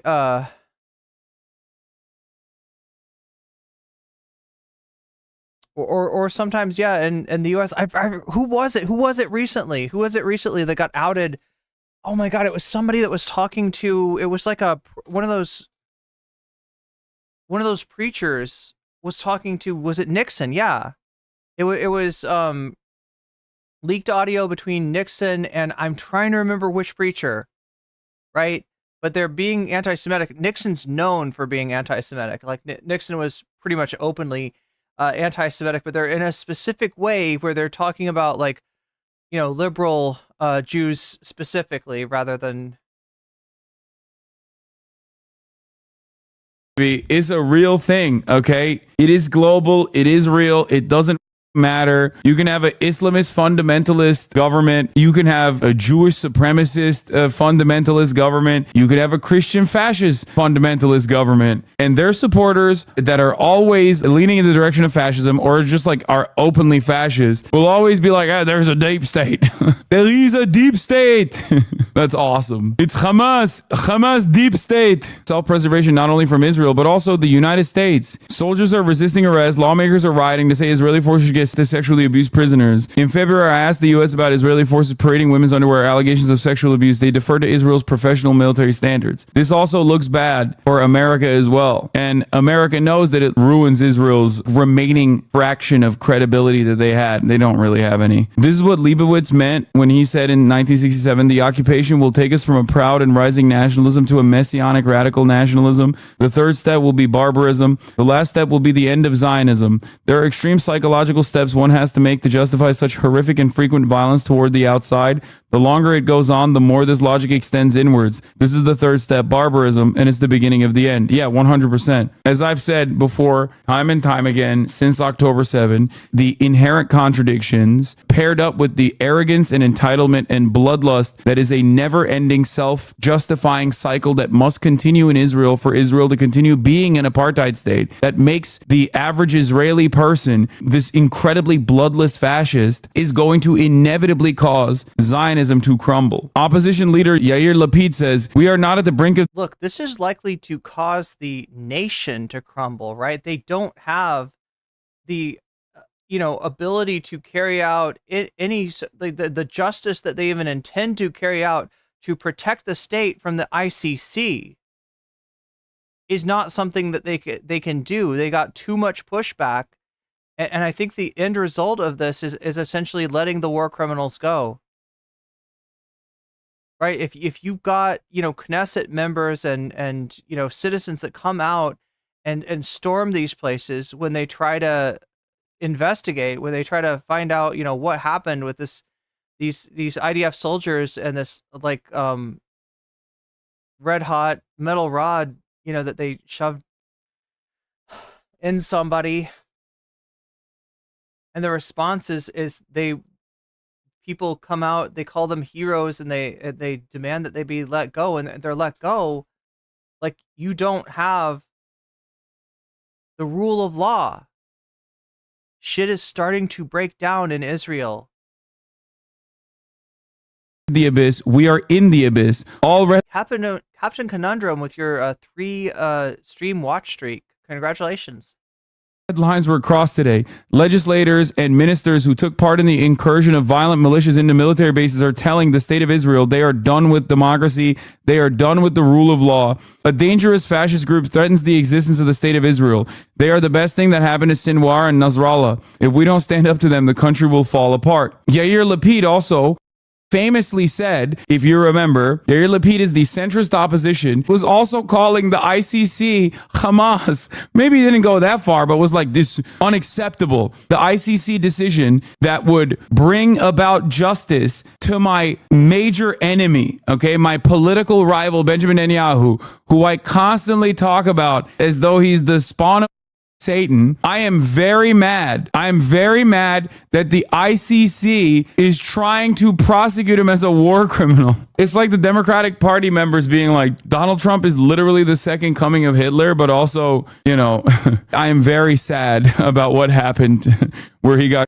It makes me so sad. According to Benzion Sanders, armed militias are claiming to have taken over military courts. The mob is trying to free soldiers who were arrested on suspicion of brutally sexual assault of Palestinian prisoners. Just normal stuff, dude. Real cool and real normal stuff. Is there any coverages in Western media? I have seen such little coverage of this. Everyone is talking about Netanyahu vowing to retaliate against Hezbollah after a lethal weekend strike. No one is talking about what is going on in terms of like the pro. Yeah, so as you can see, we got a lot to talk about. Let's let me take a look at this.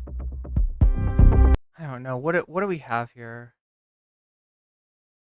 Is this just a discussion? Zvi Sukkot, one of the subcommittee chairman on the Foreign Affairs and Defense Committee. So maybe it wasn't trying to overturn an election, but we're still talking about actual.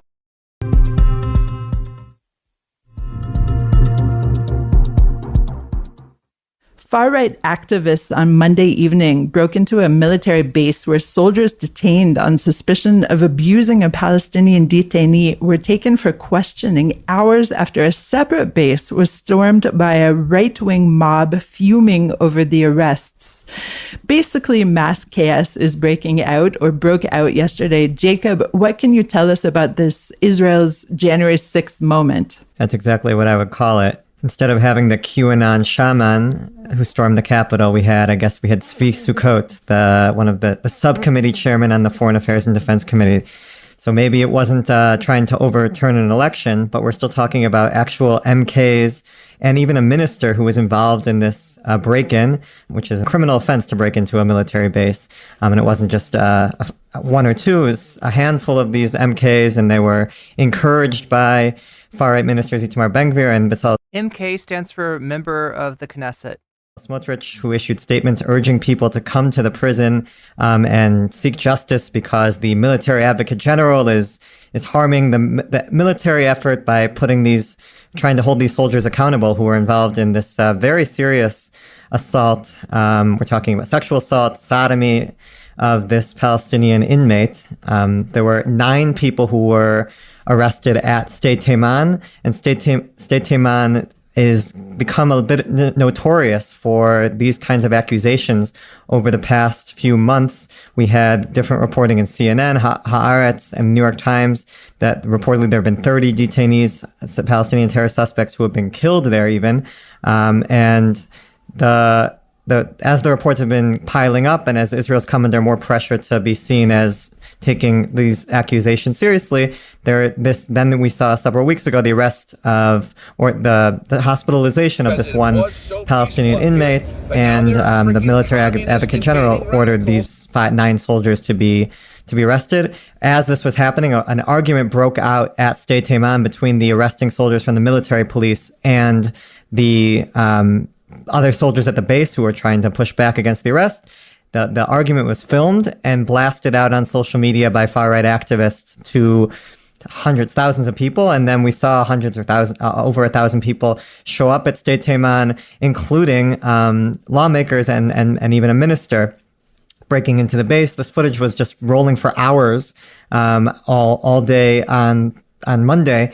And there were no arrests taken, which was really quite shocking. Even after the day ended, then the soldiers were eventually transferred to Beit Lead, which is where the military courts are, and there's also military jail there, and that's where they were being held. These soldiers who are suspected, and the right-wing activists basically flooded that place as well. Just scenes that we've never, I don't think, seen before. The soldiers are having a hearing today in Camp Gur this afternoon. I don't know what to expect. I think nobody knows what to expect. There were condemnations from all fronts, including from IDF chief Herzi Halevi. Other politicians stepped in and condemned the actions of these far-right activists. And to me, it kind of echoed what we'd been seeing with the whole humanitarian aid convoys, where there's a social media outcry and then basically a call to arms where people just flood the scene. And I don't know, is that the same kind of community that's being activated? Does seem to be a lot of Khardali community members who were among those, but it was also others. There were some Lahava activists. These are all people, who have been attacking these humanitarian aid convoys, and I think the large overall impunity that they've enjoyed through these attacks is something that extends here, and I think they recognize that there hasn't been any repercussions for those, so there was no hesitation. I mean, we saw Channel 14. The far-right news network issue a call to the public. It's just become so widespread, and even Likud MKs who were among those who were at the scene and encouraging the public to come in droves. I think there's just this backing from many members of the government, and it took Prime Minister Netanyahu 3 hours to weigh in, and it was only a public statement that he issued. All right, I'm going to try one more time. To the press. See if I can. Calling for calm. There was no utter condemnation of the actually attacking of soldiers who were trying to just carry out their duties. Just a real breakdown of law and order. I think this is like an Elor Azaria incident in some ways on steroids, and just kind of shows, as I mentioned, just the embedding of these extremists within the government. And they try to claim that this is about protecting the soldiers who are just doing their duty in these prisons. A very, very difficult job of having to look after these. Some of these are actual Hamas terrorists who took part in the October 7th atrocities. Not an easy job. And they say they should be protected, and the focus should be on winning the war and not probing the soldiers. You probe the soldiers maybe after probe? The war, is what Svisu Code said. Excuse me, did you say probe? Did I hear the word probe? Yeah, there was some probing going on. It wasn't of the soldiers, though. Of all the words to use here, chat, I'm gonna fucking die. I don't know what I'm gonna be able to... Oh my god. Do you ever have to hold your pee while your roommate takes a shower? And your roommate likes the long showers? The long, luxurious, hot showers. They're just like sudsing up and just, you're just like, I just need to pee. I just need to pee. I could just pee. But that just allows impunity to go on without completely unchecked. Foreign Affairs and Defense Committee Chairman Yuli Edelstein announced amid the outcry that he will hold an urgent... One day, Mike. Today. One day I will pee. I thought his quote that we took out from his announcement was quite interesting. He said, "I will not lend a hand to scenes like the one seen today at the base in State Taiman," meaning he's condemning it, right? But at the same time, he's saying a situation in which masked military policemen raid an IDF base is not acceptable to me, and I will turn on the hot water in the kitchen. Oh my gosh. Not allow it to happen again. Our soldiers are not criminals, and this contemptible pursuit of our soldiers is unacceptable to me. As everyone knows, soldiers here in Israel, it's a huge swath of the Israeli population. It's our sons, it's our brothers, it's our husbands, it's our fathers, right? And so what condemning soldiers right now during this war, as you said, is I wonder if this plays into the way that any men of fighting age, which is like, 16 to 50, considered fighting age, right? In Gaza are basically classed as being Hamas. I wonder if that plays in any way into or the fact that that basically the vast majority of young people in Israel do serve in the IDF. I wonder if that plays into the sort of classification of literally anyone in Gaza between those ages as being Hamas. They are all still active reservists, even if they're older, right? Very difficult thing to do. At the same time, course corrections have been made during the war due to outcry, including the release of humanitarian aid and things of that nature. Do you think this is that kind of situation where a course correction can be made? Look, I think the fact that he has to couple the argument is that he's trying to defend the soldiers here, but there are also soldiers who are taking part in this arrest who are attacked.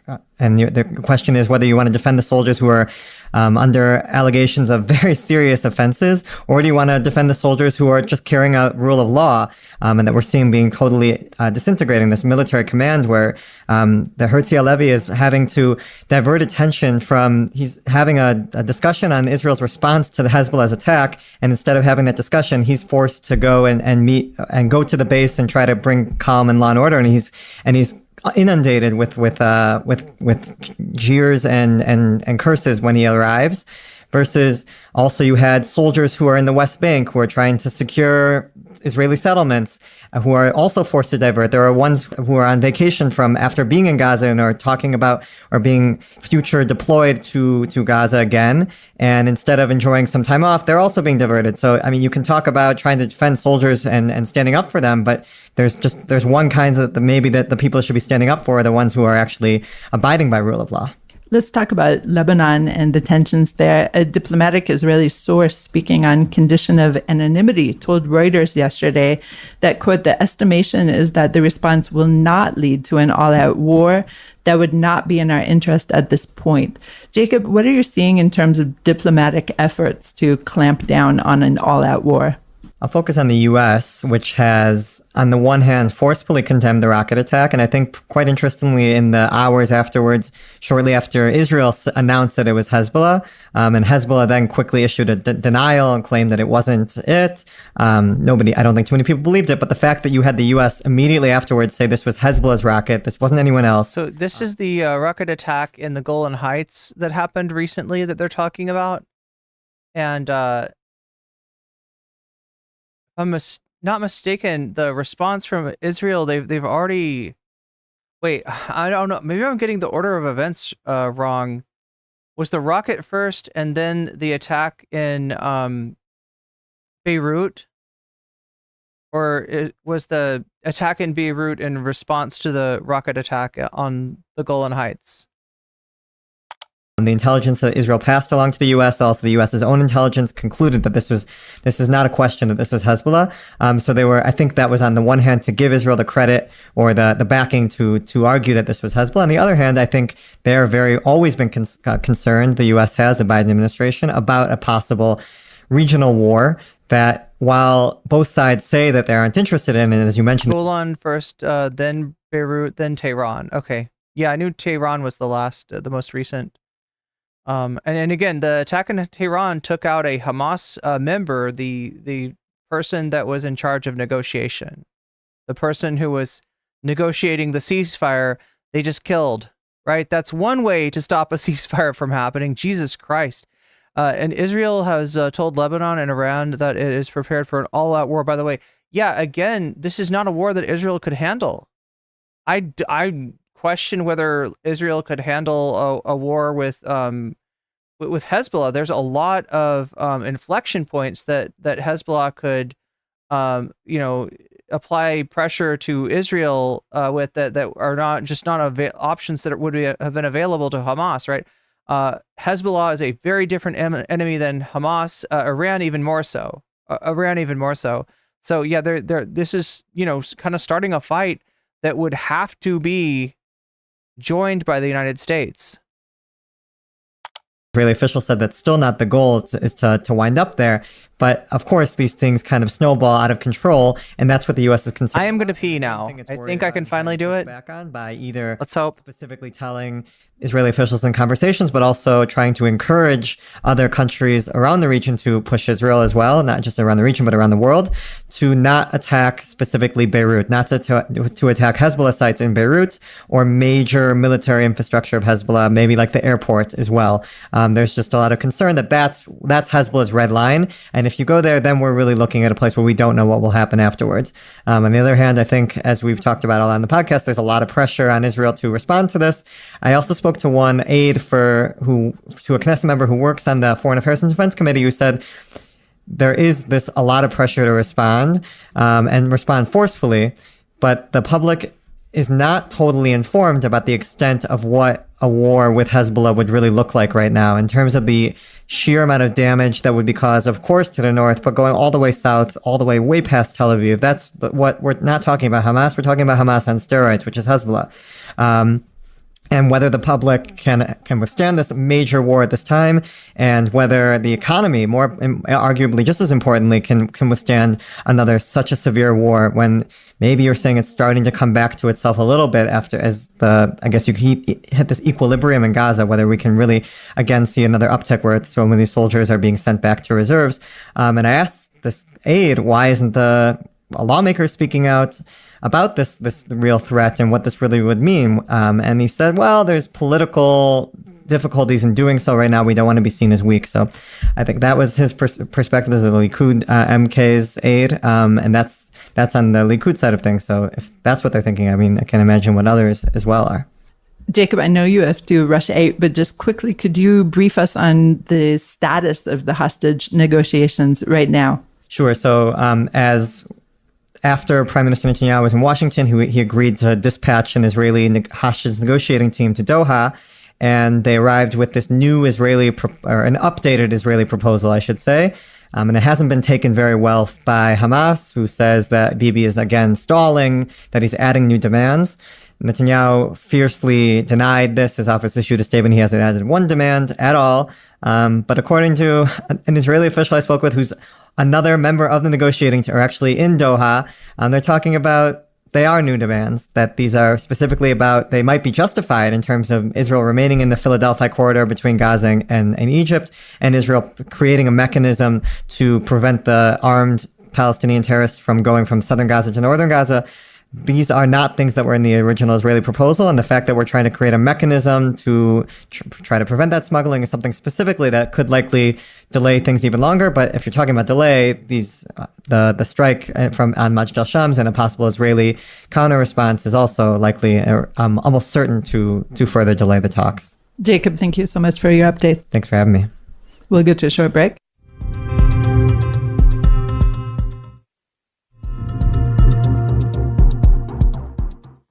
And we're back. The third day of sporting competitions yesterday at the Paris Olympics, weather-related frustrations for Israel's windsurfers, disappointment in swimming. So yeah, this is news from Israel, Times of Israel, talking about the Jan 6 event at Sedat Taiman, and also talking about the response to the strike in the Golan Heights, the retribution that went on in Tehran, and again the strike that happened that went on in Beirut, and then the strike that went on in Tehran. It taking out the member of Hamas leadership that was negotiating the ceasefire. So yeah, another disruption for another slowdown for the ceasefire.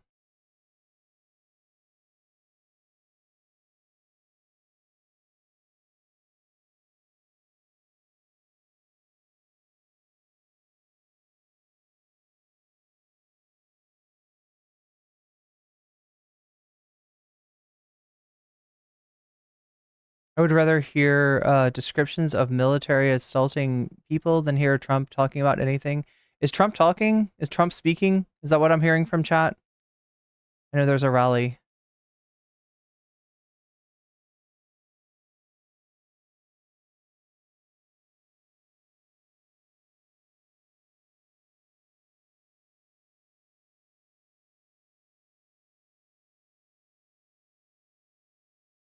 Okay, let's get a little bit more information on what's going on in terms of the strikes against Hezbollah and Hamas. It appears that Israel has conducted 2 major assassinations in the region with potential consequences that are hard to wrap your head around. The first was Fuad Shukr. He is the most senior military commander in Hezbollah. That assassination occurred in Beirut. And the second Was Ismail Haniyeh assassinated in Tehran, in Iran? He was there for the inauguration of the new Iranian president, and he is the top political leader of Hamas. Joining us to break down the context of this and the potential consequences, where we could be headed, is Dr. Trita Parsi. He, of course, is with the Quincy Institute for Responsible Statecraft. Great to see you, sir. Good to be with you again. So what is your initial reaction to these astounding events? Well, I think we have to assume that this is done by Israel, given the track record of Israel doing these type of things, particularly mindful of the attack that you also mentioned against the Hezbollah commander. So if we assume that, we have to ask ourselves what the objective is here, beyond obviously the desire to take out Haniyeh. They could have taken out Haniyeh at any moment. He was living in Qatar. They knew exactly where he was. The fact that they took him out while he was in Tehran on the day of the inauguration of the Iranian president, I think is designed to send a couple of messages. One of those messages is, of course, that they are trying to undermine any opportunity that Pezeshkian's election would bring about for renewed U.S.-Iran diplomacy, something the Israelis have opposed since the mid-1990s. Secondly, is to send a clear signal to both Iran and the different groups that Iran is supporting, from Hezbollah to the Houthis to Iraqi militias, that they're not safe, they're not even safe in Iran, and that Iran actually cannot protect them. This is deeply, deeply embarrassing for Iran, of course, particularly if it turns out that some of the reporting that is coming out now is true, which is that he was actually in or very near the presidential compound when he was assassinated. And then you have to ask yourself, so if the Israelis are doing something that they know is deeply embarrassing to the Iranians, they're clearly doing it because they know that that will maximize the likelihood that Iran will respond. And that will then, as a result, and of course, trigger an escalatory spiral that seems to have been in the mind of Netanyahu when he ordered this, if, of course, it is Israel, but I think it's safe to assume that it is. That's what I wanted to ask about next. What do you expect in terms of the Iranian response? What could we be saying? What could we be seeing in the days ahead, in the hours ahead, actually, potentially from Iran as it plots its response to what happened just in the last 12 or so hours? So I think contrary to the image that has been presented of the Iranian leadership in Washington, I think it's quite clear that the Iranian leadership tends to... Who's less insufferable than Robbie? Oh, Emily? ...actually be a rather cautious and very calculating actor. That's part of the reason why it's become such a potent foe of Israel and the United States. And we saw that in the response that the Iranians gave when the Israelis attacked the Iranian embassy in Damascus, the consular compound of it. It was a very measured response to make sure that it inflicted damage on Israel, but not so much that Israel would have a strong grounds for further escalation. And it seems to have had some coordination with the Biden administration. This time around, however, I think it is much more difficult to count on that type of a response, that type of a calibrated response that is designed to strike back, but without escalating, for that actually to be able to succeed for a variety of reasons. First of all, this was an attack against Hamas, Hezbollah, and Iran within the span of 12 hours. This likely means that the response will be a coordinated response with Iran and several of these different actors, which then, of course, would be different from what we saw in April. Those other actors do not have the same discipline, nor do they have necessarily the same objectives in terms of, we've seen clear tensions between the Houthis wanting to escalate much more and the Iranians holding them back. So I do fear that this has created a very, very explosive situation. The Iranians are likely going to respond together with some of these other actors. And I think the Netanyahu government knew exactly what they did, given the fact that we are now in a late... Now, this is 10 hours ago, so I'm going to try to figure out what updates I need to give for what's going on at this point. ...period of the Biden administration. Some of these shoes may have dropped. ...himself unwilling and incapable of putting any pressure on Israel in the past, except in that instance when it came to the the strike against Syria. But this time around, perhaps he will not even have that. And as a result, the risk of a further escalation that drags the U.S. into it is much, much higher than it was before.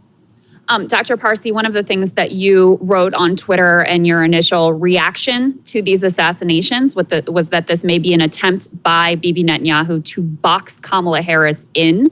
It's still an open question whether she really wants to move away from the Biden policy with regard to Israel, but that's certainly a possibility, an ongoing possibility.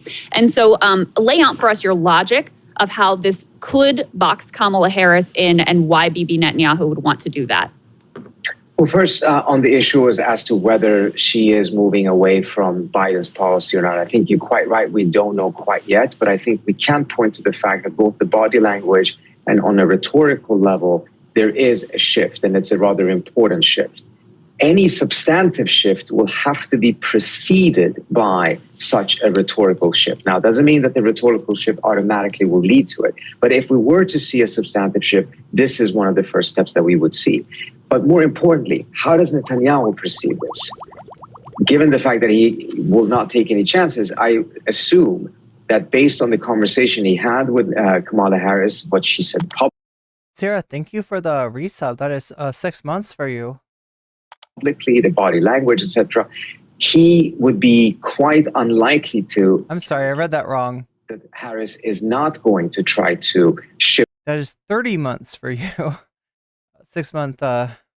Shift away, not just rhetorically, but on substance, away from where Biden has been, which incidentally is not terribly hard. I mean, the bar is very, very low here, right? So given that, what does he do now before she actually potentially becomes Bad Lefty says this action kind of says to me that Bibi accepts Trump as in yeah. president? Of course, this is all assuming that she would win. I think one of the things that he would want to do is to box her in, create a crisis that forces her into the same type of a bear hug that Biden voluntarily chose to adopt after October 7th. And by that crisis also take away the opportunity for her to have the initiative. She's going to be forced to react rather to be able to come in as president. Okay, so let me see if I can summarize these updates, right?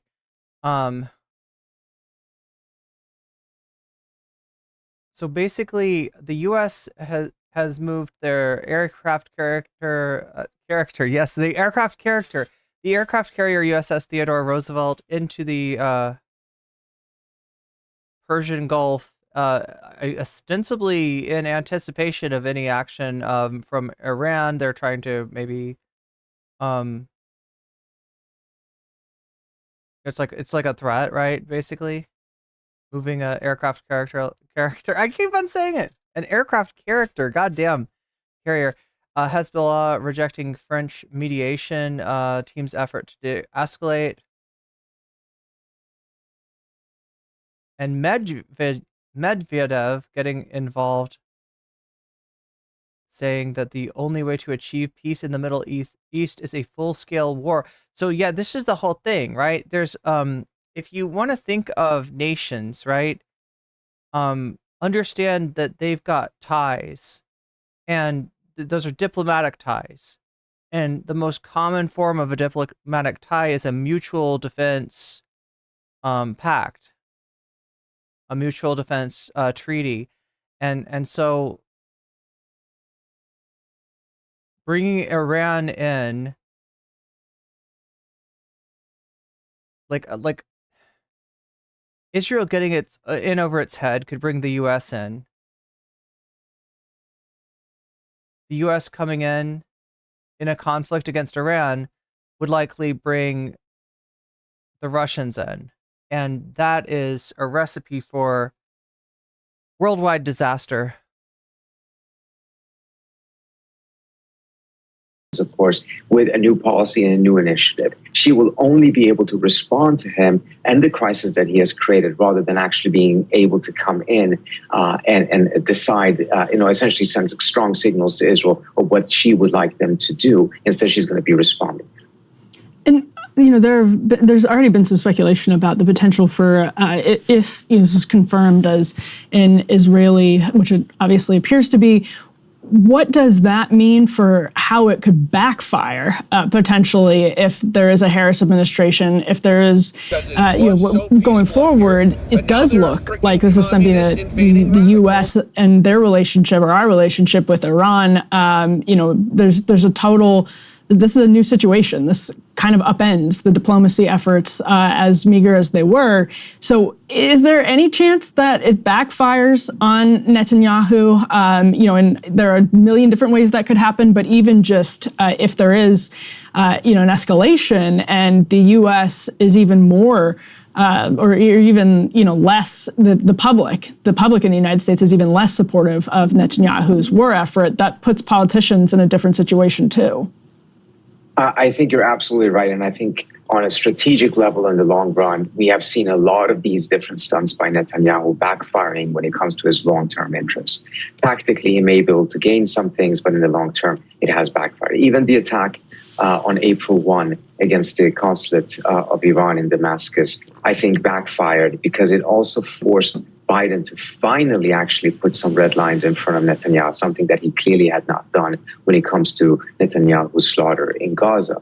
But nevertheless, in the short run, I think it's going to unfortunately have similar impacts as we've seen before. But I think one of the things that is happening right now is that it's becoming increasingly clear to an increasing number of Americans who don't want to see the United States go into more wars in the Middle East, who don't want to see the United States get dragged into wars, whether in the Middle East or...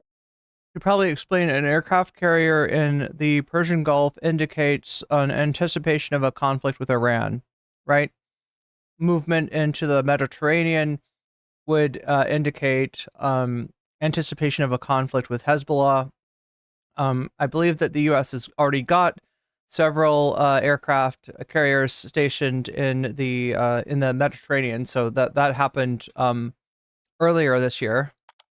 Elsewhere are tired of these forever wars. That the one country that is most likely and most intent on dragging the U.S. into such a war is Israel. It's not just what is happening in Europe, etc. And I think this is also starting to become more clear on the conservative side, where I think support. What's happening in Europe is a escalation between countries like France and Russia. France has stationed troops in Ukraine in what's called a tripwire. There are not enough troops to really, affect the war, and they're not involved in fighting, but they're there in case Russia decides to mount like a more full-scale invasion into Ukraine, right? If they, then the French troops, if they were killed, would then give France the predicate to, to declare war on Russia, right? So that's what we're talking about in terms of what's going on in Europe and the concerns that a war could break out via that. The Russians, if they decided to escalate and use tactical nuclear weapons, the concern that something like the use of American or European weapon systems against targets in Russia could spur something like that. That's the danger in Europe that he's speaking about.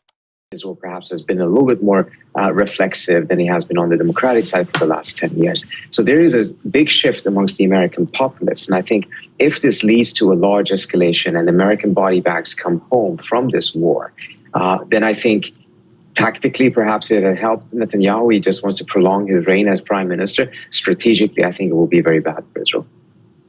Last question I have for you, Dr. Parsi. Control room, if you could put the final element, I believe we have it labeled C4, up on the screen. This was Jeremy Scahill over at Drop Site News, interviewed a scholar of Hezbollah, Amal Saad, and asked, this was before the assassination of Ismail Haniyeh, asked what a war with Hezbollah could look like. And in part, he said, listen, we're talking here about a much more sophisticated military organization, well over 100,000 fighters, well over that number, over 150,000 missiles and rockets. He went on to say, from all the information I've been gathering, it would actually lead to the unraveling of the Israeli state. We're not talking here about just a defeat for Israel like in 2006. It would be the sort of defeat that would actually lead to its demise. I'd love for you to react to that, if you agree with that assessment, and lay out for us in a little bit starker detail the escalatory spiral and where it could lead and what it could mean for the U.S. in particular. Well, as was said in that interview, more than 100,000 fighters. We're talking about more than 150,000 projectiles. We know that Israel's air defenses are not as impenetrable as many thought them to be, mindful of the fact that the Iranians managed to get 9 ballistic missiles through, as well as a much more sophisticated technological base for that fighting force.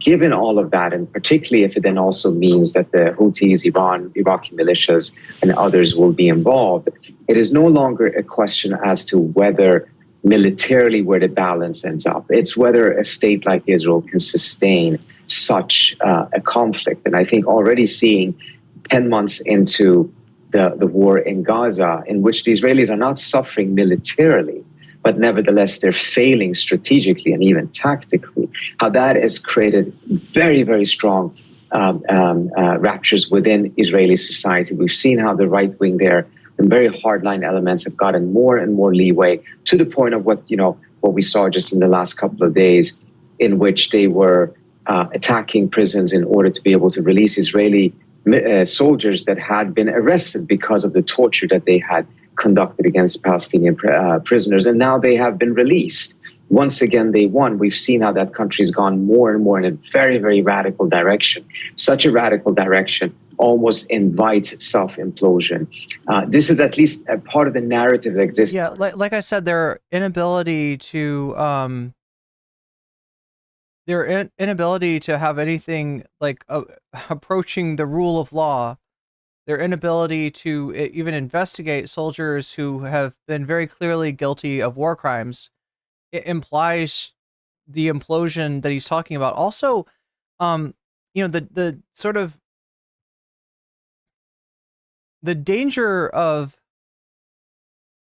this particular conflict, and particularly the chain of alliances, the chain of international relations, connecting Iran with Russia. So Russia has a huge PR problem when it comes to the Ukraine war. There are very few countries, only really countries that find it advantageous to, buy oil from Russia are really siding with Russia in the Ukraine war. And meaning that them going to war, them escalating the conflict over Ukraine would be a battle they could not win. Now, it's a battle that could destroy the world still, but it's not a battle where, Russia would be able to rally people to its side. However, if war were to break out along the lines of Iran and Israel, the international response would be very different. International sentiment is very much against Israel. And so, you could see how war breaking out along these lines would be maybe, more appealing to Russia. Again, nobody wins in a conflict like this. The world loses. It's not, it's not really an opportunity for anyone. Although I get that, Netanyahu thinks it's an opportunity for him, but again, I would, there is a high likelihood of of Israel imploding over this stuff. The Middle East. Part of the reason why they think that such a military confrontation with Israel, even if it is lost militarily, strategically, nevertheless, it will lead to the collapse of Israel. Whether it's true or not is really impossible to say, but there clearly are signs in support of that analysis, given what is happening in Israel today. Dr. Parsi, it's always so great to have your insights, and especially on such a consequential day. So thank you so much. My pleasure. Thank you so much. Hey, if you liked that video, don't forget to hit the... All right, y'all, welcome to the show. I got a big one for you. Oh, it's Kyle Kulinski. It's Kyle Kulinski. Where did he come from? Just kidding, chat. It's a joke. If you know, you know. If you know, you know. I should probably check on... should probably check on the poll here.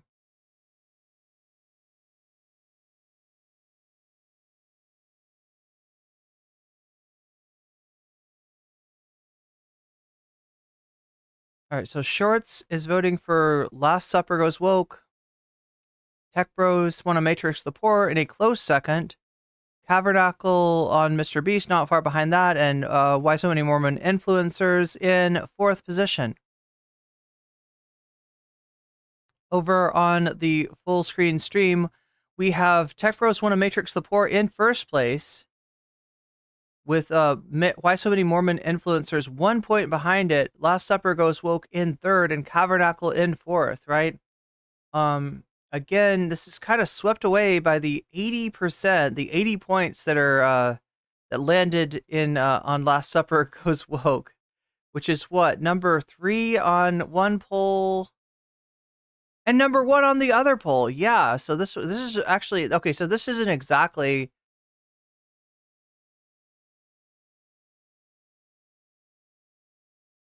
I would say with just the poll, it would be Tech Bros Wanna Matrix the Poor would win.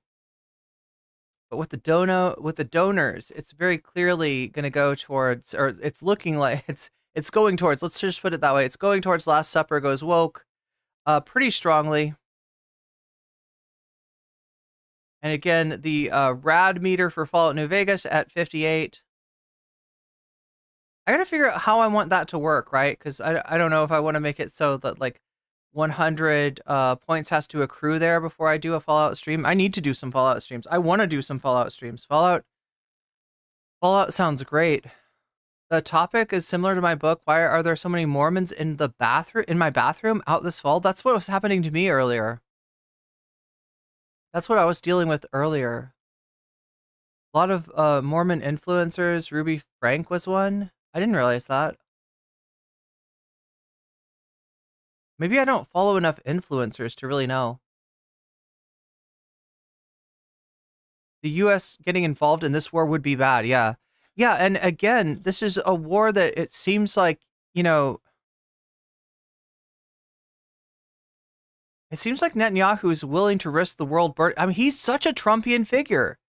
There are so many parallels between Netanyahu and Trump, right?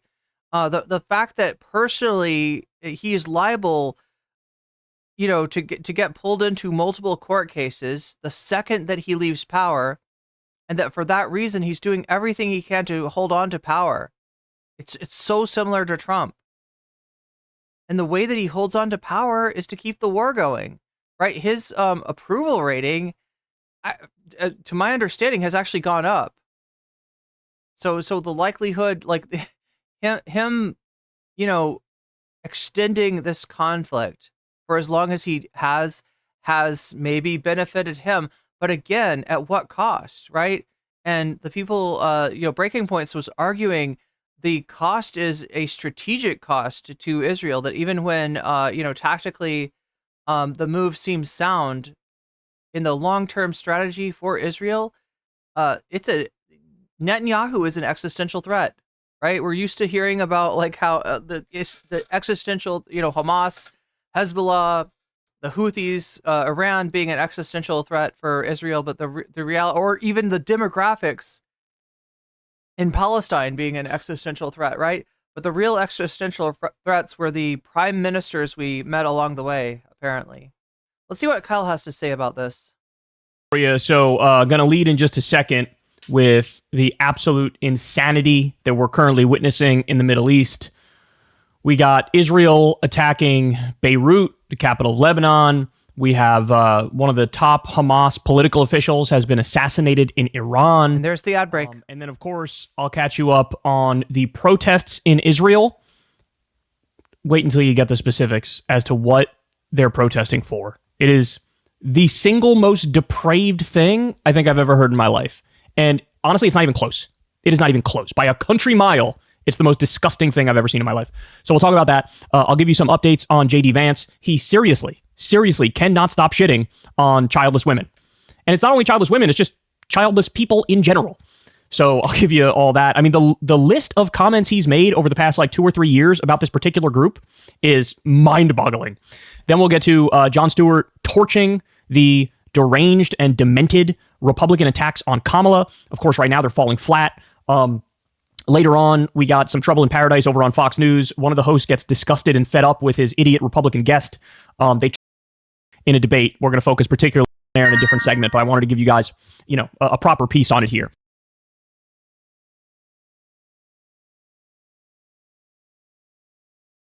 Oh my gosh, why did I put white on white? It makes it so hard for me to read. Okay, somebody just donated to Throne. Thank you, whoever you are. I appreciate you. We need to switch. I need to press that button, don't I? Here we got this button. Got this button, and then this one.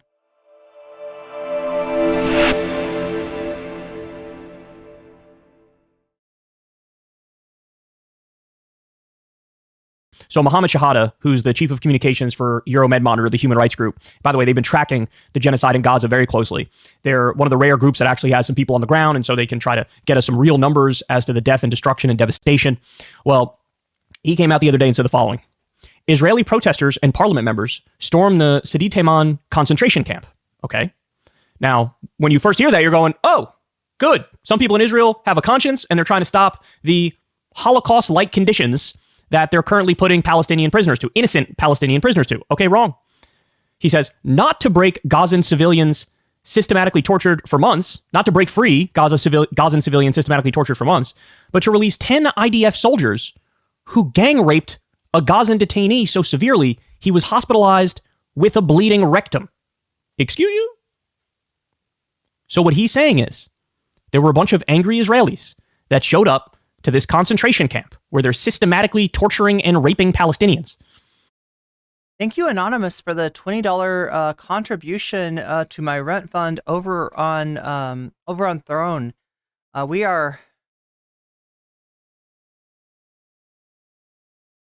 64% of the way funded for that, so that's really cool, and I appreciate that a lot. This is going to be, like I said, this is like the tough month for me because I get paid a month behind, and June was really bad. August looks like it's gonna be, or July obviously was really good. The stream kind of blew up during this month, and for that reason, August and everything after looks really good. But it's just the challenge that's been like getting through July, basically, and being able to pay all my bills. But yeah, thank you to everybody who has supported me over there on Throne. They showed up and they were pissed that the worst of the worst torturers, the ones who anally raped Palestinians, they want them to be free. Now, by the way, you might be saying, well, hold on, I'm shocked they were even attempting to get any accountability or any justice for the people that did rape the Palestinian prisoners. Yes, you would be correct in saying I'm shocked over that. But here's the reality. The only reason why Netanyahu is doing that is because... Okay, Timido, I got to correct you. Israel's leader, I think you mean, is all about war. Trump isn't for war. You believe every lie that issues forth from that man's dirty mouth, from that man's foul swamp creature mouth. You believe every fucking lie that comes out of his mouth. He lies to you. He's not for working class people. He's not against war. He assassinated a high-level Iranian official. He did an act of war, all right? He did not pull us out of Afghanistan, and then he complained that Biden did. And in addition to that, you want to talk about October 7th, you want to talk about the causes behind October 7th, the cause was basically Trump's fail son-in-law, Jared Kushner, being appointed to go over and do negotiations, cutting out the Palestinians, the Abraham Accords. That's why October 7th has happened. So, you want to talk about like Trump and war? I think you completely... He never had a war. Oh my God, he caused October 7th. What is wrong with you, Timido? Seriously. He did an act of war, right? He did an act that would justify Iran declaring war. This allows him to turn around to the ICC and the ICJ. You want to let Obama wash his hands of all the drone strikes in Yemen because Yemen didn't attack us? And the international community, and he gets to say, whoa, you guys need to chill with your genocide charges. You guys need to chill looking into all of our war crimes. Look, we got this shit. We're going after everybody who's doing some criminal shit, who's part of the Israeli military. See, we arrested the guys who anally raped Palestinians as a form of torture with a hot metal rod.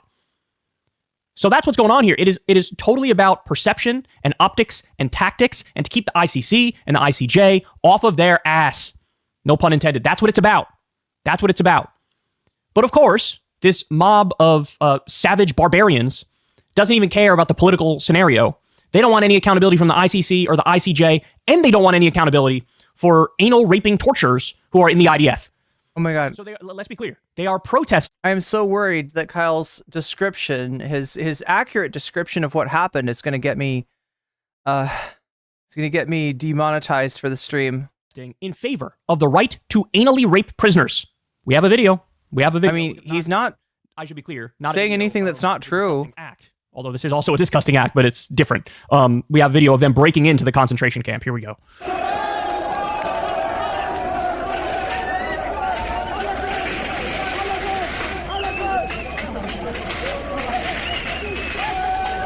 Yeah, it actually does have big January 6th energy.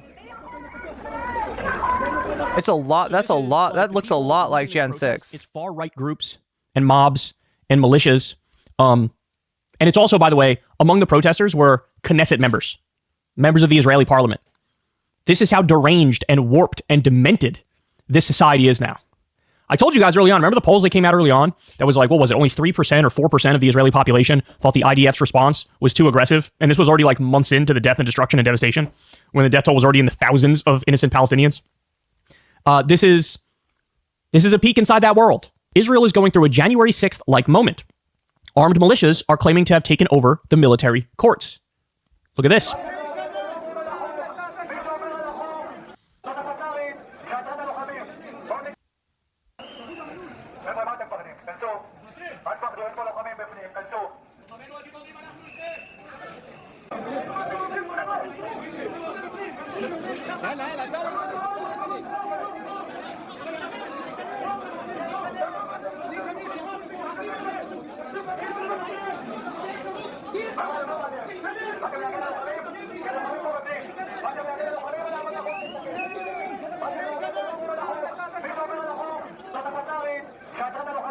All right, there you go. Look, they are protesting for the IDF to have complete immunity to do whatever the fuck they want to Palestinian prisoners. We covered the details. It was Euromed. Well, they're also protesting for the IDF to have no command structure, right? Because if individual soldiers are able to put hot rebar up somebody's nether regions, and then they're not and then the fucking mob and the Knesset members that came out are will enable them to not face any repercussions for that, then you don't have a command and control structure for your military, right? This is what we mean about like Israel falling apart. This is actually a sign of the nation not being a nation. And yeah, I get that, they're going for this greater Israel push. They're trying to, they want to colonize and settle Gaza. They want to, continue their incursions into the West Bank. They want to make life worse for people in the West Bank. But, and yeah, that's what you're going to get if you elect Trump again. I love these people that think that Trump is somehow the president of peace. Motherfucker, he's the president of enabling Israel to annex the West Bank and Gaza. Right? That's on the fucking table, given Trump's donors. Given who Trump owes his ass to, right? That's fucking on the table. Monitor that reported, I think it was 42 different versions of torture that were being implemented against Palestinian prisoners. And of course, the overwhelming majority of the Palestinian prisoners are not Hamas. There's 2.3 million people in Gaza. There's about 30,000 Hamas members. These are innocent civilians who are being tortured. So we have an article on this here. Israeli militants riot over investigation into torture of Palestinian prisoner. The group of protesters, which included Israeli lawmakers, demanded the release of soldiers suspected of rape.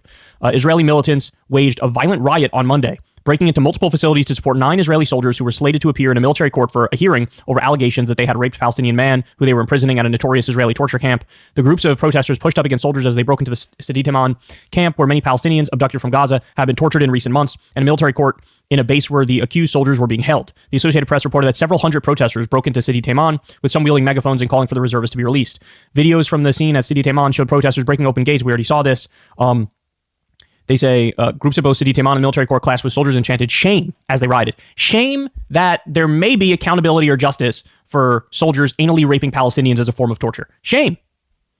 The detained soldiers have reportedly been charged with this. Again, the way that these mental gymnastics work in Israel, right, is that they call the prisoners, right, who are Palestinian civilians, right? They're not combatants. Combatants would be held elsewhere. There's no combatants there, right? That's not a place. That's not a facility for combatants. But they call them not only Hamas, but they call them like elite Hamas fighters, right? The equivalent of like special forces for Hamas, right? They're basically calling them Hamas super soldiers, and they say, well, nothing is, no act is immoral against the elite Hamas, crack troops, right? That's how it's justified in their mind. Sexual abuse of a Palestinian man who suffered injuries to his anus so severe that he was unable to walk.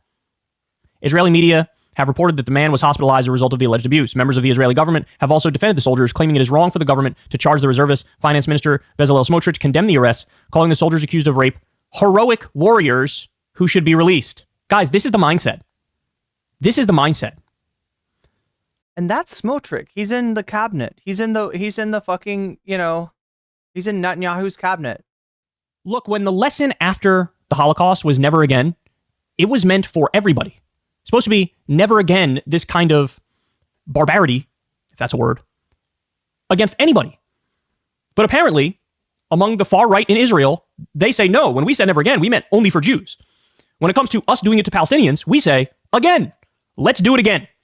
By the way, some of the forms of torture included, they would keep the hands and the feet zip-tied for so long that it would cut off blood flow, and you had a number of prisoners who needed hands and feet amputated. I mean, they went right back to the playbook that the U.S. used in Guantanamo Bay and Abu Ghraib, which we also got that from a communist Chinese manual on how to torture. That was the reporting at the time, right? And sleep deprivation, loud music torture, leaving people out in the cold, making them wet, and then leaving them out in the cold. You've had a number of people who have died as a result of this stuff, beatings, everything you can imagine. And for what? Look, let's call a spade a spade. In Israel, they are doing it because they think all Palestinians are guilty. They're all guilty enough, and they want revenge, and they want retribution.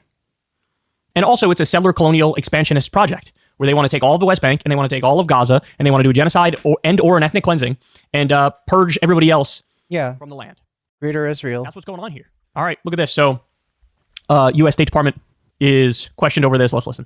Let me ask you about the Israeli police detained soldiers yesterday, or the day yesterday, suspected of raping a Palestinian, sparking protests and so on. Apparently, rape and killing and torture and all this thing happens regularly in Israeli detention camps. Does that constitute a war crime to you? So the reports of abuse are deeply concerning, and we've been clear and consistent with Israel and the IDF that they need to treat all detainees humanely and with dignity in accordance with humanitarian law. Or what? Or what? Because they're not doing it. Everybody knows they're not doing it. Everybody knows they have concentration. That is the question with any United States foreign, policy involving Israel. Or what? Right? And most of the time there is no or what. It's just, you better not do it. Well, we did it. No consequences. There's no or what. There's not even an or what, like, that's like, all right, we're going to start, we're going to pause arms shipments, right? I think Biden paused like one set of arms shipments and then went right back to arming them. Camp set up, and you're, well, we've told them they got to be good, but they're not doing that. So what are you going to do about it?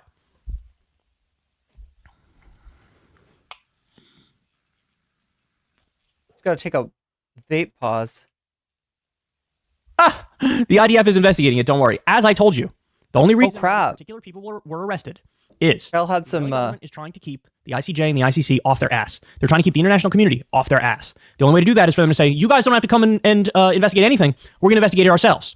And so it's token arrests for the worst of the worst tortures. They could say to the international community, see, we have accountability, we have justice. By the way, wait until you hear what comes next. Just wait for it. We believe in due process, and we're going to let that process play out. 2 quick points. Now, if proven to be true, that does constitute a war crime, doesn't it? I'm not a legal expert, Saeed. It's certainly...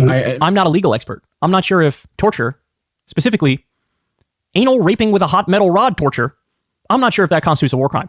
Oh, really? Then you're the dumbest motherfucker on planet Earth, huh? But that's not the reality. You're just a liar. And you know your job is to go out there and cover for Israel no matter what. And it would be inconsistent with Israeli law. And so, of course, that is why we've been clear that the treatment of any detainee needs to be consistent with international humanitarian law. Okay. Ready for this? Breaking. The Israeli court has just released the soldier who is the main suspect in the case of torturing and raping Palestinian prisoners at the City Taman prison. This you get it? The far right wing who stormed the military court yesterday. Do you get it, chat?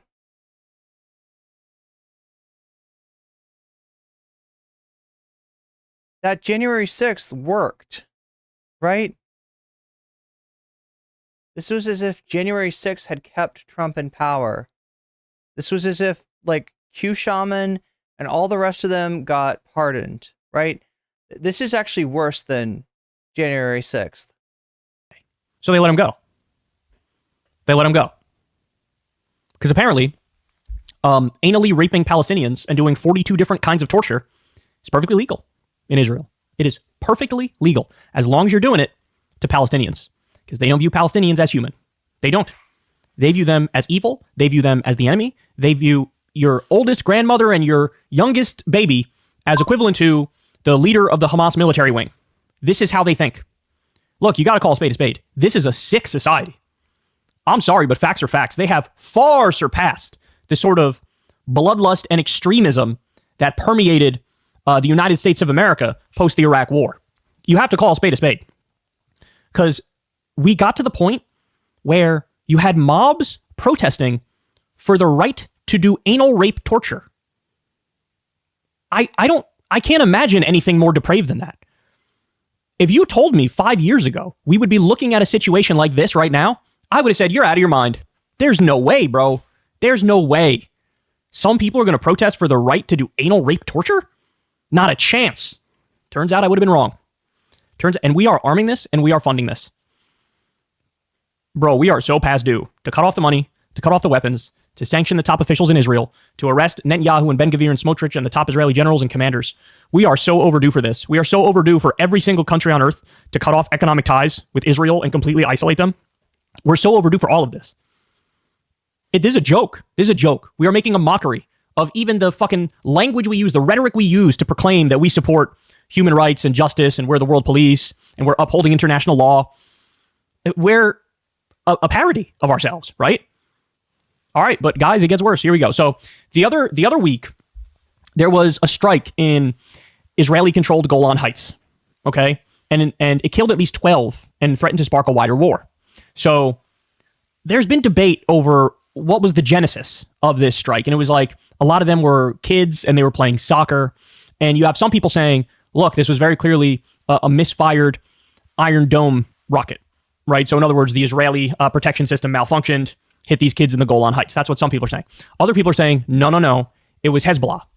Hezbollah targeted, the Israeli-controlled Golan Heights. By the way, just so we're clear, the Golan Heights is Syrian territory that's being illegally occupied by Israel. Shocker. Israel engaged in more illegal settlements and it's so normalized. It's so normalized. Like, I swear to God, like when I see maps of Israel, they include the Golan Heights, and it's been occupied for like years and years. And you just forget, right? So much of what Israel has occupied, so much of what's changed since even like the 67 borders, people just forget. Occupying land. But anyway, so when this happened, everybody went, uh-oh, what the fuck's going to happen next, right? So Israel said, hey, we're going to retaliate. We are going to retaliate. And then we got this. Israel strikes Beirut. So, of course, Beirut is the capital of Lebanon. They say they were going after a Hezbollah commander in response to the Golan Heights attack on Saturday. I think they said at least 2 people have been killed.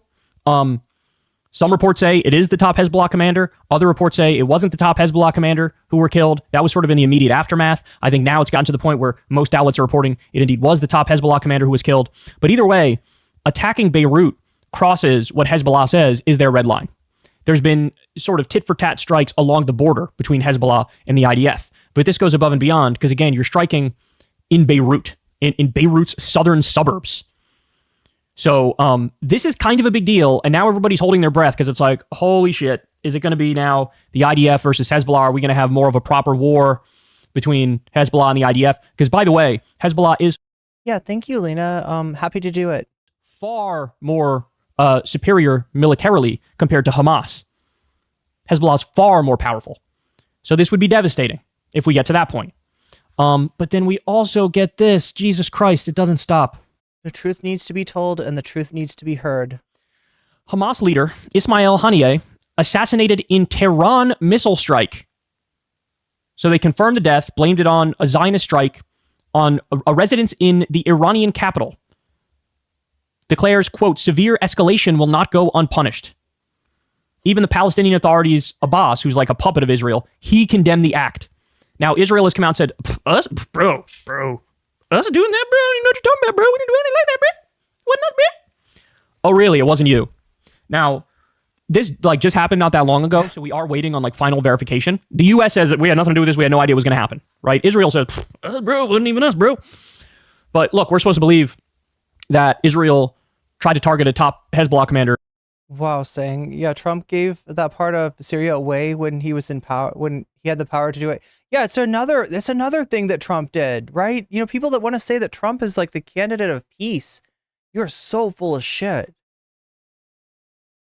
He laid like the diplomatic equivalent of landmines in all over Israel, right? His policies have seeded the conflicts that erupted during Biden's administration, and future conflicts as well.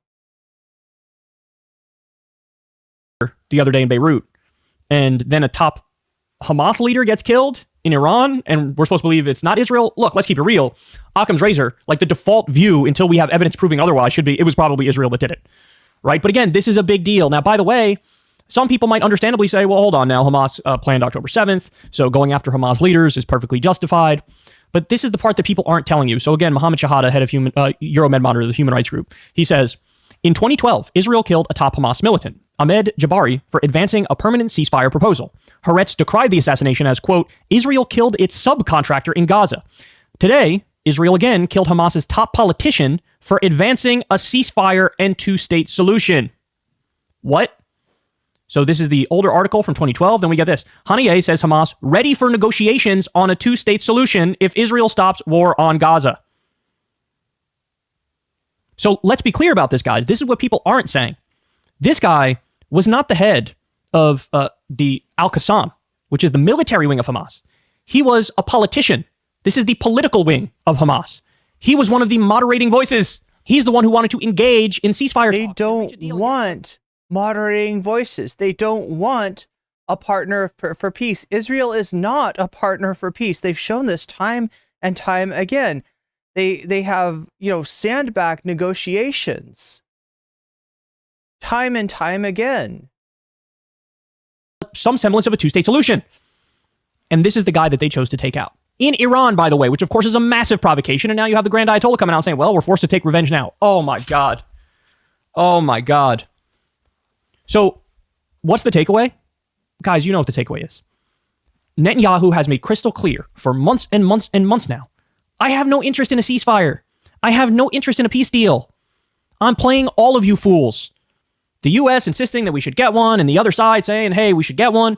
I don't want one, bitch.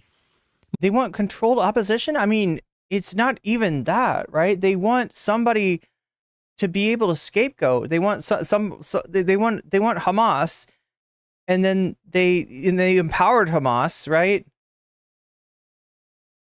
In a lot of ways, created Hamas, and then they paint Hamas as even worse than they actually are in order to justify violent attack after violent attack.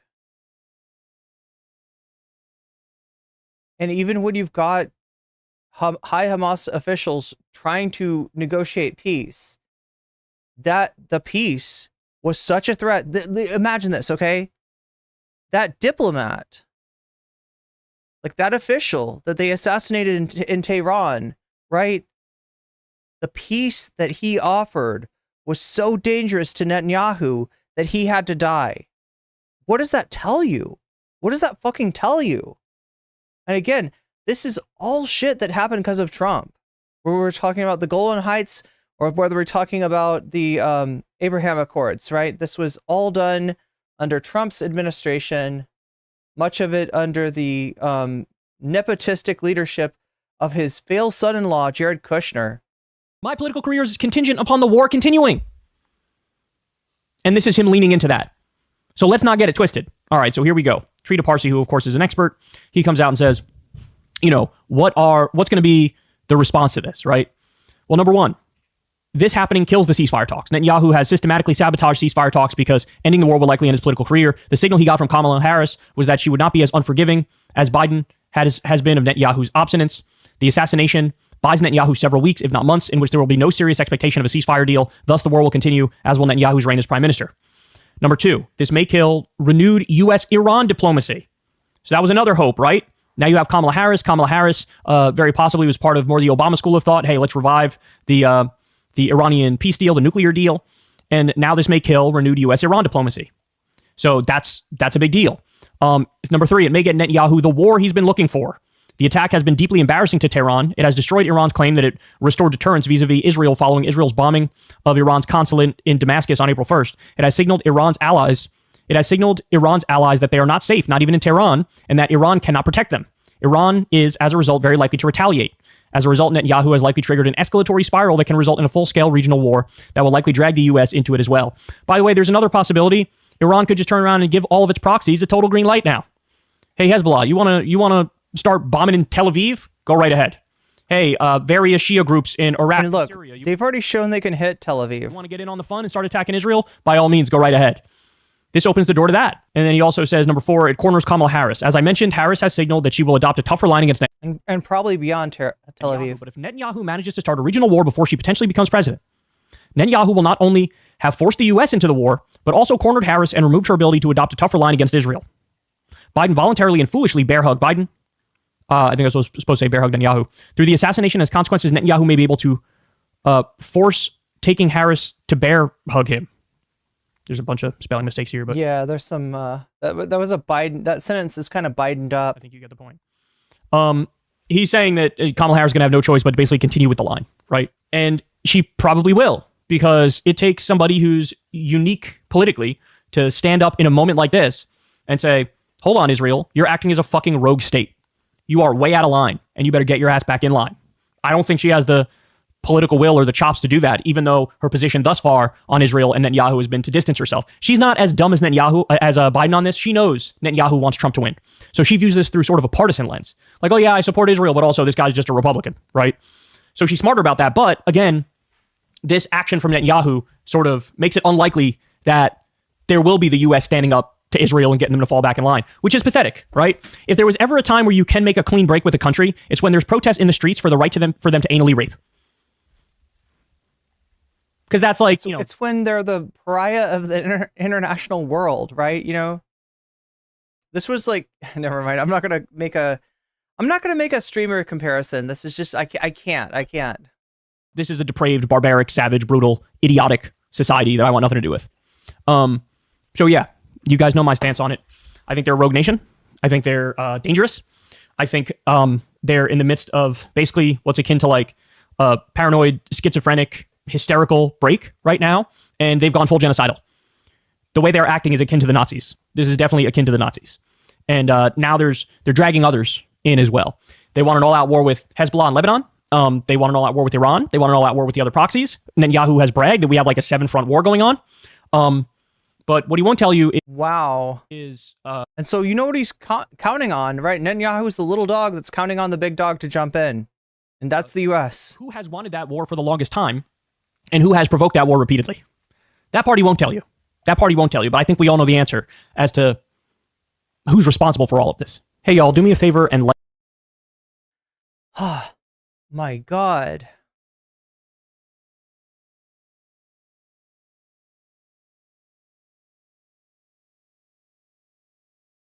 It appears that Israel has conducted two major assessments. I hit the wrong button. Here we go. Let's pierce it up. Are you ready? Are you ready to pierce things up with this guy? Because there is some breaking news. Huge explosion in the Lebanese capital of Beirut. If this is indeed an Israeli strike on Beirut, I think it's an extremely dangerous escalation. Hezbollah is not Hamas. It has the capacity to respond in a way that, frankly, I don't think Israel can quite handle. Had Israel fought a much more vociferous and intense war at the get-go, we would have probably defeated Hamas and saved a lot more civilian lives. I expected it to take a little bit longer before Rabbi Fleischer started lying. You're dealing with fascists in Israel. Really? You don't know this man? You don't know this man, Rabbi Fleischer? The fascist government, fascist spokesperson, even the Nazis did not come close to doing that. Nobody can prove that this was a rocket thrown by Hezbollah. Doesn't matter. If you're Israeli, that's fair game for terrorist organizations, and that is a policy they've had for many, many, many years. The majority, stop interrupting me. Can you please just take a pause from lying for 1 second? Israel has threatened a This is Pierce Morgan. There's no pause for lying. There's no pause from lying. Response to Hezbollah's rocket attack on a children's playing field in the Golan Heights. 12 children aged between 10 and 16 were killed. This was an attack on Israeli-occupied territory, but the community targeted are Druze Arabs. And the scale of the horror now threatens to tip the region into a second all-out war. Can Israel fight a war against Hezbollah as it continues to pound Hamas in Gaza? Are the repeated attacks by its proxies drawing Israel ever closer to a massive war with Iran? Did Donald Trump have a point when he pointed the finger of blame at the current US president? Today's attack on Israel cannot be forgotten, and it will go down. No, actually the current president, if he were to have pointed the finger at Donald Trump, would have reason to blame, right? It's the opposite. It's the opposite. And why is this motherfucker campaigning in Minnesota? Yo, he's gonna be sad he wasted this time and money if they end up picking Walz as the vice president. Is another moment in history created by a weak and ineffective United States president and vice president. They wouldn't have done this if I were the president. They wouldn't have done it. And they didn't. Well, joining me now is... Yeah, because you gave Israel everything they wanted. Spokesman Rabbi Yishai Fleischer. And that's why these conflicts are happening now. American-Israeli commentator Emily Schrader, Palestinian-American Middle East analyst Omar Badr, and also be talking to General Secretary of the Palestinian National Initiative Party, Mustafa Barghouti. Well, welcome to all of you. Let me start, if I may, with you, Rabbi Fleischer. Your response, first of all, to this appalling attack which killed so many Israeli children. Well, they are Israeli children. They're also Druze, part of our minority that lives in Israel. I deal with Druze all the time, and I speak to them. They're an Arabic-speaking minority, non-Muslim. And they are angry. They're very angry, of course, at Hezbollah for striking against them, but they're also angry at Israel for not doing more to defend them. And they're saying, you know, with one bombing that happened in Tel Aviv, you guys did an airstrike in Yemen. But now that 12 children have been murdered inside of Israel, in our village, you haven't done enough to flatten the bad guys to get rid of Hezbollah. And so I call on Israeli leaders. Again, I think I saw some video earlier showing Israeli cabinet officials trying to show up to the funerals of these children who were killed in the Golan Heights. They were chased away. Those grieving parents wanted nothing to do with the fucking warmongers in the Israeli government. They wanted nothing to do with them. To act with equal measure, to strike back strong against Hezbollah, protect our Israeli citizens, if they be Jews or Druze. That's what we have to do. We have to push back hard. And whenever I speak to Druze, they're always saying to me, you guys are not strong enough against the jihad. You have to be strong against the jihad. And they know they're Middle Eastern people who have lived in That's not what those people at the funeral were saying. In Muslim areas throughout their history. And they know that you got to be strong against these guys and push them back. So if we don't push them back, we're going to... Yeah, exactly, Shakespeare. Exactly. Simply has to be strong and destroy and disarm the enemy to the north. That's the Iranian-backed Hezbollah militia. But does that mean that there is a preparation going on for an all-out war with Hezbollah? Because if that is the case, the Middle East really is going to go up in flames, isn't it? So we're talking about an attack that happened in the Golan Heights and killed 12 children, I believe. They think that the rocket was from Hezbollah. Hezbollah's denied it was their rocket, but regardless, right? Israel has used this as a predicate to attack in Beirut, and in fact has killed the a senior leader of Hezbollah, and now we're kind of waiting for the other shoe to drop. As far as at the same time, there's another attack on an official in Iran who was also assassinated. So you're looking at the potential for the outbreak of war between Israel and Iran and all of its allies, all of the forces that are associated with Iran, and the United States sending a carrier to the Persian Gulf. So yeah, it's looking really bad. It's looking really bad. And like I said before, right, Iran is attached to Russia. Right, the obviously the other conflict that's kind of a proxy conflict between NATO and Russia is in Ukraine, and Russia does not have the sympathy of the world with it when it comes to Ukraine. The situation is absolutely the opposite when it comes to Israel. Right, Israel is at this point a pariah state. So it's just like a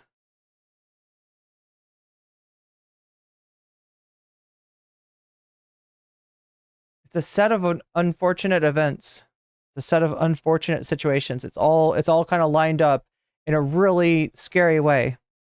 Well, Pierce, what are you going to do? The enemy now has 150,000 rockets trained against us. They could estimates show that they could shoot 5,000 rockets a day at Israel. They have 20,000 regular troops, up to 50,000 reservists, and it's a great reason for Israel not to start a war with Hezbollah. It's a great reason for Israel not to attack Lebanon. A gun that has been pulled and cocked against our head. So of course we're going to have a war at some point to get rid of that threat. There's no other way around it. Omar Badr, this was an appalling incident, wasn't it?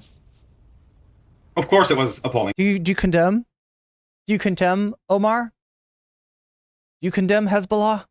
It's unspeakable, although I expected it to take a little bit longer before Rabbi Fleischer started lying. Let's be clear about a few facts. First of all, we don't know who's responsible for this rocket attack. Hezbollah has not disavowed any of the literally thousands of attacks that they have launched. This one in particular, they instantly said that it has nothing to do with them because they have neither the political incentive nor a military incentive to target an Arab Druze town in the occupied Golan Heights. And it's quite frankly, at this point, between their denial and the fact that there's no independent investigation. Do we have an update on this? Do we have an update on the rocket? Do we know any more about the rocket? Really clear who's responsible for this. But more importantly, and contrary to what Rabbi Fleischer just claimed, the families of the victims want nothing to do with further war. They have refused to meet with Prime Minister Netanyahu. They have refused to allow Israeli politicians to attend their kids' funerals. You can see video of them yelling at them to leave. And there was just a piece in Israel's leading newspaper today, Haaretz, talking about how the majority of the Jewish community don't want the blood of their children to be used to essentially fulfill further bloodshed and the agenda of this fanatical Israeli government that is using this tragedy in order to promote more war. And the last thing I'll say, Piers, that I think is really, really important. If this incident were to take place 1,000 times over, it still would not come close to the death toll in children that Israel has inflicted in Gaza over the past 9 months. So anybody who's actually serious and sincerely concerned about the killing of children and violence should be insisting on an immediate ceasefire in Gaza and the handing of Prime Minister Benjamin Netanyahu and the people around him to The Hague for the war crimes they have committed against tens of thousands of innocent civilians over the past several months. Okay, before I go to Emily, if it wasn't Hezbollah, who was it? Look, there's many possibilities, right? It could be potentially an errant Hezbollah rocket. It could be another group that launched it, or it could be a potential misfire of an Iron Dome missile or something. We're not really sure. The one thing that we do know, Piers, is that the Israeli government lies through its teeth time and time again. They lied about who's responsible for the killing of Palestinian-American journalist Shireen Abu Akleh. They lied about 40 beheaded babies on October 7th. They're just a machine of lies. And so you have to get an independent investigation to actually look into this and sort it all out. But even if it does turn out to be a Hezbollah rocket, if that is indeed what the evidence points to, it's almost certainly an accident because there's no incentive for that target to actually take place. And we should be looking to de-escalate tensions, not rising them up. That's how you actually save the future of the region and pull us back from the brink of war. You work towards de-escalation, and you certainly don't allow this warmongering Israeli government to continue with this plan to wreak havoc throughout the entire region to achieve a level of dominance that it no longer has, and it's desperate to hold on to. All right, Emily Schroeder, your response. I mean, I think it's highly ironic that he has the audacity to come on your show and talk about how Israel is targeting children when we're looking at what Hezbollah has done. Hezbollah leaders such as Samir Kuntar, who literally murdered an Israeli child face-to-face with the butt of his rifle. Hezbollah, who in previous wars murdered 50% of the civilians who were killed were actually Arab Israeli citizens. There were rockets coming down onto majority Arab towns like Nazareth, killing Arab Israeli babies. There has been no differentiation by terrorist organizations when it comes to targeting Israeli citizens, whether they're Druze or Arab, Christian, Jewish, doesn't matter. If you're Israeli, that's fair game for terrorist organizations. And that is a policy they've had for many, many, many years. There is no reason to believe that suddenly Hezbollah wouldn't be targeting children. It's patently absurd. It's patently absurd. And also what he's saying, about the Jewish communities, the majority, stop interrupting me. The majority of Druze fight side by side. She's busy lying. She can't stop lying. They fight side by side Emily, in the you can't interrupt her. She's busy lying. They fight side by side. I know what you're going to say. It's nonsense, and I'll tell you why. Because the Druze in Majda Shams were all offered citizenship, and they are eligible for citizenship anytime they want to take it. Whether or not they were citizens, they are eligible for it, and they are entitled to Israeli citizens. Some of them were Israeli citizens. I do not know that 100% of them. I do not know if 100%. Let me speak. Let me speak. He actually does seem to know about the children and says, we're not talking about Israeli citizens, but she's on the shit of like, well, they would have been offered it, so you have been lying the entire time. You came on here and tried to say that Hezbollah please don't talk over each other. Has no incentive. Yeah, Omar, with respect, Emily let you speak. Hang on. Emily did not let Omar speak for this long. Emily's been on a fucking Rob Noor-worthy rant. Emily, you can speak. Omar, I did let Omar. You did speak without it. Omar, you spoke without interruption. Let Emily respond, and I will then come back to you. But let her respond. Sounds good. Go for it. Israeli citizens in the Golan Heights are entitled to Israeli citizenship. They have been offered, and many of them have accepted. The numbers are actually going up over time. In addition to that, I, as a journalist, have spoken to people in Majda Shams, since this started. They are very, very clear about what they want. And frankly, Yishai is correct. The Druze community doesn't put up with terrorist behavior, such as what Hezbollah did. And the idea that Hezbollah doesn't have an incentive to target Israeli children, whether Arab or Jewish, is absurd. Because since their existence, since they were founded, this is a policy that they have had. They have targeted civilians. That is why they're a terrorist organization. And I want to remind everyone of one more thing, that this terrorist organization is a direct proxy of the Islamic Republic of Iran. They're acting at the direction and at the behest of the Islamic Republic of Iran. And the rocket which was fired, according to Israeli sources and according to the IDF itself, was an Iranian-made rocket. So the Iran fingerprints from the Islamic Republic are all over this, the same as they are with every terrorist organization that Israel is dealing with now. And I agree with Yishai that we need to deliver a very, very strong deterrent, not punishment. This isn't about revenge. This is about deterring Hezbollah from attacking Israeli citizens. Deterrents are meant to fucking de-escalate, right? This is not a deterrent. This is this is sleepwalking into fucking the end of the world. And they have sent over 6,000 rockets since October 8th. To act as if Israel is warmongering here is patently absurd. All right. Mayor, okay, let me go. Let me just let Omar. Hang on, please. Omar, you respond to what Emily just said. Then I'm going to go to Rabbi Fleischer. Sure. Two things. First of all, she said these were Israeli children, and we could see when the Israeli military spokesperson was addressing this incident that he was interrupted by other Israeli officials to point out that they're not, in fact, Israeli. The Golan Heights are occupied Syrian territory, and a significant portion of the Syrian Druze community that lives in them refused Israeli citizenship, which tells you something. And the other thing about what these children and their families want... Omar, do we know how many of the children who died were Israeli citizens? I'm not entirely sure if any of them were or not, but I can tell you there is one thing that is really clear at this point, Piers, that I think is really important, is you can listen to Emily and Rabbi Fleischer tell you about what the families of these kids want, or you can listen to the families themselves, who are widely quoted in the Israeli press, talking at this point about the fact that they don't want the blood of their children to be used. Yeah, Israeli officials were turned away from their funerals. That's how the families feel. As justification for further bloodshed. They want nothing to do. This bloody cabinet. And they have referred to Netanyahu as a war criminal, and they want nothing to do with this government. So yes, you can listen to these propagandists tell you what their interpretation of these events are, or you can talk directly to the families of these children who were killed with this really incredibly tragic and horrifying incident and find out what they actually want. And it has nothing to do with the lies that we've just heard from Yishai and from Emily. So, okay, Rabbi Fleischer. I mean, family, so there's not a consensus on that. Emily, let me go to Rabbi Fleischer, please. Rabbi Fleischer, I mean, it's complex, this particular story, for the reasons that we are now discussing in this debate, is that we don't actually know how many, if any, of these children were But we love to argue things before we know. We don't want to like delay the fucking panel smackdown until like today when maybe you might know a little bit more. No, we want to make sure to argue about something that is still breaking news at this point. School children. I assumed that most of them were. That appears not to be the case. Do you have any information which can say unequivocally either way? I'm a little bit at wonderment at your question, as though it matters. These guys live, they're citizens or residents of Israel. What does it matter? They were shot at by Hezbollah, which shoots into Israel. So we have all kinds of folks, minorities living in our land, all kinds. If they were Arab, that would be okay. They killed 12 kids because they're trying to shoot at Israel, one way or the other.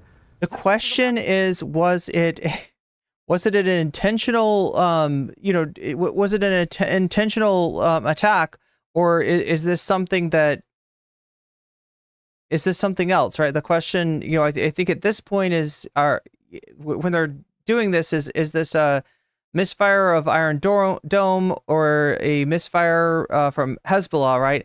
And the target that's hit, which doesn't really make sense as a target for Hezbollah, kind of points to one of those two explanations. What exactly the identity of the kids were? Is that really important, Pierce? I don't quite understand the question. No, listen, I think it doesn't change the fact that children be killed. I work with Druze every single day. I always ask them, I say to them, tell me candidly, what do you think about living in Israel? They're like, great country. This is some Ronald Reagan shit. I talk to Americans every day. I talk to somebody who said, my taxes were too high under the Democrats. Thank you, Ronald Reagan, for my whole world is better now. Like, it's just like the same bullshit, right? He mentions like talking to people that's not verifiable. It's a fucking narrative. That's all this guy has. He's got nothing of substance for us. But you guys are weak. You guys are weak vis-a-vis the jihad. I hear that every day. I work with them. They're in the army in Hebron. I deal with them. They're in the civil administration. And I always say to them candidly, tell me. They're like, you guys are too weak. So what does it matter what exactly the status of these kids are? The kids should not be murdered by folks who, what they do is arm themselves with 150,000 rockets, Iranian paid, ready to shoot at Israel. It happened to have hit some Druze kids. Tomorrow will be Jewish kids. What's the difference? Okay, well, let me turn to Palestinian kids who were killed. 30 people, including women and children, were killed in an Israeli airstrike on a school in central Gaza on Saturday. Over 130-odd injured, I think. What is your response to that, Rabbi Fleischer? This is the tragedy of war. And this is exactly Hamas's strategy for this war. They and their fighters will live in tunnels underneath Gaza. They will fire rockets into Israel. They will send in their terrorists to kill, maim, and murder. Then they'll keep the civilians on top while they live in their tunnel hotels underneath and make sure that there's more dead that we just can't get to, that we just can't find, we haven't busted them open yet. I'm sorry, but there's still fucking tunnels? Excuse me? How long and how hard has Israel occupied Gaza? And you're still going to use the tunnels excuse? I'm sorry, we had to kill those kids because there was tunnels underneath me. What were we supposed to do? Not kill kids?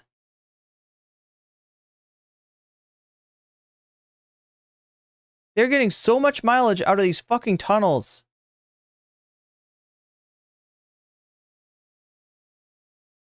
Babies so that they could use that in the media as a strategy, as another way of striking at Israel. So it's horrific. But how many terrorists were killed? Okay, but hang on. How many terrorists were killed in that airstrike?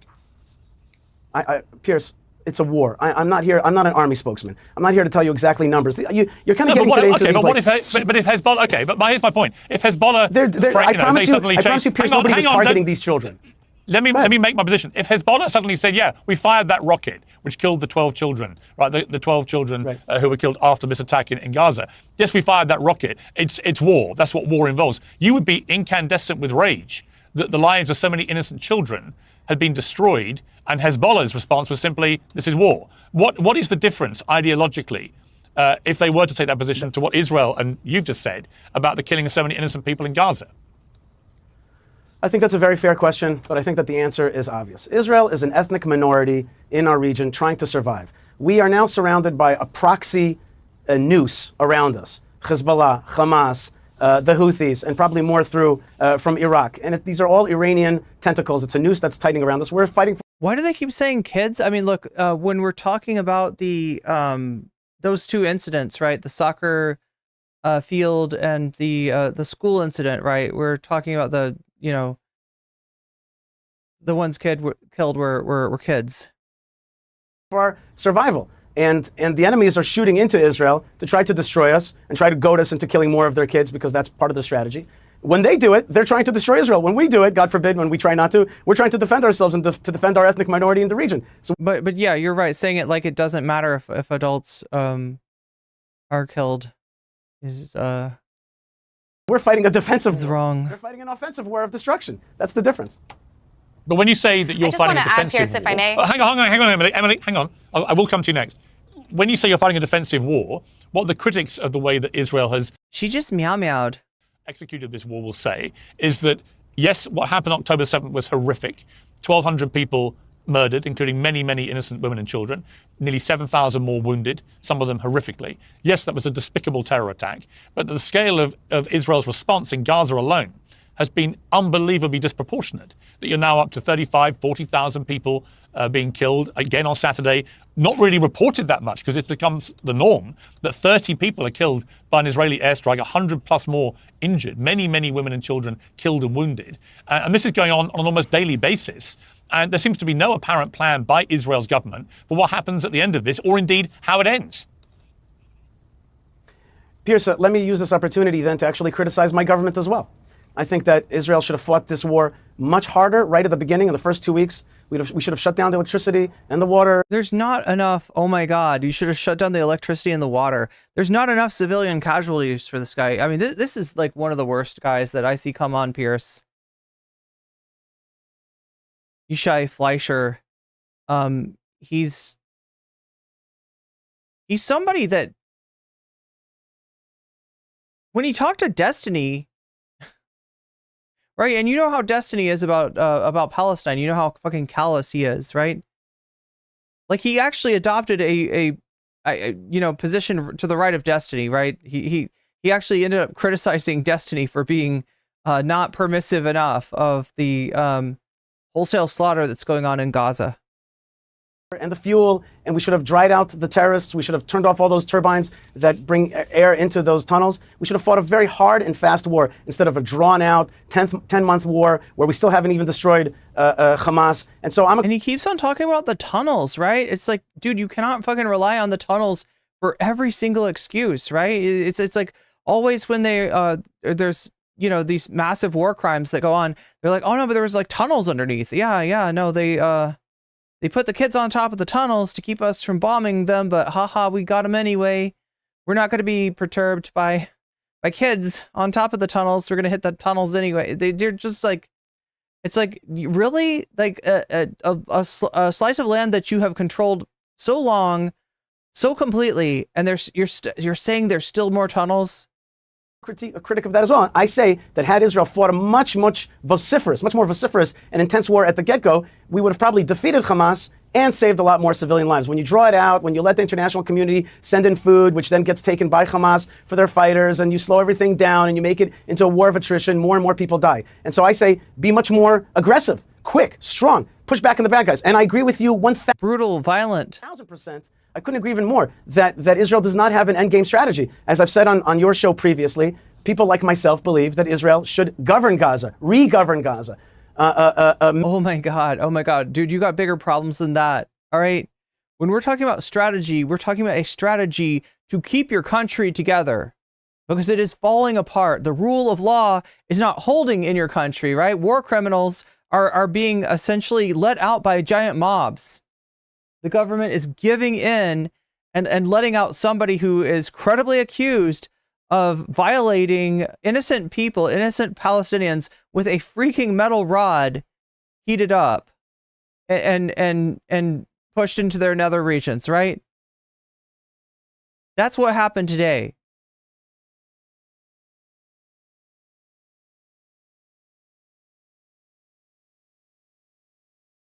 And like what, you're only fighting a war on 7 fronts now?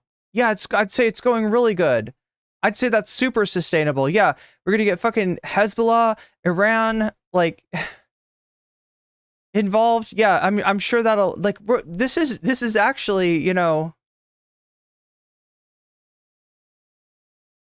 The most dangerous destabilizing force to Israel is unironically at this point Netanyahu and his cabinet.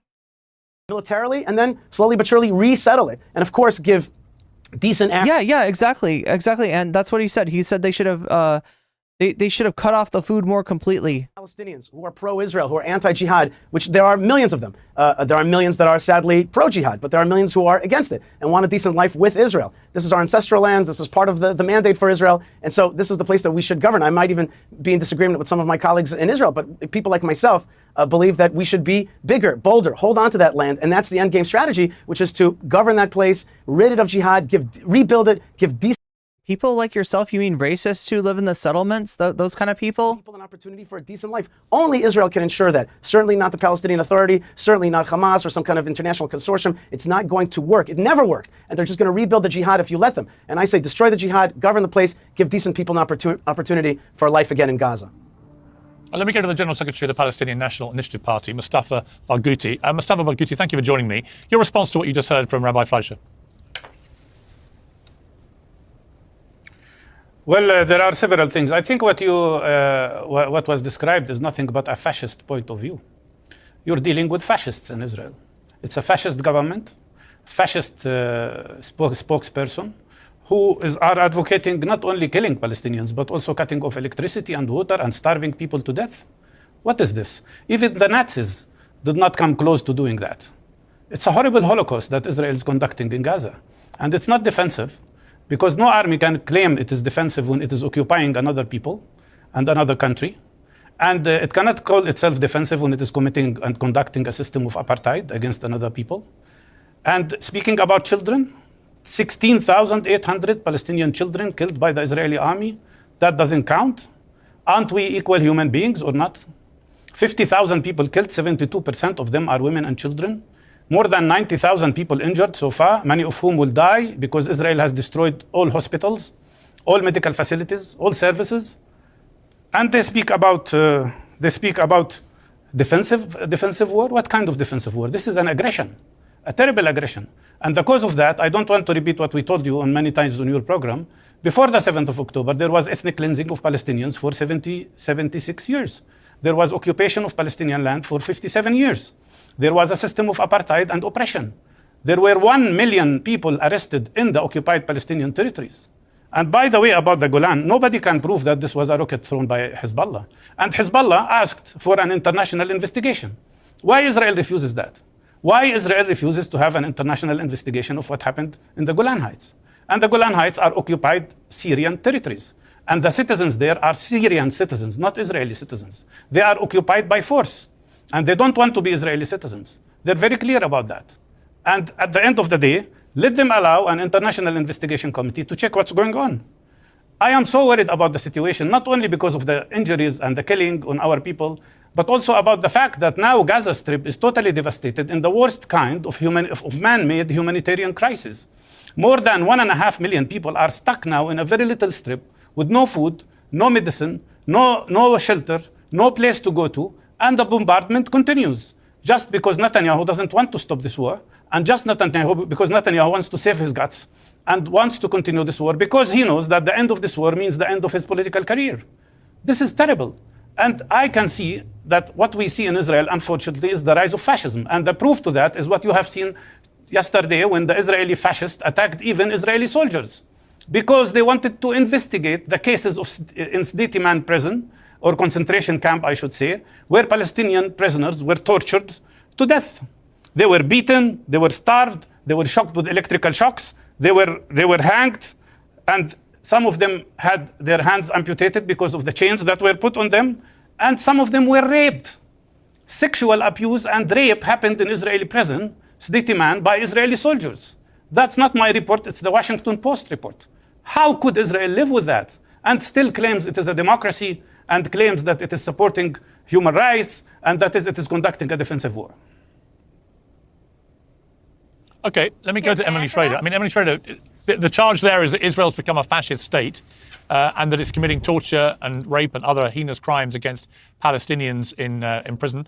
What is your response to that? I mean, I think that the reports are horrifying, of course. I know that this is under investigation and that several of the soldiers in question have been arrested and are currently undergoing interrogation. And yes, there have been several incidents of riots outside of army bases. One of them, I think, was actually they breached into that, and it's disgraceful behavior, and it runs contrary to our laws, which is why there were arrests related to this. And I think, he asked, how can Israel claim that they're a democracy when there are incidents such as what was reported? It remains to be seen if that's verified or not, but for now we'll assume that it is the case. How can that happen in a democracy? And the answer is, when that happens, or if that happens in a democracy, those people are arrested and those people are tried. That is what should happen in a democracy, and I do think that those incidents do need to be investigated. And if you really want to know how democratic Israel is, all you have to know is that today, the state of Israel was actually speaking to some of the terrorists who were involved in the October 7th massacre in order to investigate the treatment of... Yeah, this was yesterday, and I think she's claiming here that there is going to be, the rule of law is going to be applied to these war criminals. This person was let go. The person who did the violating a Palestinian with the metal rod that was heated up and shoved into their nether regions. This person has been let go. I don't want to hear that fucking Israel is going to,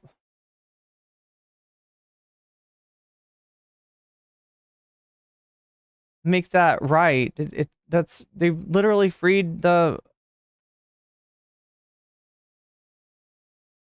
It's like a worse version of the United States in so many ways, right? There have been examples of people who've killed protesters and been set free in the United States because of the right-wing governor in the state or something like that, but this is even more extreme. Palestinian... And it's spinning out of control. Now, I don't condone everything, certainly everything that's been reported, everything that I've heard. I think it's absolutely horrendous if it does turn out that that is true as reported. However, the fact that we are investigating it alone shows a stark contrast when you look at how people reacted to what happened on October 7th. Hamas tried to claim falsely that rape wasn't something that was condoned. It turns out from the materials that were recovered from the terrorists themselves, including their instructions that were given to them by Hamas. In those instruction booklets, they had religious approval to commit acts of sexual violence against civilians that day, which was committed against both men and women, as we have seen from survivors as well as those who did not survive reports, as well as from the terrorists themselves who carried them out. Some of them have admitted this during investigations. In addition to that, what we also found on the terrorists was that there was a list of words of how to say certain phrases in Hebrew. A lot of them make sense in order for the terrorist operation that they were carrying out, certain terminology that they needed in order to get around physically. But something that really stuck out to me when I looked into this is that on that list of words that they learned how to say in Hebrew to their victims was take off your clothes and take off your pants. Now you tell me, why would someone need, Israel's never had anyone take off their clothes. Israel's never been known to strip people down. Oh my God, this is procedure. This is the fucking procedure. Legs and take off your clothes. Why would someone need to open their legs in order for any security purpose whatsoever? And I'm not talking about once in a while, I'm talking about this is how they intake people. This is how they detain people. This is how people are taken to Satyaman. I don't think we know that rape was a strategy. Well, I have no doubt that there was sexual abuse, including rape, perpetrated on that day. Yes, but the response of Hamas is the difference. Well, you're so willing to believe that, but you're unwilling to believe it when it happens on the other side. And that shit is systematized. That shit is part of their fucking, corrupt institutions. Well, okay, because what we see in response to that isn't that Hamas investigated it. Israel is investigating. Israel's investigating, and those people, if they committed that should be prosecuted, they should be imprisoned. No, they are not going to be prosecuted. They were released. She's so wrong. I understand that. But if it turns out that these Israeli soldiers have been perpetrating these crimes, it is just as despicable as the sexual abuse and rapes that were committed by the other side. So we should all be able to agree on that. But let me ask you on the wider point. Yes. I don't understand how this war ends. Gaza is being completely flattened. The people are being displaced now to places where they're getting continually bombed. We had 30 plus people killed at the weekend in an airstrike on an area they've been told to go to. Where does this end? What does victory look like for Israel? Because right now, it's very, very hard to see what victory is. I mean, I think that Israel does need to come up with a better strategy. I actually agree with Yishai Fleischer on that. I do not agree with him, however, about resettling Gaza. That's something even the prime minister flatly rejected, even in his speech in Congress, and I'm not a supporter of his. So that being said, I don't think that's on the agenda. I think that Israel needs to come up with a plan in order to allow Palestinians to have their own self-determination in that territory at some point. A two-state solution, not something we can even speak about now, unfortunately, because I think far too much of the population rejects the right of Israel to exist in any capacity. But there does need to be a longer-term strategy when it comes to this.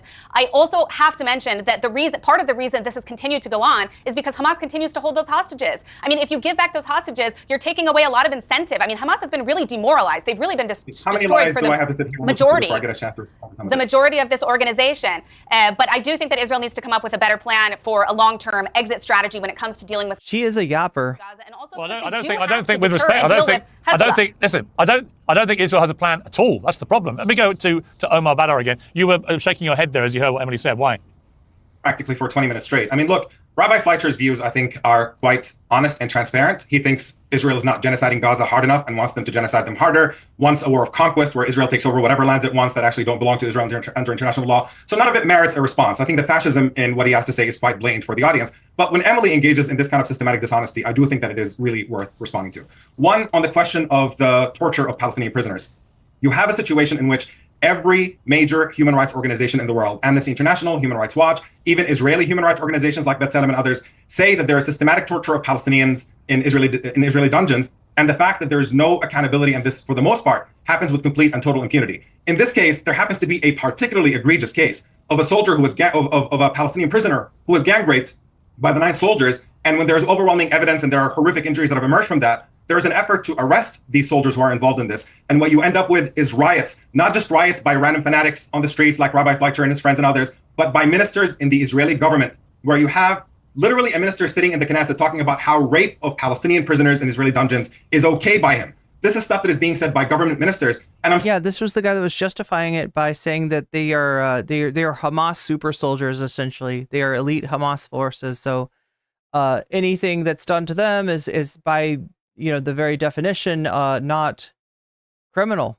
There's literally nothing too bad for them. Sorry, when a society has disintegrated into this level, where people who are supposed to represent a country in government are rioting and defending riots in defense of gang rape, something is terribly, terribly wrong here. And you have to get to the point to where you actually start engaging with the small but important human rights community that exists within Israel to start talking about what shifts need to happen in order to push Israel in a more moral direction. And as far as what can happen in Gaza with moving forward at this point, the reason we are here is because Israel insists. I mean, look, we can get into a million different details about what happens at this incident and that war, but the fundamental reality is Israel rules over millions of Palestinians. It denies them equal rights. It denies them the right to a state. It steals their land at will. It robs them of their water. It kills their children at will, engages in every single imaginable war crime that you can imagine against this entire people who are subject and held without any freedom or human rights. And as long as we are in that situation, unfortunately, the phrase "no justice, no peace" is not just some empty slogan. It's not just a protest slogan. It's a description of what human nature is, that in any situation where you have injustice. Pierce offers no pushback to his genocidal guests. He never does. He never does. These he doesn't, he sometimes disagrees with these people, but he takes this so seriously. He never treats this as, the monstrous statement it is. And, the selection of the guests too, like Yishai Fleischer, is somebody who speaks in a very calm and measured tone, but the shit that he's saying is so out of pocket. The shit that he's saying is so inhuman that it's like, wow. It's just, so much of what Piers Morgan is a propaganda outlet. Like this guy, he's apparently like best friends with Donald Trump. He's been, glazing Trump the fuck up. He's bringing monsters like Yishai Fleischer on. Like, these are not moderate voices, even by Israeli standards. And you can hear it in what she's saying to Yishai too, that she's not on board with everything that he says, but like look at how that works. That lets her bullshit seem more moderate. Against the people who are being held without rights, that is a recipe for conflict. And if we are, once again, serious about getting out... He does like to play the centrist, yeah. We have to move towards recognizing Palestinians as equal human beings. Okay, but Omar, how do you see... I understand it, but presumably you don't see any future for Hamas in any kind of government role in Gaza?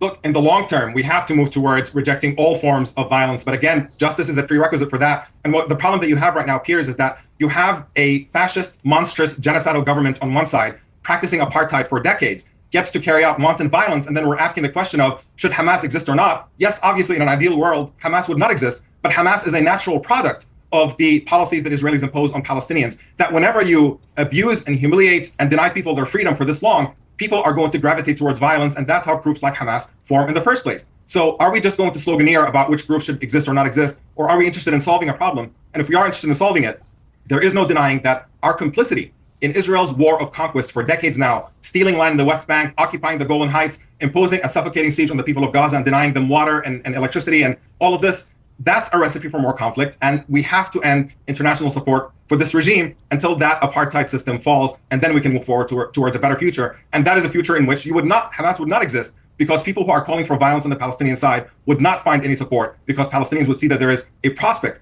for a better future and justice and human rights. This is the idea of a partner for peace, right? If you have somebody on the other side that you can actually talk to, that you can actually trust to a certain degree, and move towards peace agreements, then there's less likely to be outbreaks of violence. But if you have a citizenry which is completely frustrated and has been lied to over and over again, and every single every single peace process has been the essentially Lucy from the Peanuts pulling the football away from Charlie Brown at the last minute. Every single offer of peace has been in bad faith, right? Then you get a situation where resistance is the only thing that is going to gain support.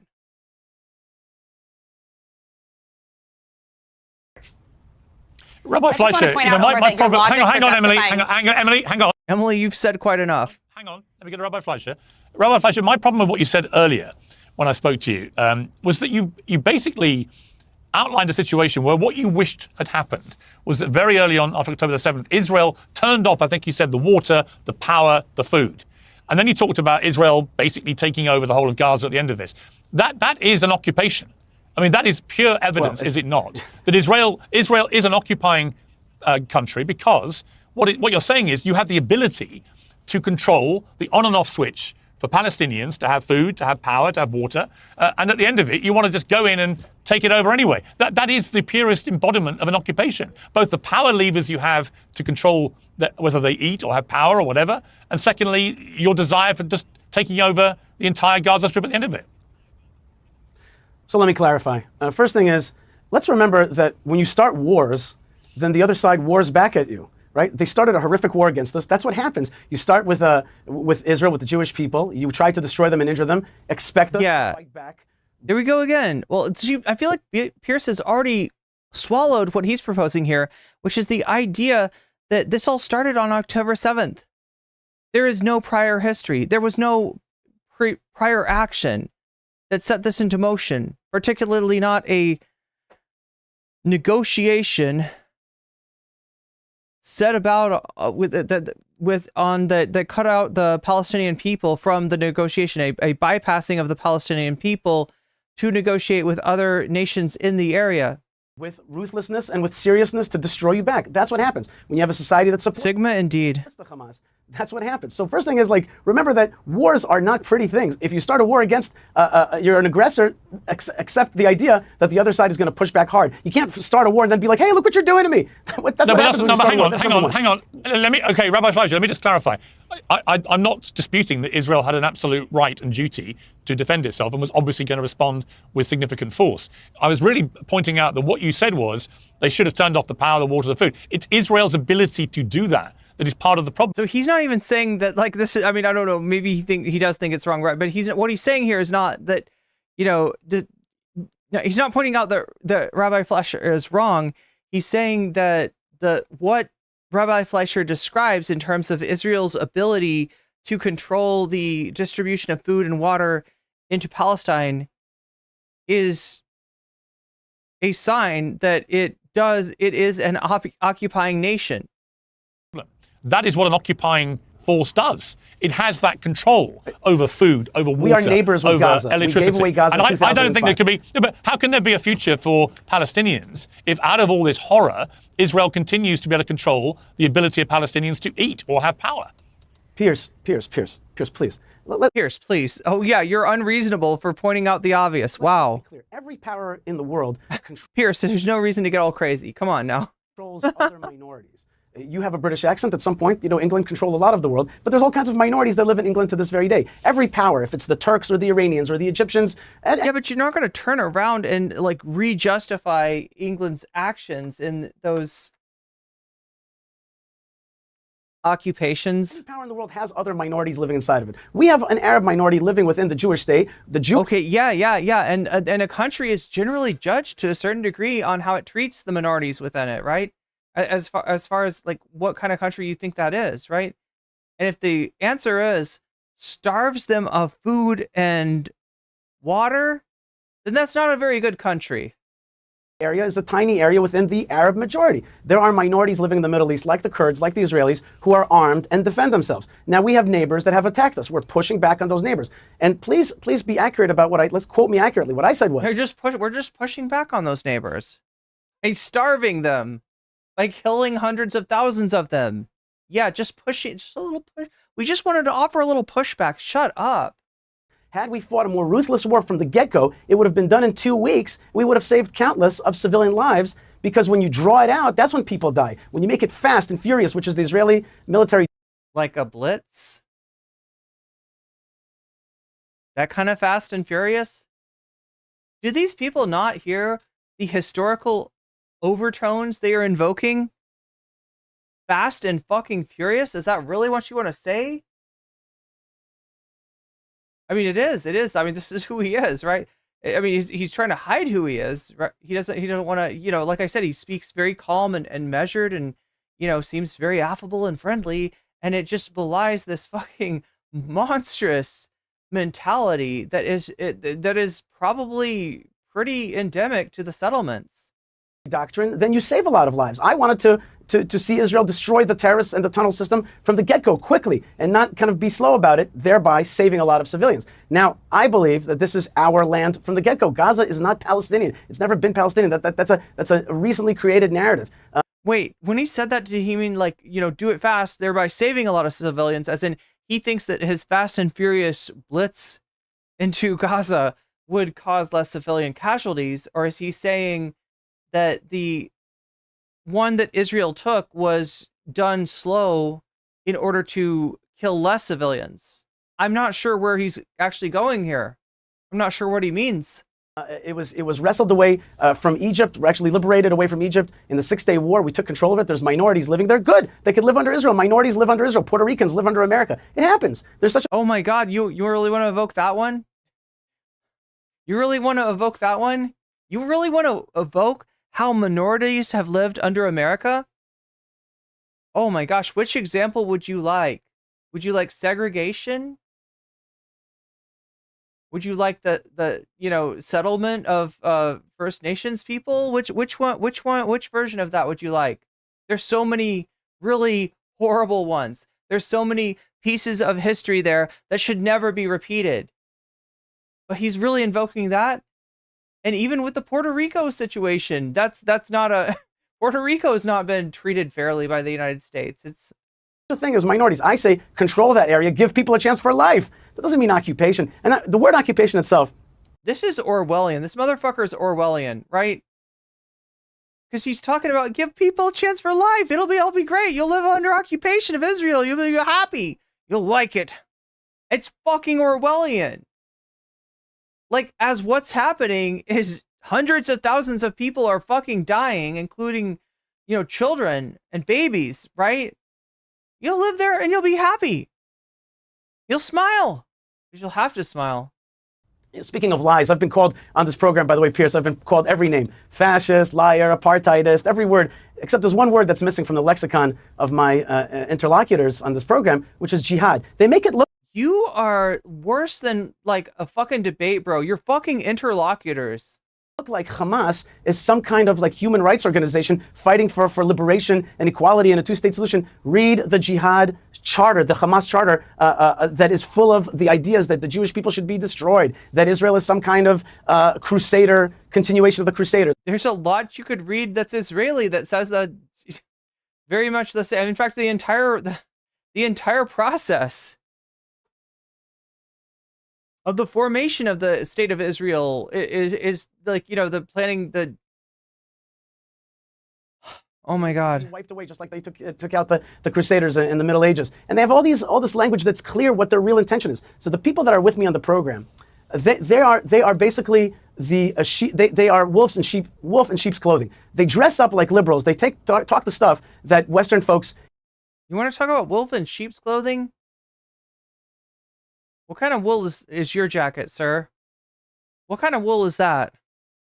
You know, can understand apartheid and all that stuff. But and he fucking looks like he's got the gray beard and everything. In their heart, they have jihad. They want to destroy Israel. Ask them when the occupation began. They'll tell you 1948, or they'll tell you 1917. They want to see the end of Israel as a Jewish state altogether. That's what this is about. So they dress up in these clothes. They come on to the show. They talk about. That is some Darvo, my dude. That is some fucking Darvo right there. About Israel being an occupier, i.e. Israel's not an ancient country, not an ancient people. They don't belong in this region. They need to be evicted altogether. That's what they want. They want to erase Israel and replace it with the Palestine, which they created in the 60s. That's what this thing is about. And they put on the airs of liberalism for ears like yours. Okay, let me just go to Emily, because there is some breaking news. Sky News Arabia is reporting a huge explosion in the Lebanese capital of Beirut. Now, if that is a retaliatory strike by Israel against the, as they see it, Hezbollah rocket... Spoiler, it was. 12 Druze and Israeli children. What is your reaction to that? And how concerned should we all be that if this is an Israeli strike at the heart of Beirut, that this is now a dramatic escalation in what is going on in the Middle East? Well, if it is Israel, that definitely is a major escalation, and we'll have to follow that closely and see what happened. But I do have to say that the fact that Beirut is even involved in the first place is a part of the problem. Nobody's speaking about Lebanon's involvement and Lebanon's role. Lebanon's a sovereign country. You know, it doesn't have the same excuses that some of these Palestinian factions have, and Lebanon does bear responsibility for that. And unfortunately, it's being occupied, for lack of a better term, by the Islamic Republic of Iran. But that doesn't change the fact that that country does bear responsibility. Not only that, the United Nations bears responsibility. It was the UN that's supposed to keep Hezbollah in line, according to UN Resolution 1701, and has failed to for many, many years, as Hezbollah has used that southern border to build up what they've built up along with the Islamic Republic. Now, I also want to just correct one small thing, and that is that if that is Israel, it's not in retaliation for a strike that killed the 12 children. It would be in response to the over 6,000 projectiles that have been fired at Israeli civilian areas on that northern border. Now, remember, a lot of these people, tens of thousands of Israelis, have been evacuated from their homes for 10 months and counting. This is not a sustainable reality. Israel does have an obligation legally under international law to respond, to push back Hezbollah, and that's what needs to happen. And the best thing to save lives on both sides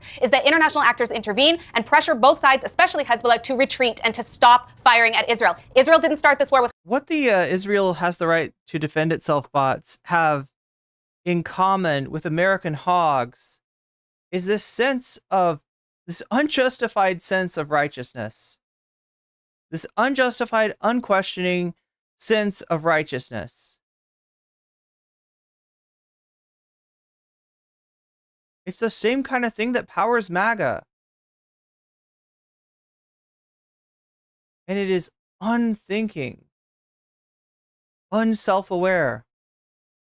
Hezbollah, we don't want one with them. We don't want one with the Islamic Republic. But we do have to protect our citizens. And I also want to add one more thing I wanted to say earlier to Omar, and that is that he mentioned how there's no justice, no peace, when all these things have happened, a lot of propaganda buzzwords about what happened with Palestinians, in addition to what Mustafa told us as well. If you're talking about no justice, no peace. She's like, if I can just talk fast enough, then I can drown out the truth with my lies. Peace, that's the exact same logic that someone, not me because I condemned it, but that someone could use to justify the egregious acts alleged. The Gish Gallop here. At this point, but egregious acts committed against Palestinian prisoners. And the fact that they are still alleged.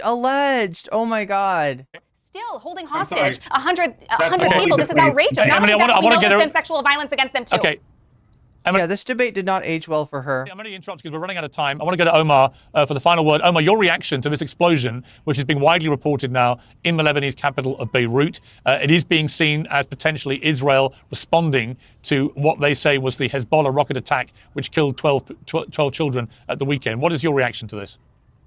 if this is indeed an Israeli strike on Beirut, I think it's an extremely dangerous escalation, and we could be heading towards a configuration that has unknown bounds. Hezbollah is not Hamas. It is infinitely more powerful. It has the capacity for deterrence. It has the capacity to respond in a way that, frankly, I don't think Israel can quite handle. But the issue is that there has been literally hundreds of Lebanese who have been killed by Israeli bombings over the past several months, including plenty of civilians, including Lebanese children. So you have this dynamic of a back and forth across the border. And once again, it ultimately comes down to the fact that Israel is refusing to end the genocide in Gaza. That is the cause of the fact that we have tension and this back and forth on the northern border. And rather than come together and say, okay, how do we calm the situation down? Israel is insistent on a dynamic in which it can dominate and kill and obliterate and steal land at will. They can occupy the Golan Heights. They can occupy the West Bank. They can besiege Gaza. They can slaughter tens of thousands of children in Gaza. You're just shaking your head, but it's true. They have occupied Gaza, but if somebody fires something across from Lebanon, then that's justification for Israel to expand the war. It is utter and complete lunacy. We have every single time that we've lived in a world in which crimes like this have happened in the past, people have sat around and said, how could people back then let that happen? Why didn't anybody intervene? Yeah. And right now we have a dynamic in which a look, they always have a good take, right? Liberals always have a good take on the past injustice, right? They were always way against the past injustice. They can see, the injustice of segregation. They can... Right, but the current injustice they do not see. They do not see the problem in that. That is as it should be. And if you think different, well, the problem is you. Apartheid state that is engaging in genocide is escalating us towards regional catastrophe. And rather than the world stepping up to actually hold this country accountable and demand de-escalation and demand equal rights for everyone and a way to solve the problem, it's nothing but throwing more arms and more money at this genocidal state that is actually pushing us all towards the cliff. Okay. It is incredibly dangerous, and it requires intervention in a very different direction than the one we've seen. Well, we're going to have to wait and see exactly what's happening. I'm sorry. Hamas and Hezbollah. I'm sorry, everybody. I'm sorry, Rabbi. I'm sorry, Rabbi Yishai. You've told enough lies for today. And indeed he has. Indeed he has, right?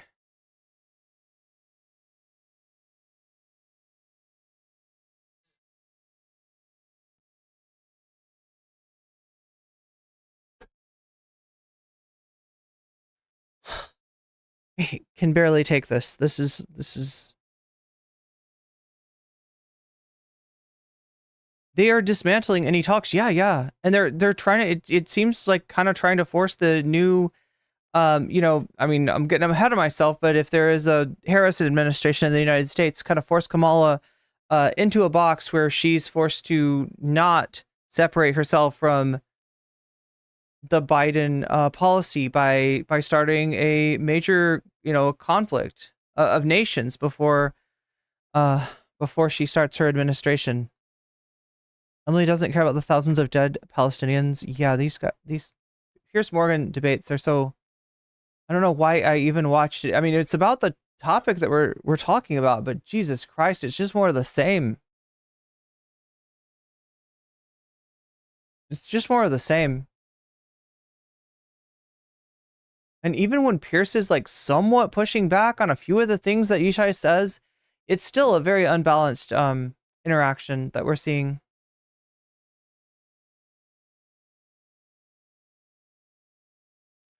That being said, we did hit the sub goal, we did hit the dono goal today, and kind of crushed it. So good job. And that means that we get bonus content. The votes are going to, let's see, The Last Supper. So this is the and Mormon influencers. But it kind of doesn't matter because the donos are just all in on Last Supper goes woke. So that's what we're going to end up watching. That's kind of asymmetric there, but we'll take it. This is a controversy that, well, let me just show you the words of Australian. I found this channel and it's like Australian hogs gone wild.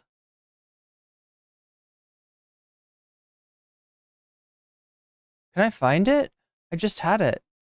Oh, it's right here. I was like looking for it. And I find it so upsetting is not the right word. But now there are freaking communist invading radicals. Maybe I should give you a little background.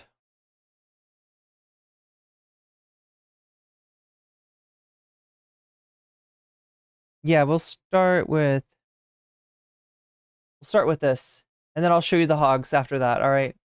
No, I just found this. It's Sky News. I don't know. I might get copyright claim for this. It's like 4.5 million subscribers. I don't know.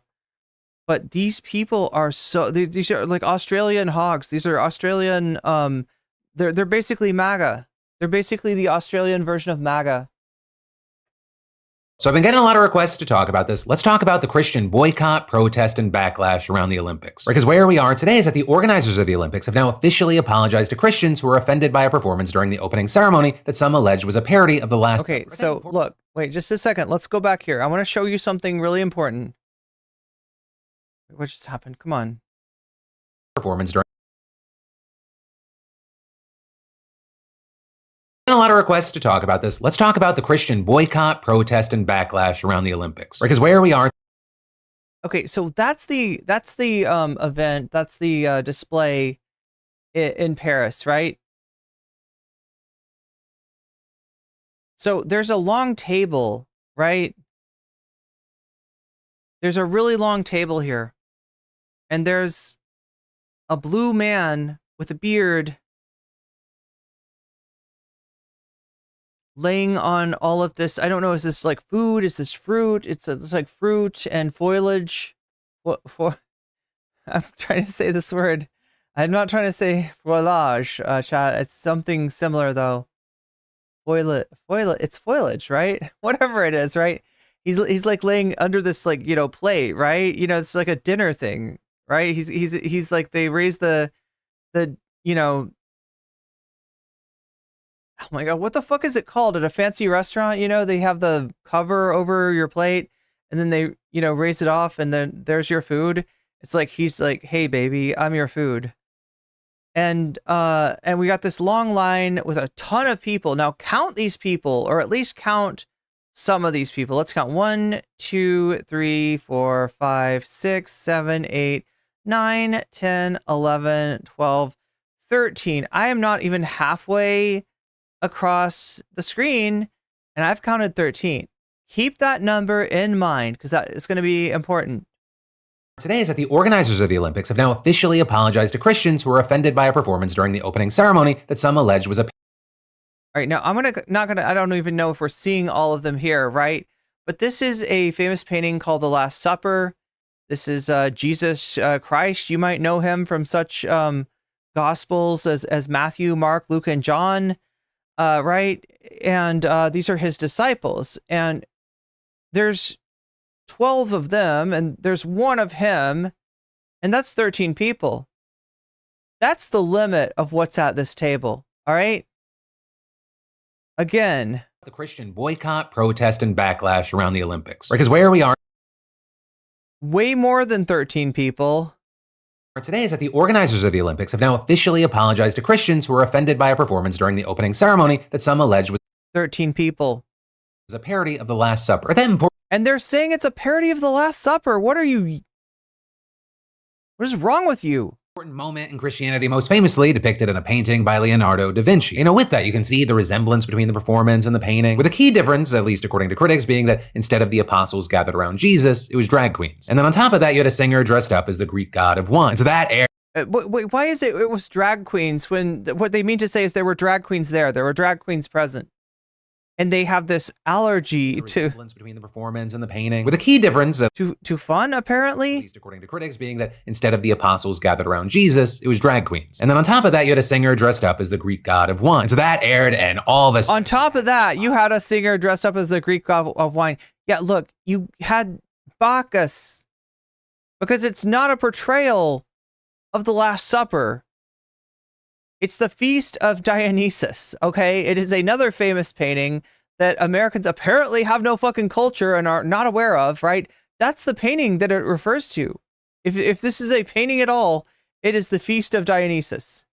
Of outrage among Catholics, other Christians, and all types of conservative politicians and personalities around the world. Elon Musk, for example, claiming the performance was, quote, extremely disrespectful to Christians. You also had Speaker of the House, Mike Johnson, say, last night's mockery of the Last Supper was shocking and insulting to Christian people around the world who watched the opening ceremony of the Olympic Games. Hell, you even had Andrew Tate coming out and saying he's boycotting the Olympics because of the whole thing. Also, oh my God, no Cobra Tate at the Olympics, so nobody will cheat at kickboxing or chess. attacking the director of the ceremony for being gay and Jewish, writing, "The opening Yo! That's his fucking charge. The opening ceremony, planned and orchestrated by a gay Jew, is what Andrew Tate is saying. Like, so he in other words, this makes it worse. This makes it worse, right? He's against, obviously, if you believe this is a mockery of Christianity and, you think that's wrong, you're against that, but also you're against the fact that the person is gay and Jewish? ceremony planned and orchestrated by a gay Jew was disgusting." And then with that, sharing a nearly 9-minute rant about how the performance made a mockery of Christianity. How are you not angry by what they've just done? They've openly mocked your entire religion from head to toe. One of the most sacred images. Bro, you literally sex trafficked people. What do you want to talk about? How are people not angry about that? Throughout all of Western civilization, the Last Supper, they mocked it. Are any of you gonna do? How are you not getting Muammar Gaddafi'd by your own fucking Hustlers University members after you ripped them the fuck off? How is there no justice coming after this guy? Anything after the most blatant mocking, probably in history, of Jesus Christ. And they wouldn't dare do it to Judaism, and they wouldn't dare do it. They wouldn't dare do it. Yeah, whatever. Oh my gosh. Yeah. Come on. Yeah. Jews have never caught any strays. No, never. To Islam. They would. No, never. Muslims have not ever been mocked. That's kind of a thing. That is kind of a thing. Look, whether it's South Park or that's kind of a thing, right? What do you mean? Like, Muslims have never been mocked? Holy shit. What is bro talking about? Not dare. They mock Christians because you're endlessly weak, endlessly forgiving. And that's why you should convert to Islam. No, just kidding. I don't know what he's saying here. He saw Tate. I don't know what he's saying. Protest in front of the French embassy in Romania. But in any case, right, all of this backlash led to this moment during a press conference where he had a spokesperson for the game say, "There was clearly never an intention to show disrespect to any religious group. On the contrary, I think we tried to celebrate community, tolerance. We believe this ambition was achieved. If people have taken any offense, we're of course really sorry." But with all that, here's the thing. This whole performance that so many people got upset about, reportedly, it didn't actually have anything to do with Christianity at all. Right? Reportedly, it wasn't a parody of the Last Supper. It was actually based on a whole different painting called The Feast of the Gods. With that being Oh, is it The Feast of the Gods? Not painting depicting a group of Greek gods on Mount Olympus for a banquet. And in fact, if you go back to the day of the opening ceremony, the official Olympics account actually posted on Twitter explaining how the, quote, interpretation of the Greek god Dionysus makes us aware of the absurdity of violence between human beings. So you had that right out the gate. You also had the artistic director behind the opening ceremony insisting the Last Supper was not the inspiration behind the scenes, saying we wanted to talk about diversity. Diversity means being together. We wanted to include everyone. As simple as that. And adding that, quote, you will never find in me or in my work any desire of mocking anyone. But now, the reality is you have this situation where you have people arguing. You don't understand the French artiste. The irony of this performance is that it's now potentially put people in real danger. With people pointing to Barbara Butch, for example, a French DJ and LGBTQ activist who was in the performance, saying through a statement from her lawyer that she's been threatened with death, torture, and rape. Also saying they've been targeted with numerous anti-Semitic, homophobic, sexist, and fatphobic insults. Also with that, announcing that she'll take legal action against people who seek to intimidate her. And so with all that, one, I want to pass the question off to you. What are your thoughts regarding that whole controversy and scandal? But then also, two, while you're maybe leaving that comment, I want to talk about another big thing that's going down with the Olympics, and it's about the concern around security. Because, just today, there's been what's been described as another act of major. Okay, so that's the background, right? That's what actually happened, all right? That's what's been being talked about by conservatives. And this is how weak the, Olympics, the people running the Olympics are. They're just like, oh, we're so sorry. I can't believe we didn't want to offend, right? They didn't do anything wrong. They really shouldn't apologize. They should not get bullied around by these assholes. Now, chat, what I'm wondering is if I play this, will I get bullied by YouTube, right? Will my stream get taken down if I play Sky News Australia? Does anybody know? Has anybody... I want to watch this with you, but...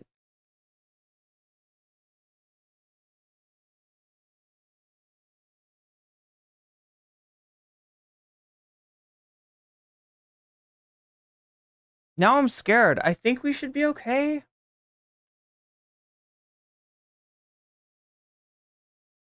I don't think the Australian hogs will take me down.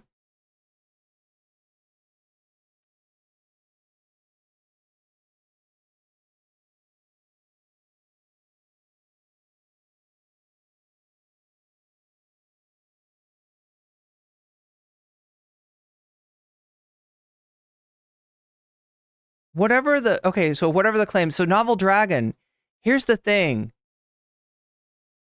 I hate to break it to you, but you're incredibly ignorant.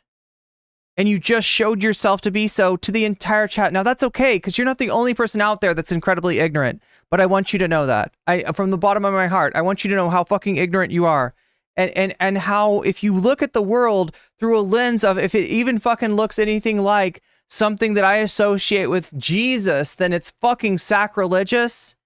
You're going to have a bad time. And I'm going to make sure that you have a bad time because you deserve to have a bad time. Because you have a very biased view of reality, right?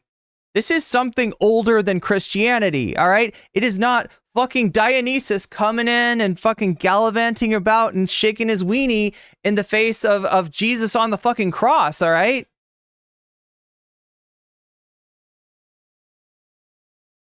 This is you superimposing your version of the Last Supper onto something that existed long before that, right? I don't know how else to tell you that, but yeah, only a profoundly ignorant person would say something like that. Oh, well, even if it resembles, right? You got to fucking step off. That's not Christianity standing up and saying, you know what? We're tired of being pushed around. We always take the jokes, but not this time, buddy. Not this time. This time it's gone too far. No, that is you being an absolute fucking snowflake. And an absolute narcissist, like I don't know, cultural narcissist. Is that a fucking thing? Because that's what I'm tempted to describe it as, right? I'm not trying to say this to be mean, and I'm sure that you're a great person, all right? But you're a great person that is profoundly ignorant about this specific thing, and you know the fact that you come up in here like vomiting this reflexive, defense to the most privileged fucking religion in the world is it makes me worry for you. It makes me worried. Okay? And I'm not trying to be mean.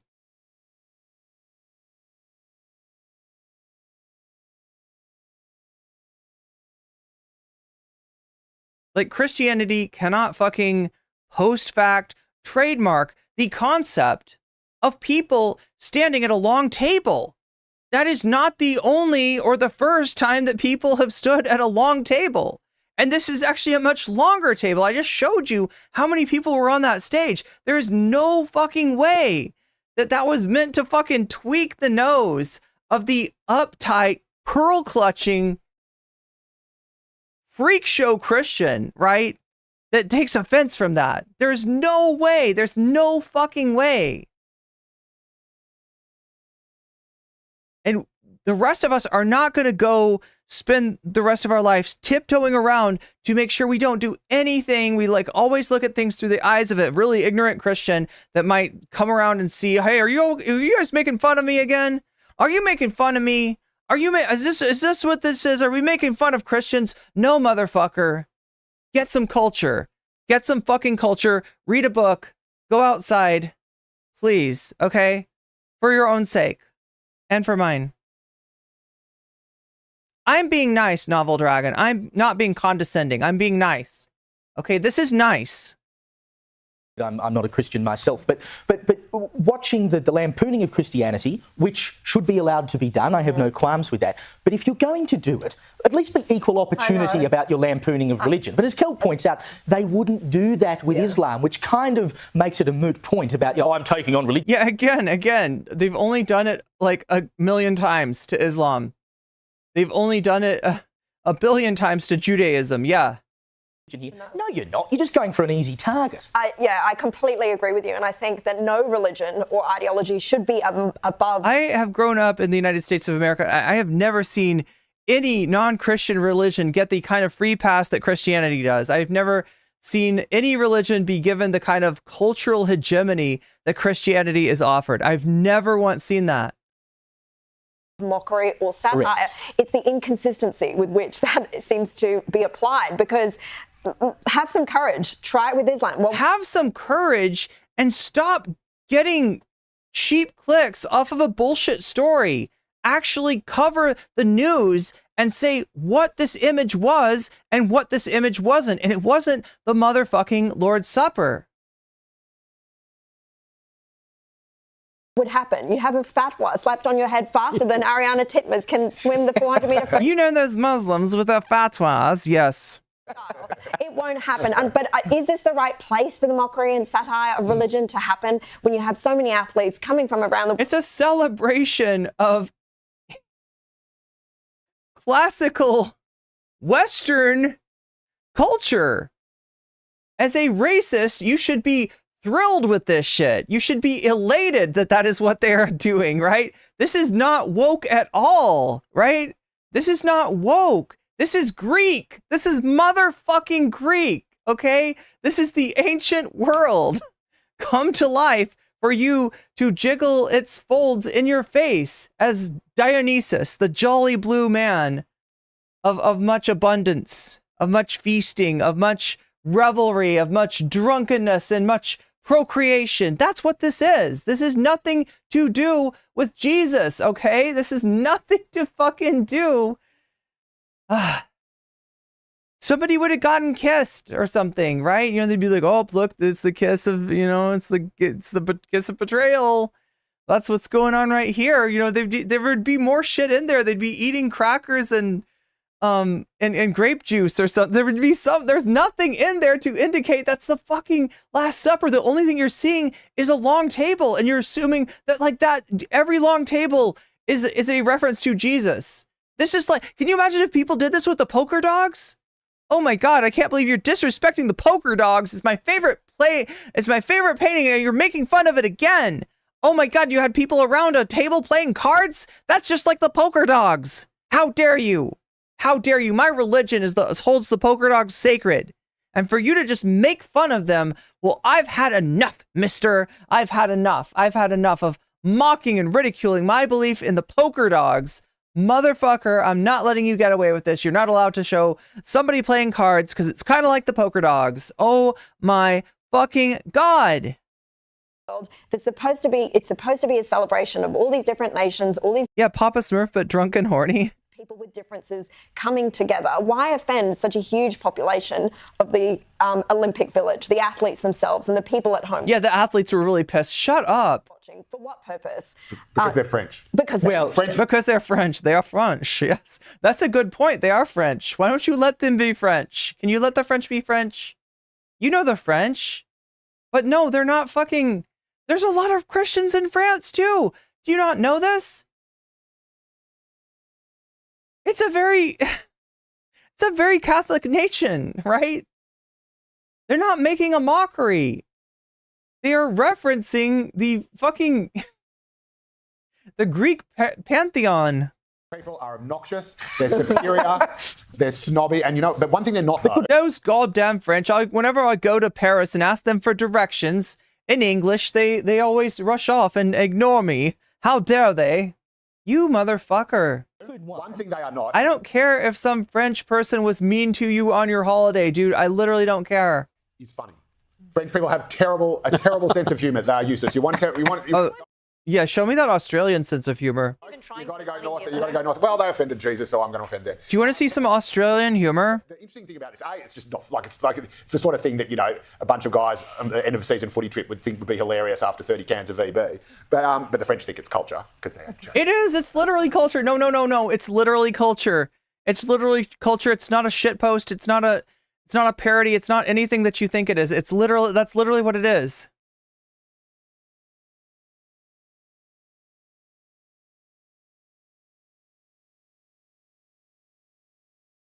Chat, you want to see some Australian humor? I'll show you some Australian humor. Are you ready for this?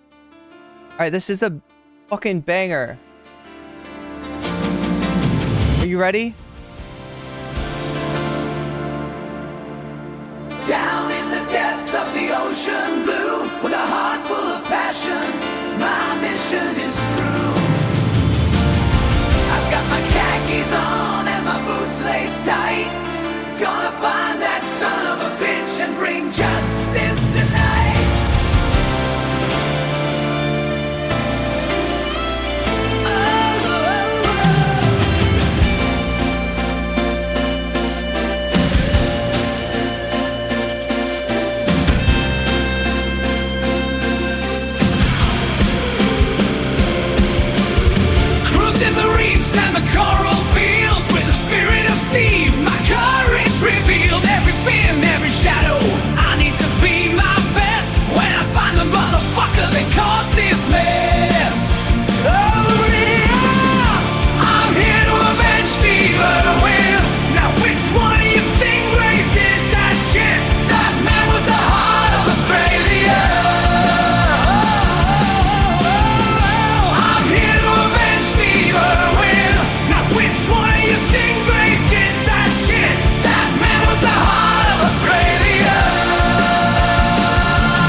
Solo.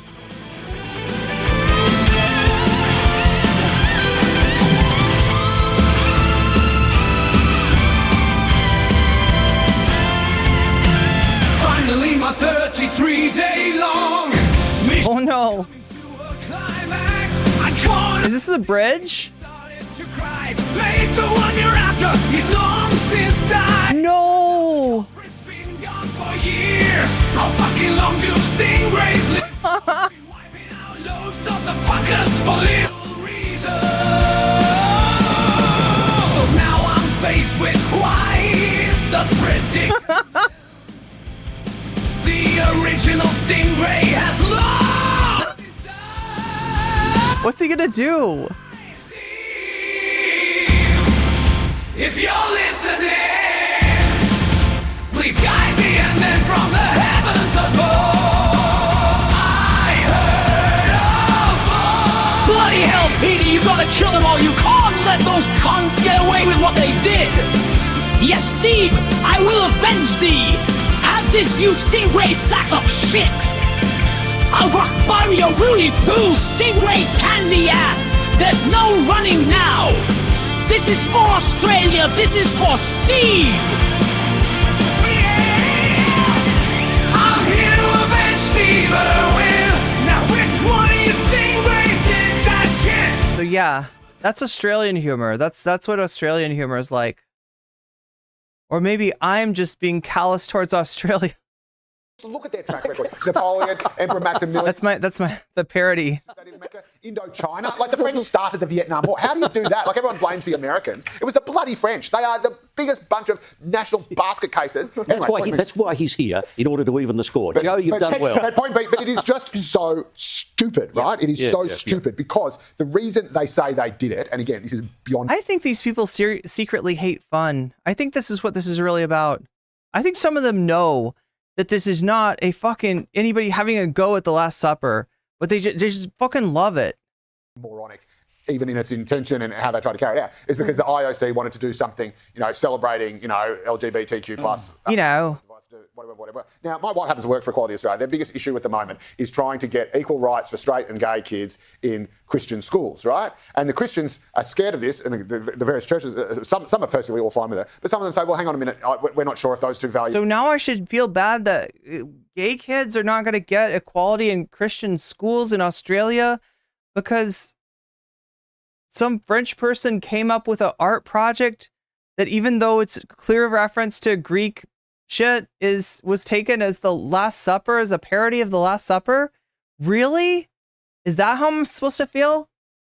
Is that how I'm supposed to feel? Are aligned, or that this is part of the cultural, the long march through our cultural institutions, and they're going to try and get us to the long march through our cultural institutions. What sort of message when you actually got what cultural institutions? You're Australian. People, drag queens dressing up as Jesus and his disciples or whatever. Like that is going to make. We're going to have cats marrying dogs before too long. Every single Christian in the world think, holy crap, they really are out to get us. Yeah. They really do want to tear down what we believe in. It's not just a matter of, a nice little kid called Johnny who's gay, wants to come to school and go to mass or whatever it is. And so it actually hurt. Hi, I'm Johnny. I'm a gay kid who wants to come to school, but I'm not going to be able to because I'm a French person. Some French person made a bloody art project that was taken to be the Last Supper. And they really should have thought it through from the minds of a fucking Christian hog from Missouri and made sure that this does not look sus to that said hog, right? Wow, poor Johnny. I'm gay and I want to go to Christian school, but there's a problem. It's the cause far more. It doesn't help it at all. All it does is just blow up people, get people's backs off, piss them off, and make them think, you know what? They're right. They really are out to get us. It's like prosecuting or shooting at Donald Trump. It's moronic, and it's oh my god! It's just like prosecuting Donald Trump. It's like allowing the fucking legal processes to apply to a former president of the United States when he's committed multiple criminal offenses. Wow. Yeah, it's just like that. You would expect from the friggin' French, because they're a bunch of the freaking French, those cheese-eating French freaks. Morons. And it's always very good food. They do make very good. They think they're so cool eating their cheese, Very good wine. wearing their scarves and those silly little hats they have. All always the Christians, Evelyn, who come under it. It's always the Christians, isn't it? Yes, it's always the Christians getting the short end of the cross, getting the short end of the crucifix. We're always being persecuted, just like our Lord and Savior, Jesus Christ. Yeah, we're just like him for real. Sitting up there on our own cross, getting all bloody crucified, draining out our blood all over Gomorrah. No, it's an easy target. They don't have to worry too much about what the response. You know what's an easy target is somebody with an Australian accent. I'm being real. It's too easy. It's too damn easy. It should not be this easy. It has no business being this easy, but it is this easy. Is going to be the response is only going to be turn the other cheek. But exactly. But it's just. But that's what Jesus said. That's fucking Christianity, motherfucker. That's literally part of Christianity. That's a big part of Christianity. That when you say what would Jesus do, 99% of the time you should answer turn the other cheek. That is what Jesus is famous for doing. Just like Steve Irwin would not agree with the guy killing every single stingray, Jesus would not have you go fucking ham on the Olympics over this shit. Come on. Pathetic. It is, but I think I actually disagree with why. I don't think Christians are an easy target. I think Christians are the biggest target, which is why they always attack Christians, because Christianity is the only thing standing between people and the state. Because when you have God above government. Excuse me? How is... First of all, what are you talking about? And second of all, why Christianity in that regard? Just Christianity? Only Christianity. It's special. It's the one true church, I guess. I don't know. The government doesn't become God. And I think that's why they constantly tackle it, because once you get through the Christians, it's easy to go through everybody else. Like Kel said, we are the #1 religion. Look, we don't want the government to become God, and we also don't want the government to become the top of the hour ad break, because that would mean the government would be a 3-minute ad break on Twitch that's unskippable, unlike the ones on YouTube, which you can totally skip, right? On Twitch, you can't skip it. It's 3 minutes. The only way to get out of it is for free with a Twitch Prime sub, or for $6 by buying yourself a sub, or maybe by being gifted a sub. That could happen, but it's more likely to happen to you if you're active in that chat. Across the world. And just for a bit on France as well, like you mentioned, Joe. She's like, I hate the French too. The bloody French. However, I will just say, statistically, in France, there are over 1,000 attacks, anti-Christian attacks, every year. That's an average of about 3 per day. So this isn't something new for France. We've seen all the damage that they've done to the church. Oh no. That they've been setting in. Yeah, wait, what does she mean by anti-Christian attacks? I'm wondering here. I think that if any Muslim person does anything violent, that's what she means. I think that's what she's talking about. Christian Catholic churches all across. Wait, how in how much time?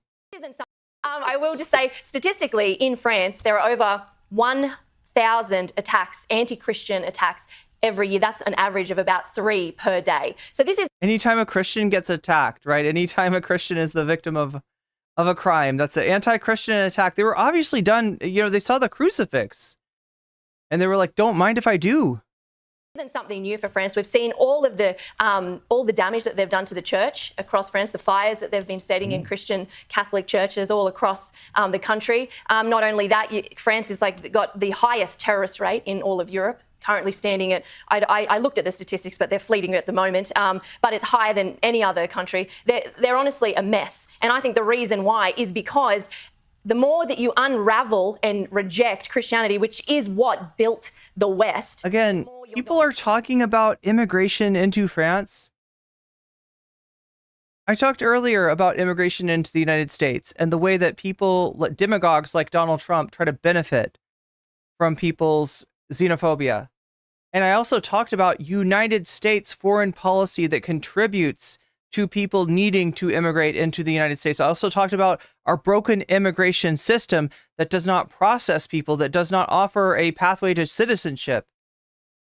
All right. Now, when we're talking about France, do you think that French foreign policy might have anything to do with immigration rates? Do you think so? Just maybe? I don't know. Going to get this pagan crap shoved in your face, and I'm sorry, it's pagan crap. It's just fucking look, dude. It's your culture. If you're gonna be like those racist blonde Australian, and you're all into like Western culture, that's Western culture. There it is, wagging its dick in your face, right? It's blue dick. At that. This did offend me. It also you look offended. Offended a lot of people who just want to watch the Olympics because it unites people around the world on a common interest of the enjoyment of sport. And not only that, I grew up watching and not all this artsy-fartsy French stuff. The opening ceremony of the Olympics. I had a family member who was an Olympian, and so it was a very big thing that our whole family would sit. She's shaking. And watch and participate, and we followed my family member's career, so to speak. There's a lot of nostalgia. There's a lot of things. There is no way in absolute hell I would let any child in my family go anywhere near the Olympics after what I just saw. And isn't that sad? Isn't that sad? That's what the flag means. That's what the flag means. When a flag is flown upside down by distress.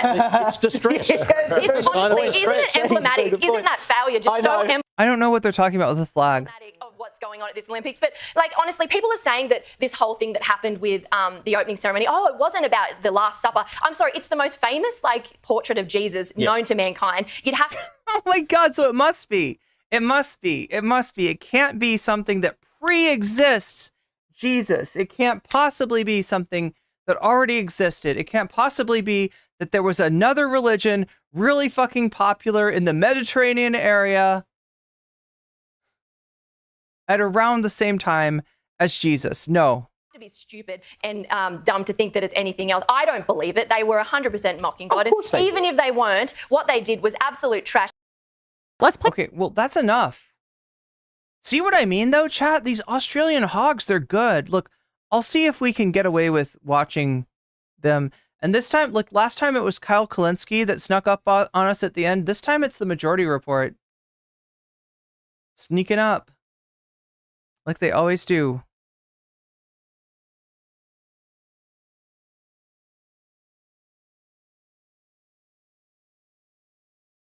These people going on about other religions not having things mocked proceeds to throw paganism under the bus.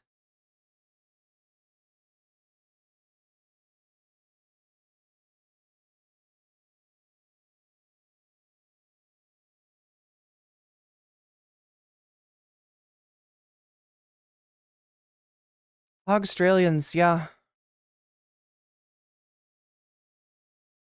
Yeah, I know. Like, I have to correct them. They're like, what do they want us to do? Turn the other cheek? I mean, I don't know. If you're Christians, maybe. I think that's a thing that Christians do, right? Do you turn the other cheek? So that Dionysus can smack you on it? No, I'm not saying that, chat. I'm not saying that. It's just like, I say Jesus was real and the dude was a real dude that was deified. Oh, okay. I think my theory about Jesus is that there's several of them, kind of like Santa Claus, you know, like Jesus has helpers that also die on the cross for your sins at the mall. That's my theory. You have to wait to sit in Jesus's lap. You have to go try to get him, like, you know, while everybody else is eating lunch so that you don't have to wait in a line. Yeah, the mall Jesus, right? There's the mall Jesuses too, right? I'm pretty sure there's multiple Jesuses. There's Jesus. There's many, many Jesus.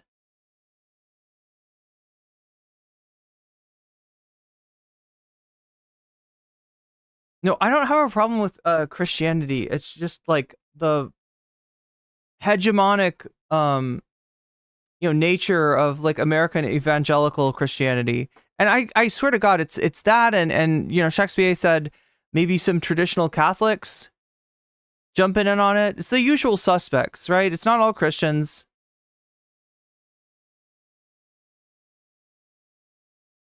Now, Jesus is a social construct? I mean, kind of. Jesus is a culinary creation. But now there are freaking communists invading radicals. No way. Not in my chat. Are there any dream characters in my chat? I feel like I'm about to turn into a dream character. That was rough, chat. That was rough. So, yeah. It's been a little while since I've had a break. I'm going to take at least one day off, okay? I hope you don't mind. The plan is to do the premium streamium this weekend. So that'll be Saturday or Sunday.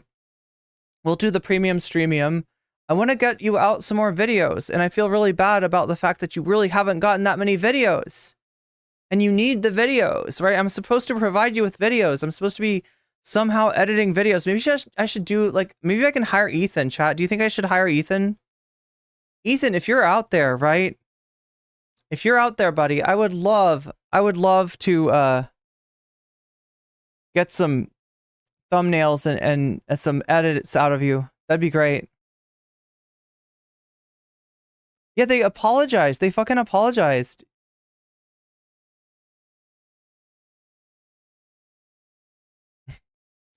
Jesus is a biscuit. Let him sop you up.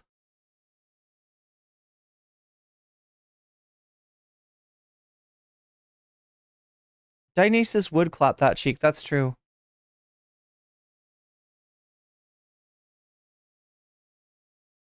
Yeah, no, you should not give in to these idiots. That's true. What happened? Jesus was parodied for our sins by the French, by the evil French. The evil French contrived a way to make fun of Jesus without even any sort of reference to Jesus. But people think because it's a bunch of people at a long table that it must be a Last Supper reference. Just like if there's a bunch of people playing cards, it must be a reference to the poker dogs. You're making fun of the poker dogs? How dare you? How dare you make fun of the poker dogs? You can't do this. Who is Ethan? Oh my gosh. Ethan is somebody I probably won't have to talk about much in the future. Ethan, what, Xanderhal's friend? As Demon Mama called him, Xanderhal's Igor? Right? Ethan's this guy that does editing and thumbnails for Xanderhal, and he does it really lazy. Like super lazy, right? That's his style. He's got like a template. I should get a template. I should make a template. You know what I really need to do is clear off some space on my hard disk. Why am I sober? Why do I feel sober? I shouldn't.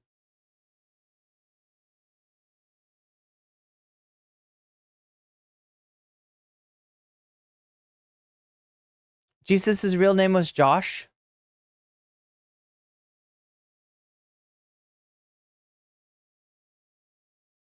And I feel like a Josh would not want you to go ham for him like this. That was the irony of it, right? They're all like, what do they expect us to do? Turn the other cheek? And it's like, motherfucker, that's literally in your religion. That's literally what Jesus would do, right? Jesus is known for turning up the other cheek.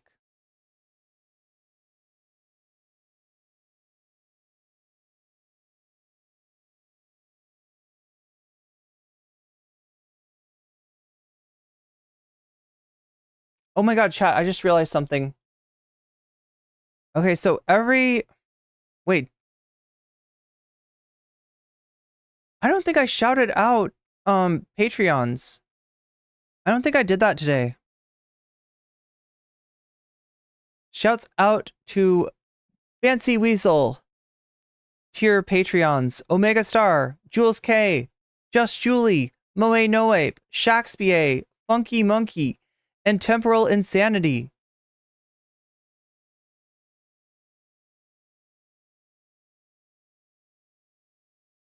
Shouts out to everybody who has kept me sane through all of this. What about the birth of yeah, when are they going to get mad about the birth of Venus?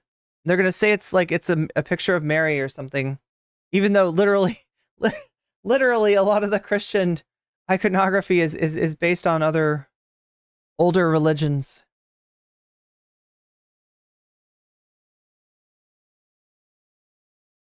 Languedoc Rosé? What's that like? Absephion, what is Languedoc Rosé like? I feel like I want to like rosé more than I do.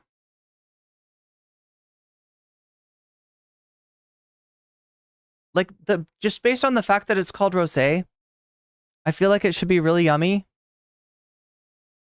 but it's not. It's not yummy.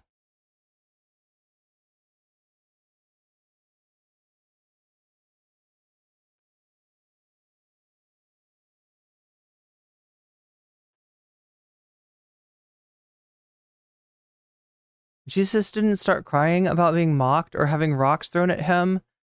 He was being made to walk his cross. So why can't these people learn from their own Jesus story? Yeah, I mean, like, that's the funny thing about, like, these nationalist Christians is that they're so divorced from anything Jesus. They're so like 180 degrees away from anything that Jesus would have agreed with, or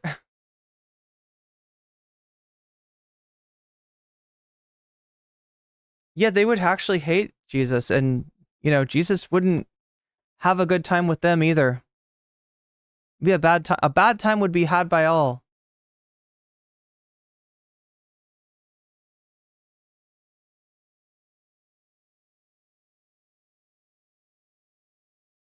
Rosé is niche but pretty. I mean, it is definitely pretty. But I mean, like, as far as the taste, I mean, I don't know. Should I be drinking wine for the taste? Is that like a mistake? Sasha G says it's kind of mid. Yeah, I mean, I don't know. I want to say, like, I mean, I have my opinions, but I also know that I don't know anything about wine. I have no culture. Just as I was saying to other people in chat that they have no culture. They think that that's about the Last Supper. They have no culture. I have no culture. And by that, I mean, I have no taste in wine. And I am completely reliant on people who know beverages, beer and wine, to show me what is worth tasting. Because, like, I don't really like to get, like, inebriated that hard, at least not with that. But, it's cool to drink, with friends. It's always fun. 100% the exact people who were hissing and calling Jesus to be executed and the murderer to be released. Yeah. Same energy. Same energy. Alcohol is nasty, period. I haven't had any alcohol in like over a year. I think it was like the 2022 New Year's Eve was the last time I had alcohol. I have not. If Jesus could turn water into wine, why didn't he turn the cross into wine and escape? Yo. Yeah, it could turn it into a river of wine and he would go tubing down it. And he would get away from the Romans and the Pharisees and all the bad people. He would get away from them. They would be chasing after him, but it'd be a lazy river and they would have to get on tubes too. And you wouldn't catch up to him because he'd be ahead in the lazy river. And they'd be like paddling and stuff, but they still wouldn't catch up to him. He'd be like, pyong.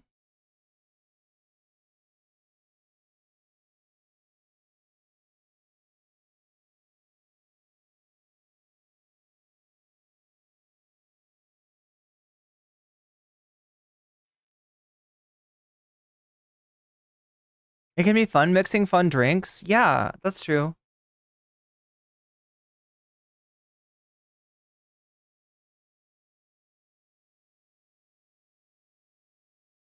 I don't know. I only like drinking with like other people.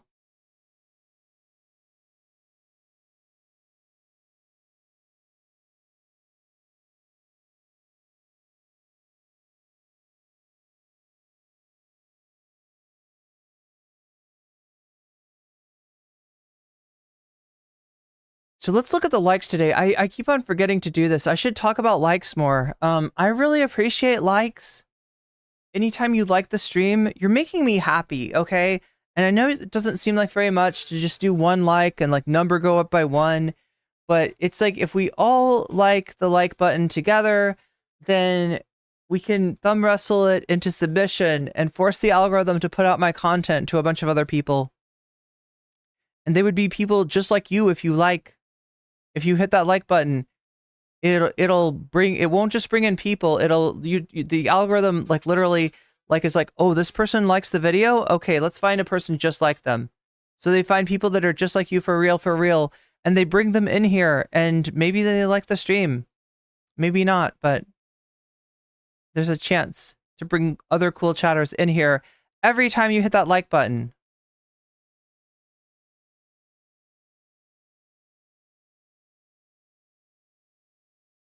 Wait, should I cross-pollinate? I never do this.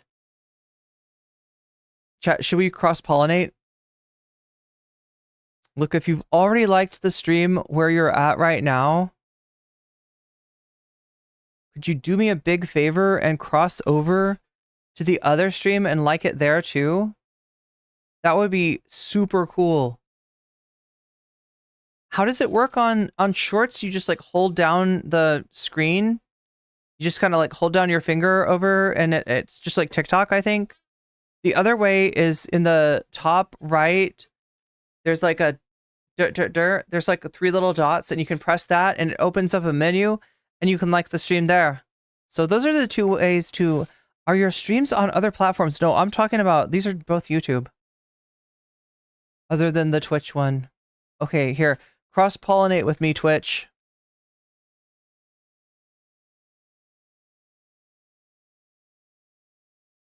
Cross-pollination. We got 100 likes on the stream yesterday, and it really helped out. I could tell from the analytics.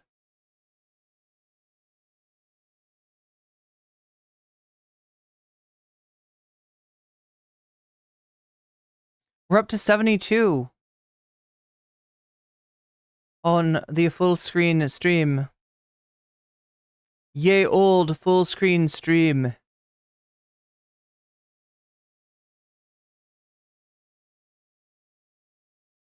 He could have turned vitamin pills into amphetamines? I mean, that is pretty cool. What does he turn? Does he turn oregano into za? Like if you got an oregano bag, if somebody ripped you off, right? And Jesus would feel bad for you and he'd be like, nah, I'm going to use my magic to trichome it out. And Jesus is just like, and you see it start to like get these like little white crystals and like trichomes all over it. Wait, I think the trichomes are white crystals, aren't they? What are the red hairs? Anybody know what the red hairs are about? Or the purple hairs?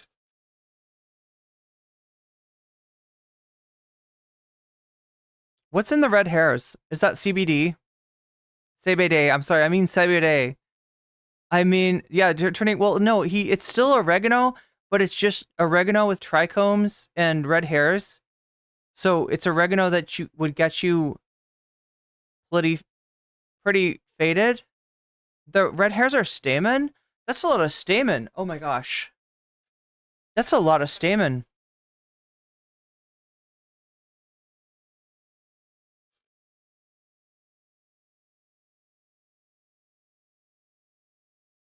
But yeah, Jesus just feels sorry if you get ripped off.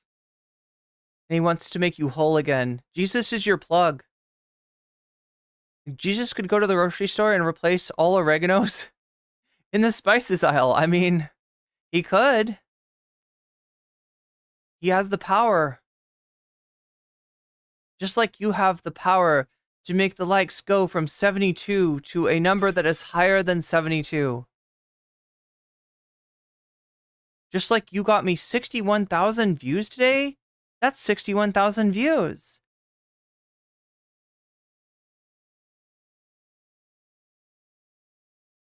We are a 18 plus stream. We are definitely an 18 plus stream in here.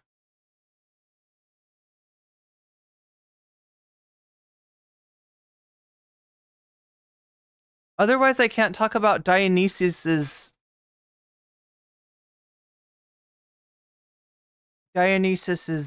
thing.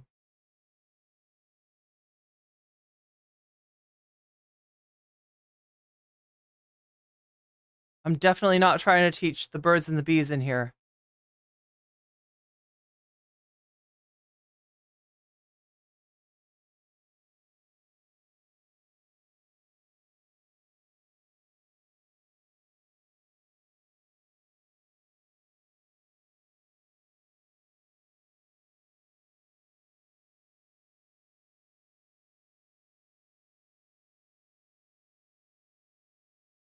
Good job on views. Good job on likes. 73. It's up to 73 now. YouTube can... Isn't that the professor that Elon Musk was talking about? Professor Sugon D's nuts? Oh yeah, I can't say that. That would be bad. That would be bad to say.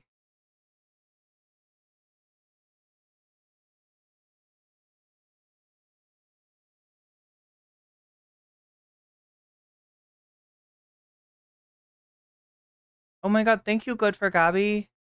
You liked both streams? That's really awesome. Sargon D's nuts. Oh my gosh. Chat, I am fading here. But yeah, thank you for the extra likes on the full scale stream. Thank you for the extra butts.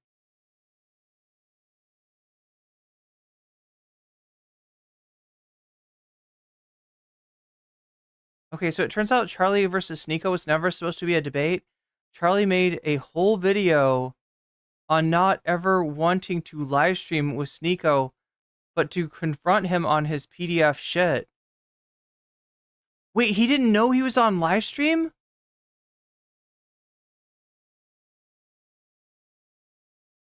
No way.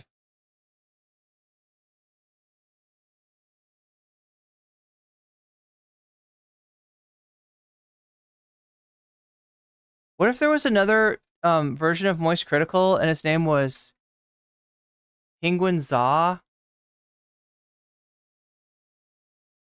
instead of Penguin Zo? You got Penguin Za?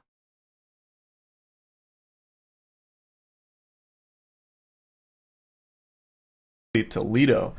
Yeah, so Moist Critical's in a big oopsie-poopsie situation here.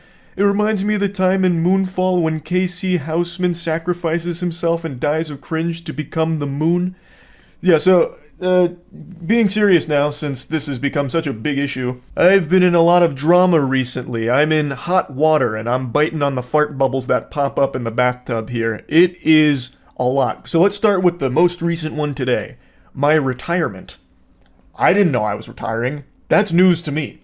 I'm as shocked as all of you are. I had a ton of fun last night playing a game called Clickleding, which is basically like a cuckoldry simulator, but for clicking against like the Lorax in a hotel room, and I just did like an old school gameplay commentary video.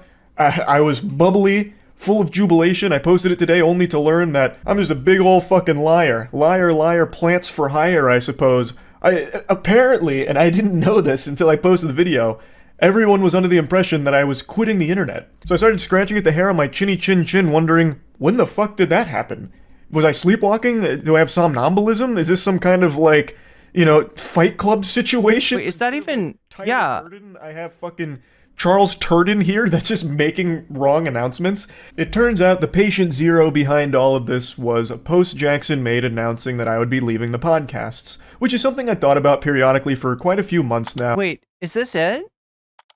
Mainly because I started to recognize that I was becoming the very thing I'd make fun of with being chronically online. Like, I just was always online, and the podcasts were a big proponent of that, and I just kind of wanted to scale back the amount of time I spend online, so... And I kept Jackson in the loop the whole time here about where my head was at, and last week I told him, hey man, I think this is going to be where I hang up the jersey, you can put it in the rafters, throw it in the dumpster, but I think I'm just going to be, you know, sailing off into the sunset here and just reducing the amount of stuff I do online. Which he completely understood. So he made the announcement just letting people know that. And then that got spun on Twitter and Reddit as Moist Critical's taking an indefinite hiatus and quitting the internet, fundamentally. Don't know when I'll be back. He's done with the internet because of all this controversy. Patui on his grave. He's gone. Don't you mean Haktua? When looking at the post, I don't even know where that's coming from. It's literally just talking about the podcast and me just stepping away. Like, it doesn't extend beyond that. I can't even wrap my tiny noodle around how anyone could perceive this as me being done with the internet entirely, but that's the story that they ran with, and that's what most people saw, not the actual post. So everyone thought I was quitting the internet, so I posted that video that I was really happy with because it just felt like an OG old school video that made me happy, and then bang! Just a flood of comments and dislikes all saying shit like, how could you fucking deceive us? I thought you quit, huh? What happened to leaving, huh? I just read this post on Twitter from an account that had a profile pic of titties photoshopped onto Thomas Edison that said you were done, and it had 50,000 likes, so I know it was true, and you're just a fucking liar. I can't even just peacefully walk away from some projects without it being a massive fucking reaction over actual nothing burger information. And trust me, no one has a palate more refined for nothing burgers than me. I have ranted— Wait, so is this what we were talking about? Oh no, President Sunday has a manifesto? God damn it. About the stupidest shit of all time. But this was mind-boggling even for me. So to set the record straight, no, I'm not retiring, despite what the experts are telling you. All I did was walk away from a couple of projects. Like, that's really it. Like, that's a pretty normal thing to do, especially when one of them I've been doing for like 8 years. I really didn't think it was that deep, especially not deep enough for how big of a story it's become with all of the wild narratives running around about the true reason that I stopped doing it. So let's get into that drama. I've talked about it on stream, I don't even know how many times at this point. Yes, but yes. We'll just talk about all of it in this video here. So, when covering the Ava Tyson situation, I was attacked by a lot of people for not being quick enough. Even though I covered it within like the first— Wait, that's the controversy? People were unsatisfied that I hadn't made a video within like the first fucking 20 minutes of it dropping. And then when I did find— Wait, what? He's not going to answer the— Where does he talk about Sneeko? Is this the video? Finally finished the full video covering all of it, it was another massive problem where now I only did it out of an obligation because people called me out, and then I also got accused of being a transphobe because I didn't use Ava Tyson's preferred pronouns, which were she, her. I didn't know that. I thought just calling Ava Tyson by her name was okay, and I had also heard when I went to the Mr. Beast thing, someone refer to Ava Tyson with they. So I was truly under the impression that that was okay. And for that, I was annihilated by a good chunk of Twitter. And then annihilated by another good chunk of Twitter because I called out Sneeko, who was the main proponent about— So he really is like the— getting on, you know, from both sides, right? Like, this is bad for— See, so you gotta understand, this is Moist Charlie, right? This is Moist Critical, aka Normie Jesus, aka Penguin Zero, Mr. Penguin Zero. And he generally just floats in this platonic center beyond ideology, beyond politics, beyond cultural affiliation of any kind, and he just like kind of floats, and you know, he just seems like your goofy friend, and if you're, you know, a chud, you like him, and if you're, you know what I mean, he normally like tries to stay somewhat neutral on any sort of issue, and for that reason, so like this is the opposite when both sides are mad at you. Me covering for Mr. Beast to keep the collab alive. I wasn't talking about Ava Tyson because I wanted the Mr. Beast collab. And I talked about how absurd that statement was, especially given his history with fighting against the age of consent. He's been very vocal about how much he hates the age of consent, and so I talked about that briefly at the end of the video, which then changed the whole narrative for a lot of people where I never talked about Ava Tyson and only talked about Sneeko. So it was a complete lose-lose, because if I didn't talk about what Sneeko was saying, I would have been called a coward for not addressing it and talking about, like, well, he was going to cover for Mr. Beast until Sneeko called him out. So, like, if I didn't do it, I would have been attacked. I did do it, still got attacked. It really was unwinnable. But from that spawned a conversation where I talked to Sneeko directly, because he was very upset that I was talking about how him rallying against the age of consent is pedophile arguments, like defending pedophilia. As I've said since the very beginning of this channel, I'm always willing to engage with people I disagree with, and I thought that maybe there was a chance I misunderstood what he was trying to say, even though it's still abhorrent. I thought, okay, maybe he's not actually trying to defend pedophilia. He's like some kind of pseudo-intellectual debate bro who's trying to say something else. You were being nice to Sneeko. And look, I get that that's your mode of operations and that, you know, as ridiculous as he was to you. And so remember, chat, Sneeko like made fun of Charlie's girlfriend. Sneeko got weird on this guy, right? I think this all started when he shows like a picture of like all these content creators that he says don't like him. And like Charlie was on it for some reason. And then he just starts talking shit. And then he gets shit back, and he ends up being like, look at my clips, Charlie. You want to see my clips? You want to see my clips? You want to see my clips, Charlie? Let me show you the clips. And then that's the famous, you know, they're not clips, Sneeko, they're called magazines. And I am the best armed, like, YouTuber on all of YouTube. He's got, apparently, a fucking armory in his house, right? So I was willing to hear him out on it, and I talked to him in DMs. And he said he doesn't believe in the age of consent. He believes in the age of marriage. Can't assign a number to it. This guy has got firearms the way that Stavros Halkias has body hair, all right? But said that when someone can legally drive, they should be able to marry at the same time. Which is literally like a 15 or 16-year-old, because you get your permit at 15, your license at 16, and both are way too young to be marrying. That shit is completely unacceptable. It is downright disgusting. He then said that he was Yo, he's showing DMs. I don't know, chat. Is this good? I kind of feel like he should just... I don't know. I don't know if Charlie should get more into the Sneeko situation, because this kind of thing tends to draw out the controversy, and from what I've seen so far... This controversy is not going well for him. This controversy is not doing good for him. happy to discuss it in a call, which I said I was willing to hear him out on, and he said that he would do it later because he was outside doing an IRL stream in Turkey.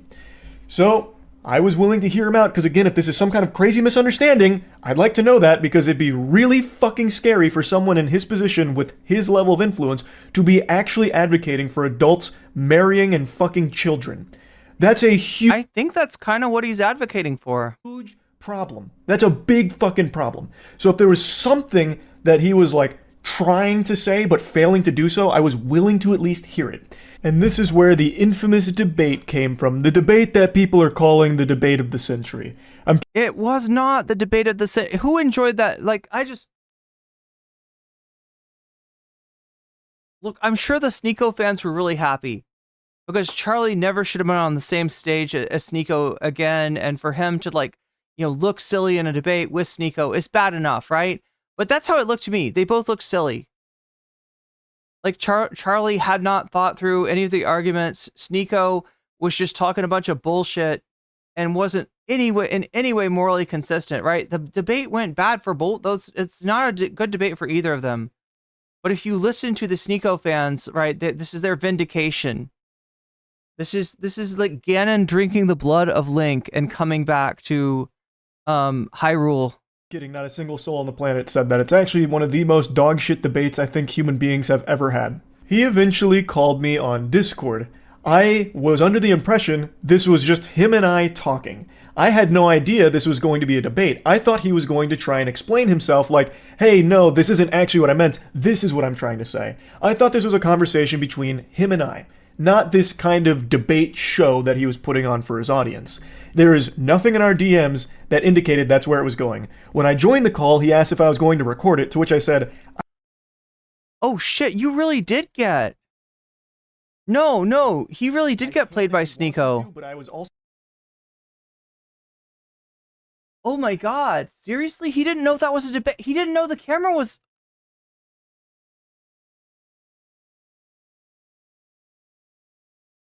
Did he not know the camera was on, or did he not know that it was being streamed? Also down to just talk. So I thought maybe he wanted it as a recording to like explain to people like, no, he's not actually a pedophile defender or advocating for that kind of thing.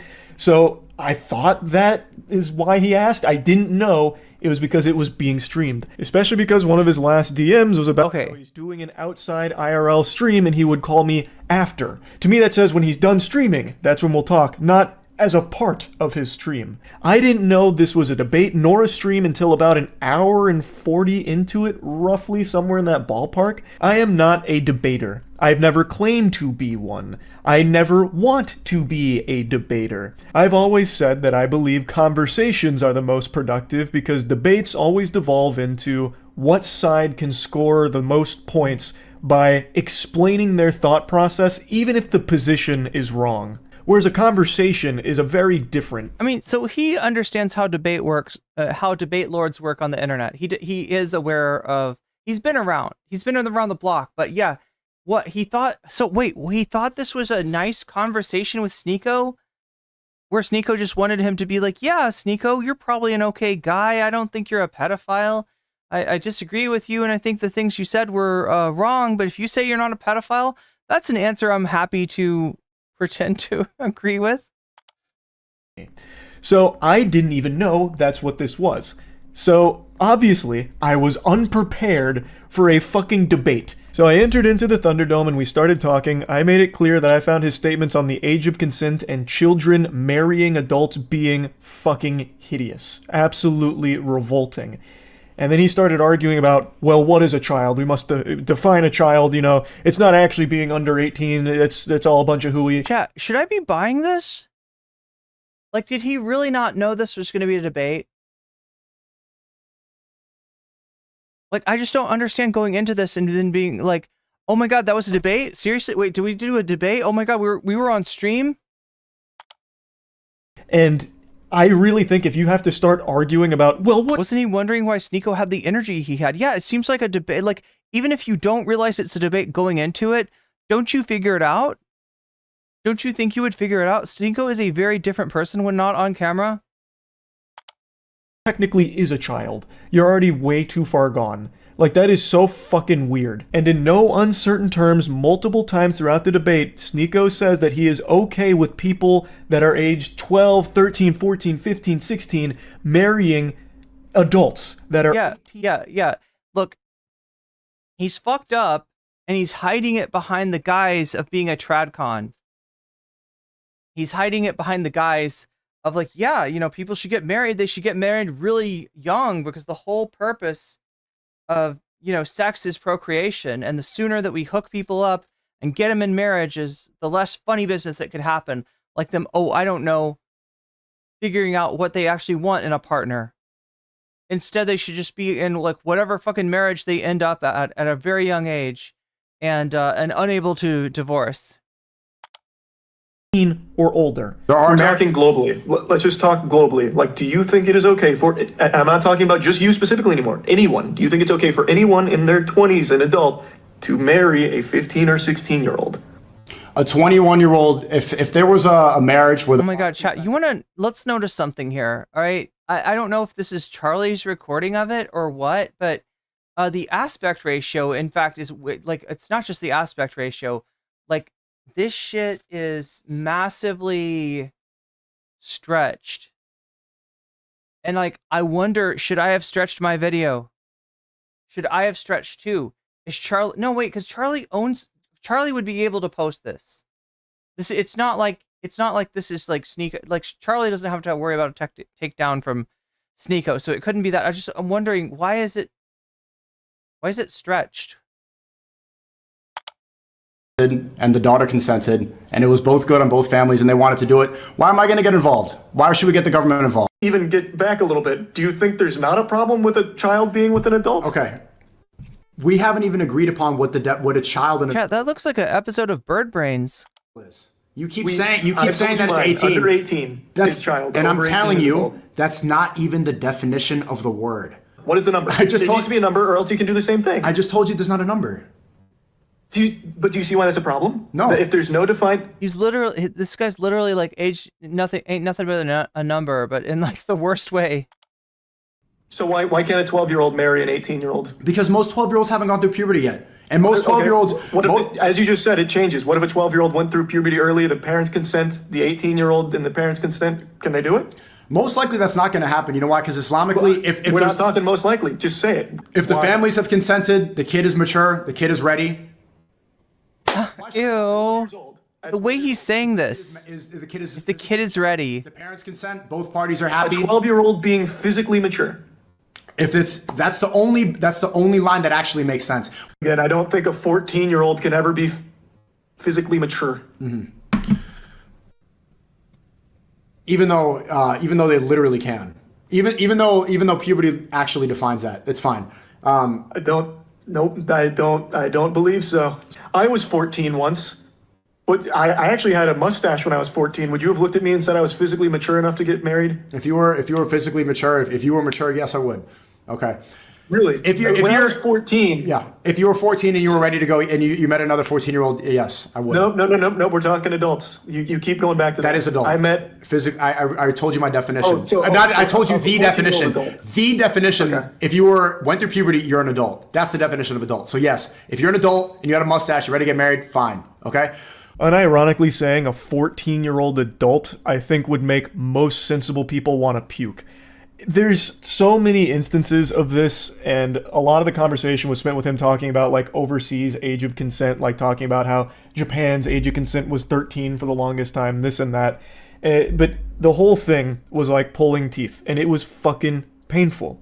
And I think it's extremely alarming perspective to have. Unironically calling a 14-year-old and 12-year-old mature enough for a marriage, those are middle schoolers. Like, holy shit. I think that is extremely concerning to be advocating for something like that. Like, would Sneeko be okay if his best friend ended up marrying a 14-year-old?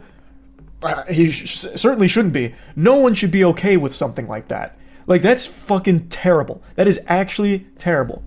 But now, since I wasn't like holding him to this topic or making sure it stayed on the topic I thought we were talking about, it went all over the place with a ton of different things. But the big one, and this is what most people have focused on, which was my response to his question about kids transitioning. And the way he would pose that question would be by asking if I thought it was okay if kids who want to switch their gender go to the doctor and get their dick cut off.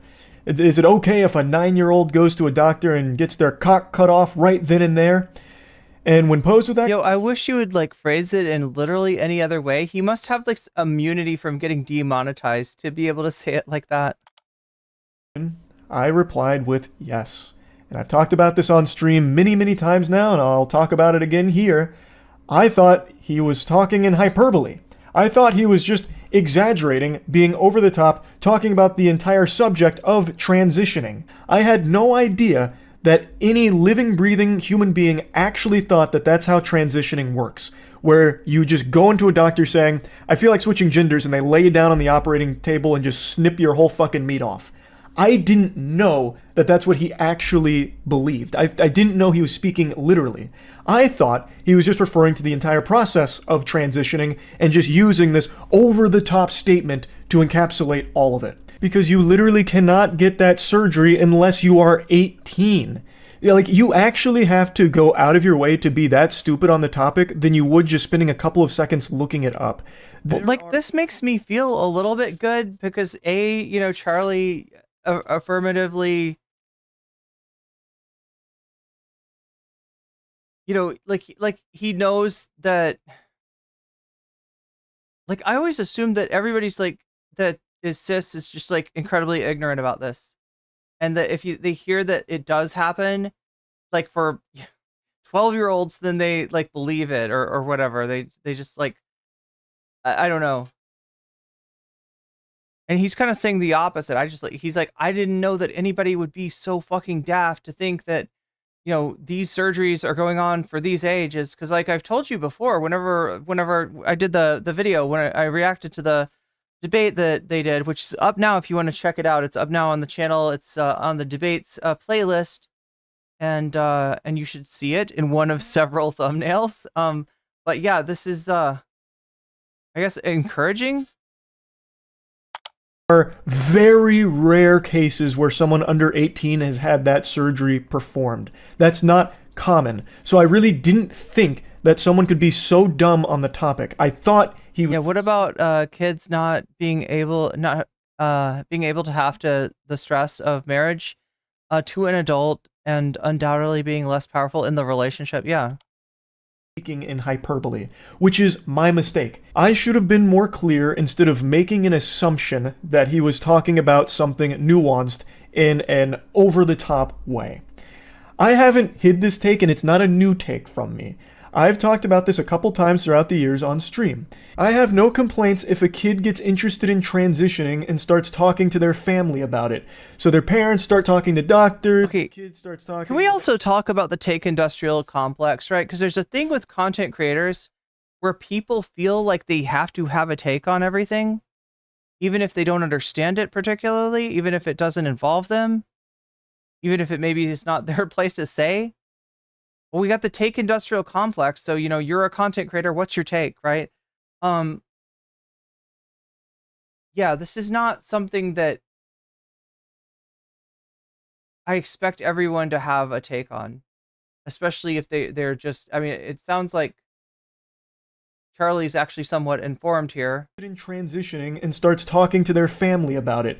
So their parents start talking to doctors, the kid starts talking to doctors and therapists and all of this, because the process of transitioning is one that takes place over the course of many years. It's not something that just happens like that. And I'm also not afraid to admit that I am not the most educated when it comes to transitioning. I am not someone that has a ton of knowledge about the subject to be speaking on it in a really in-depth manner. But even I know these very surface level things that everyone has easy access to understand. It is a long process. And I have no problems at all if a kid gets interested in that process and starts going through that process with proper care.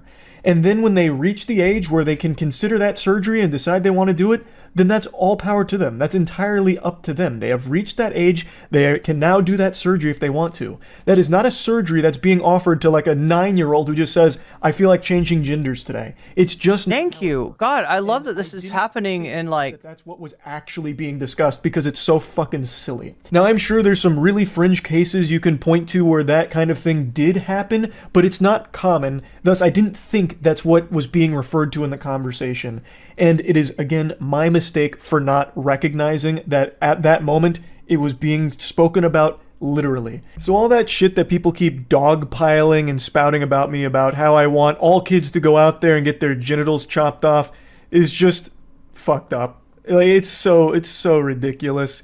I recognize I did a horrible job of arguing in this debate, which isn't surprising considering This is like what would have happened had Emma gone on Tim Pool and not just laughed in his face, right? Because there's some shit that people will say to you that the best comeback is just to fucking laugh at them. You can't take it seriously, right?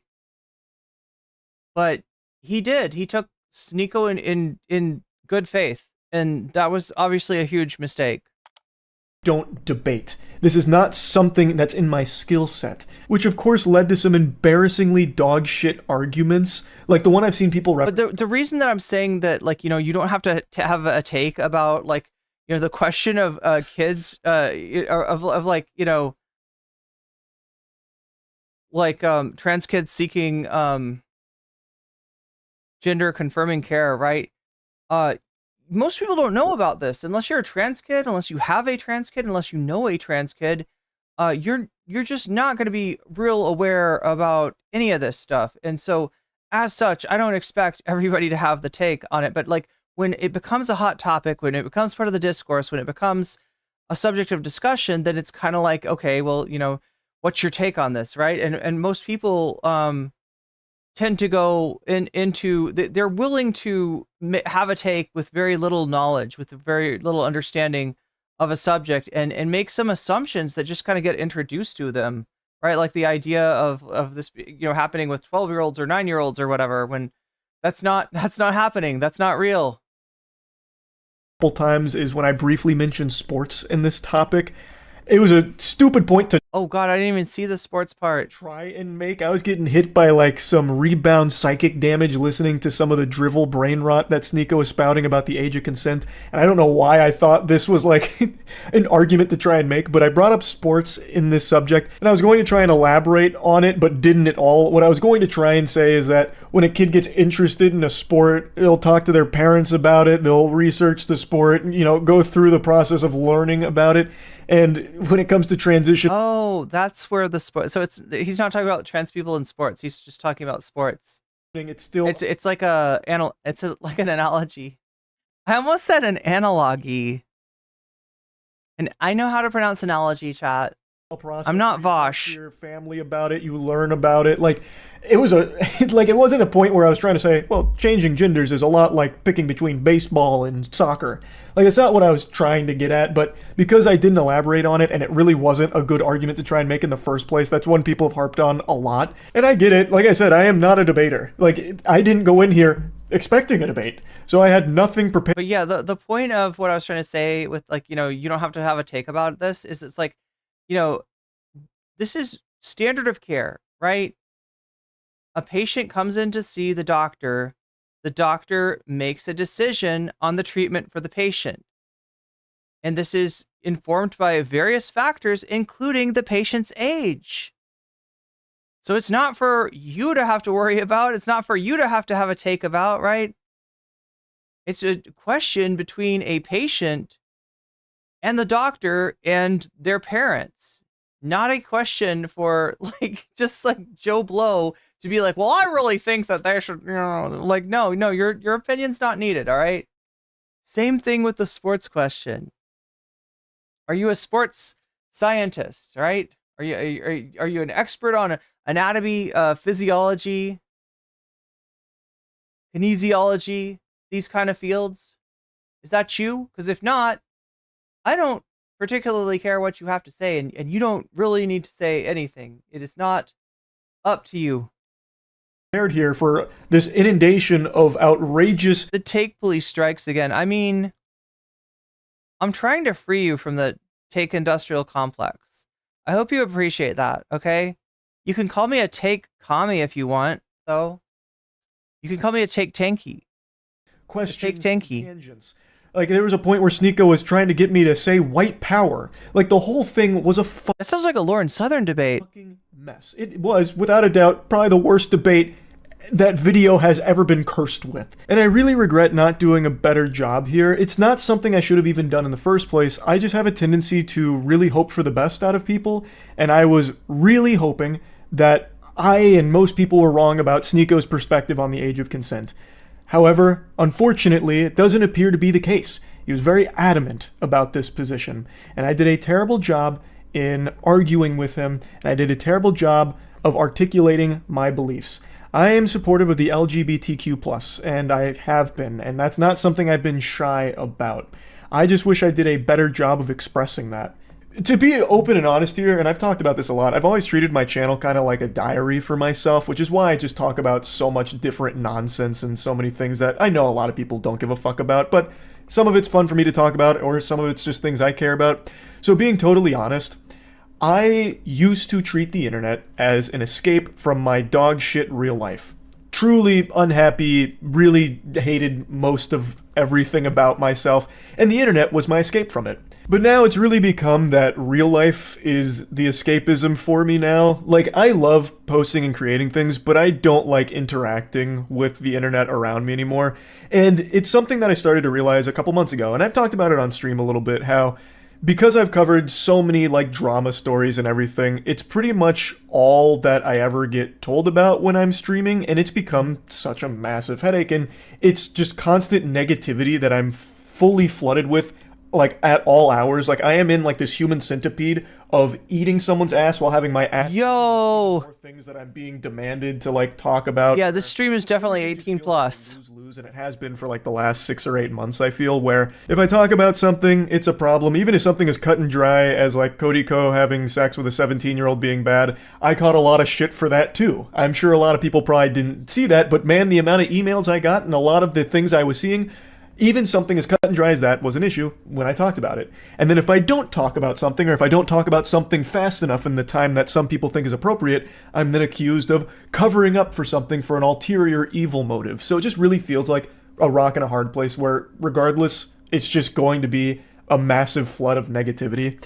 And a huge critique of me that I've always seen is Charlie's a fence sitter. He's just a fucking fence-sitting enlightened centrist cuck, this and that. And I've always said for the entire time I've been on the internet, I'm not special. I'm literally just a normal guy who got very lucky. I just sit here, joke about shit, talk about my opinion on things, and nothing else. I don't Mostly he talks about his butthole. A unique perspective on things. I don't have deep insight into the vicissitudes of certain things. I am literally just a guy who yaps, has some fun, talks about shit, does some wacky stuff as well, and that's it. It's just not that deep. But because everything is so inflammatory and charged online, it's being perceived in the last, I'd say like the last 2 years, it's really popped off as me making deliberate attempts to appease both sides and play right down the middle to soak up as much as possible. Like it's all this like yeah, you are the biscuit that soaks up the communal wine, the nefarious scheme where I'm doing this with my hands. And I just don't understand how it's become so incendiary, where that's apparently like a really bad thing now. My opinion is not special, and my opinion isn't one that's pandering to any sides or catering to anything. It's literally just whatever's up here. I sit down for like 30 to 45 minutes on like a topic or like a video that I'm joking around about, and I talk about it. I am legitimately just an average, well, below average height guy who's about to turn 30. I'm not just spitting hot takes out the wazoo here. I'm just being myself. That's all this channel ever has been. Yo, spitting hot takes out the wazoo? And now it's become super controversial to do that if it's not like, you know, picking sides on everything, it seems. And it's very frustrating. For the longest time, it was just me having fun. And for the most part, it still is. But I've started to recognize over the last few months that some of the things I do just really aren't fun for me to do, and I've been doing them out of obligation. Mainly internet drama. When I initially started covering drama so many years ago now, it was fun, because it was... Okay, I gotta say something, though. Like, everybody has these moments where they get philosophical about internet drama and decide to be above it all. Generally when they're getting cooked, and he is, from his own description, getting cooked right now. And so it's kind of like, I mean, not that there's definitely a point to what he's saying. But I kind of hate it. This is like Keffels. Right? Keffels loves drama. And then she gets cooked and there's nowhere to go. And now she's like, you know, I'm just not going to do drama anymore. I don't want to do drama streams. In fact, I'm going to quit the internet, actually, because I really enjoy going outside and touching grass and all that stuff. And it's like, okay, I mean, I don't know. It kind of sounds like cope, but whatever. I mean, this is not wrong, what he's saying. Yeah, you should, you know. And if you're making, like, ostensibly, he's got, like, a lot of money saved, so maybe he can, like, cut down on his involvement on the internet and still be okay. So, yeah, he should do that. That's a good idea. But, like, I don't know. Saying it right when you're the subject of a controversy in a negative sort of way is a little bit less than convincing. That's all. Like, the stories were a lot, you know, more quirky. It was easy to get invested because it was kind of just like a soap opera, like a really dumb soap opera.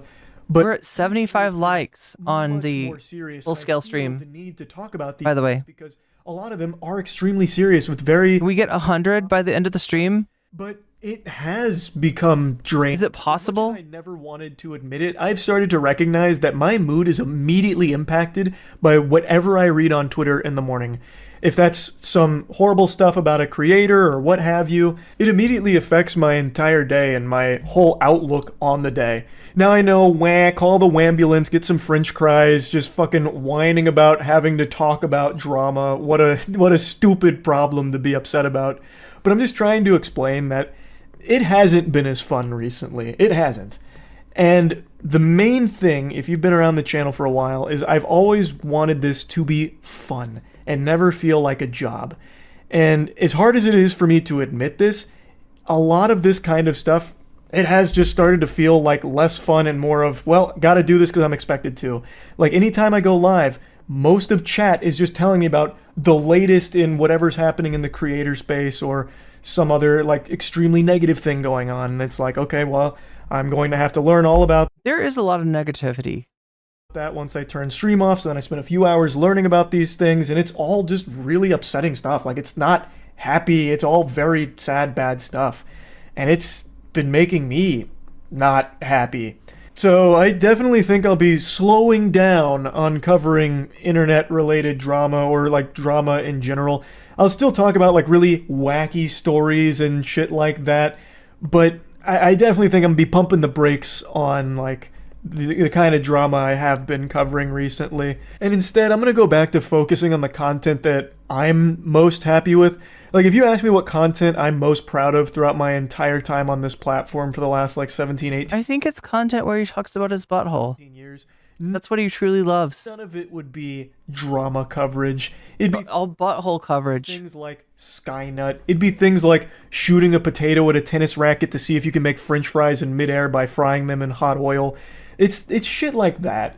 And I think I'm going to go back to that kind of stuff as opposed to the direction that I have been going recently. So, yeah, this was a lot to go over here, but I hope this has cleared everything up. And, yeah, that's really about it. So, yeah. Just wait until the Christians that freaked out about the Olympics come after him for making fun of Jesus by looking like Jesus.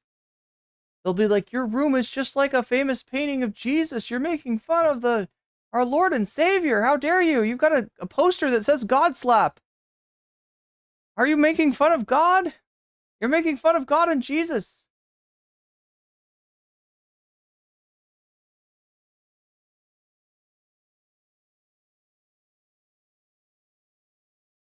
I'm glad he's trying to clear the air on transphobia spread during the conversation with Sneeko, but honestly, YouTube would always have been better without him. Wait, without Charlie or without Sneeko?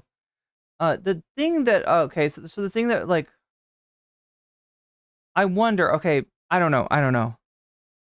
Look, my experience about internet controversies is once they start to go bad, they stay bad. And the more you engage with them, the worse. If you did something wrong, you should apologize. Otherwise, you should move on. Right? Take a moment of reflection. Ask yourself if, you're really the one that's at fault here. And if not, move the fuck on. Because I don't think anything good can come out of, looks like Xanderhal. Like, right, he had a point with the shoe on head thing. Right, with the original couples drama, Xanderhal had a point. It was badly executed. It felt like, somebody telling couples who she could and couldn't be friends with.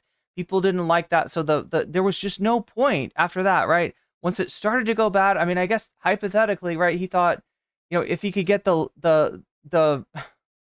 nuke, get the picture of Keffels talking about doxing people recreationally from Cherry and show that, then people would be like, oh God, I guess she's worse than you. So yeah, never mind. But it doesn't really work like that. I don't think it works like that, right? Your reputation has taken a hit. There's a lot of shit written about you online, and that's going to flavor the nature of your social interactions with other content creators and with new people that aren't part of your community, right? And you're gonna maybe lose subs and stuff like that, right? But if you keep at it, then it can get worse and it can continue. And generally, if you don't give the drama frogs anything to go on, they do move on. There always is an Illuminati out there. There's always a Colleen Ballinger. There's always a creep show art for them to move on to and concentrate fire on somebody, hopefully somebody who really has done something wrong rather than somebody whose mistake was a base take on trans issues, which it sounds like that's what's going on with Charlie.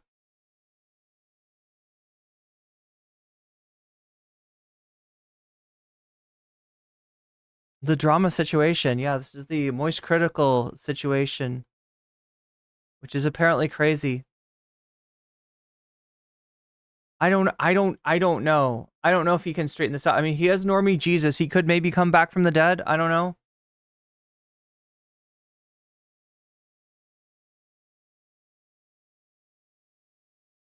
Are people going to change their mind based on this? So what I got so far was there was a little bit of deception from Sneeko, right? Sneeko, he thought Sneeko was recording the call, but he didn't think that Sneeko was streaming. But I don't understand what the difference between having that call recorded and having that call streamed really is. if the call is recorded, then Sneako's going to upload whatever he wants from that. Then your assumption is that there's going to be, Sneako's going to make a video from the interaction. He might not use all of the interaction, but he's going to, put whatever he wants out, which is not going to be what you want. So I don't understand why he was confused about the nature of that conversation, even if he didn't realize it was being streamed live, right? I'm not sure.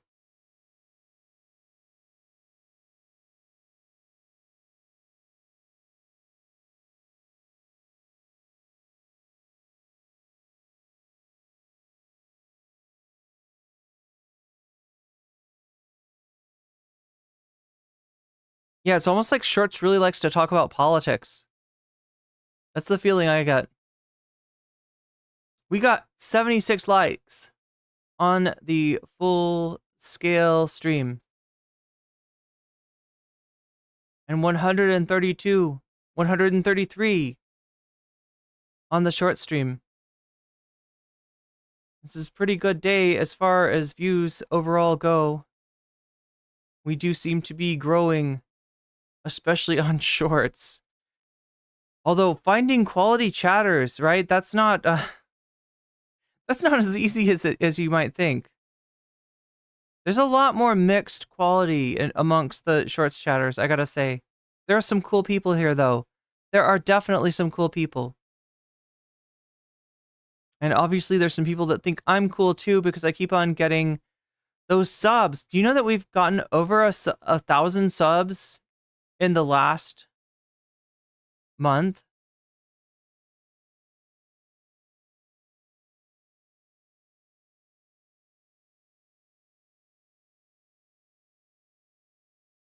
I've got that shooting star stuck in my head. Yeah, over 1,000.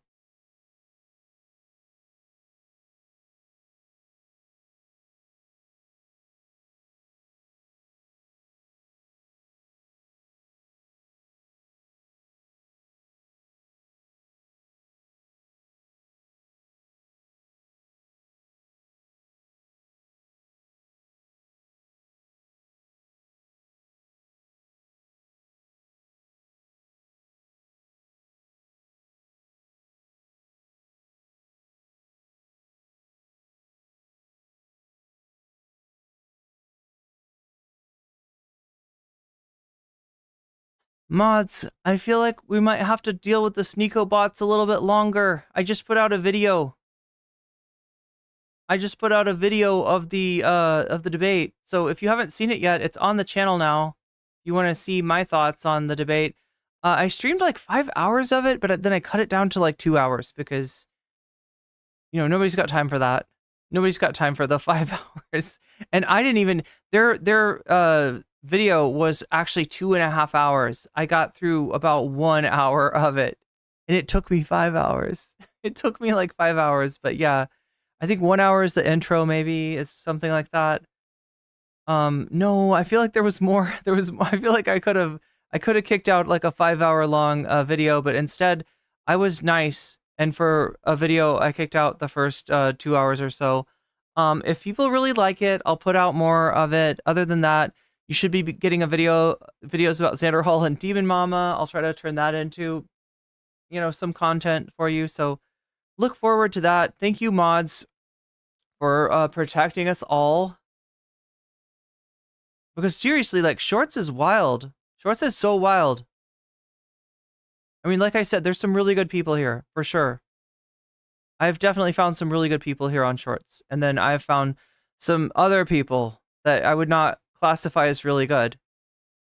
You got one insult in Dutch? I don't know how to insult anybody in Dutch. Because you know why? Ik spreek geen Nederlander. I can't say it right. Ik spreek geen Nederlander. Am I anywhere close?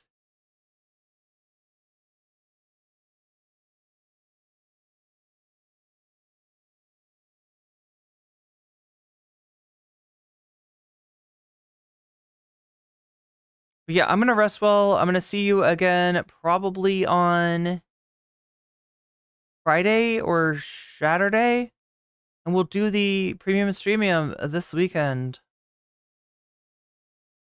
Why does it take 5 times the length to do an analysis of their convo? Is 50% of it not just common sense? I don't know.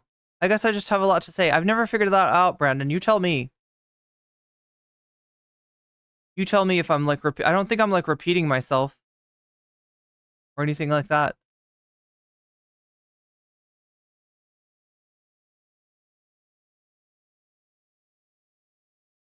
Oh my God, no, I don't speak Swedish. I wish I could. It sounds cool, but I can't make heads or tails of Swedish. Izzy Sanchez, thank you for the $2 super chat. Thank you for everything you do, and thank the mods. Yeah, thank you, Izzy. That's really nice of you.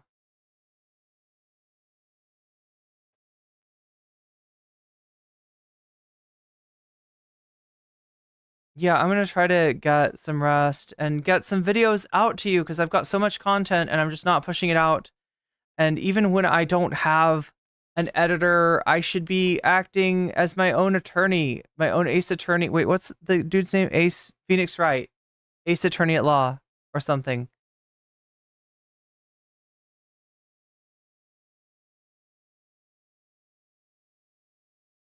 Wait.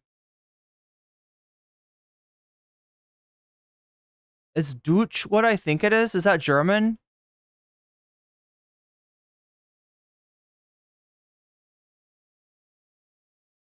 Or is that Swedish for Nederlander?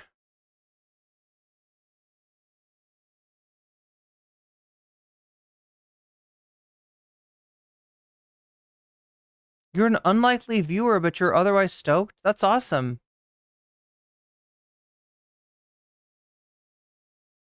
Wirst du Svenska? Du verstår? Du förstår svenska? Du förstår svenska? Am I late to the stream? Yes, but you can always rewind it. Do you understand Swedish? Yeah, it's like verstehe in German. Verstår. Förstår. Like verstehe.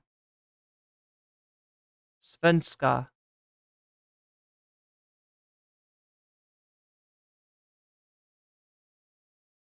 Dutch is close to German, like Portuguese and Spanish. Yeah, but the Dutch pronunciation, it throws me for a loop. Some Dutch sounds a lot like English, actually. Like dankjewel. It's like, that's pretty easy to figure out what that means. And like, what do you know? It sounds like a dialect of English almost. Natural umlauts.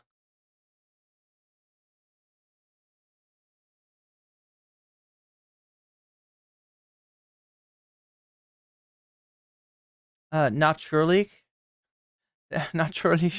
You know, it's funny, like there's certain things I can't pronounce very well when I'm dehydrated. I'm realizing I'm dehydrated right now, so I should probably actually get to sleep instead of just saying that I'm gonna get to sleep.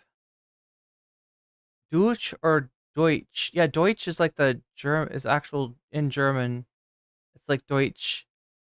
But like somebody said something that looked like Deutsch.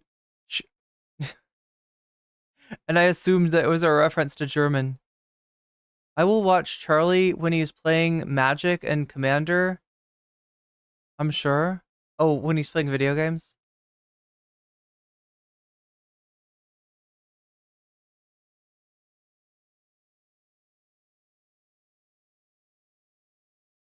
Wait, Taya and Laotian are wait. Wait, the language is called Laos?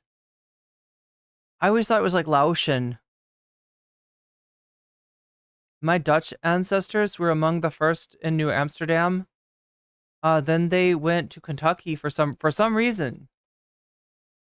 God, that would have been so cool if they'd stayed. Can you imagine how cool it would be to inherit like a house in NYC? Even if you just end up selling it. Both languages are similar. Shorts is rough and fuck. How bad? God, I kind of like... I just got into this rhythm of doing the Trump content today, and I didn't really look at what was going on in shorts. Like, I wasn't looking at chat at all when that segment was going on, and that's when we had like 400 people. I didn't realize how rough it was today.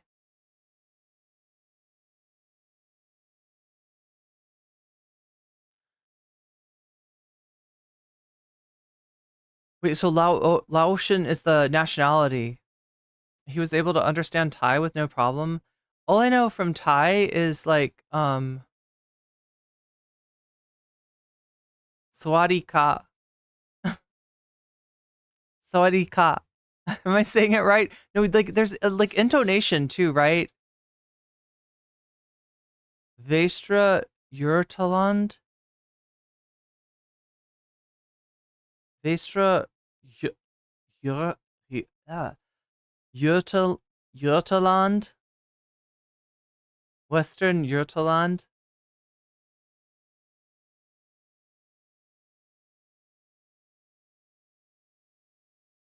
I'm gonna have to sleep. Oh my gosh, well good luck sleeping with the sunburn. Get some okay, this is not medical advice, but some people are find that aloe vera works really well on sunburns. How about that? Dutch seems to be hiding around the corner. Die Aka. Wait, how would you say that in Dutch though?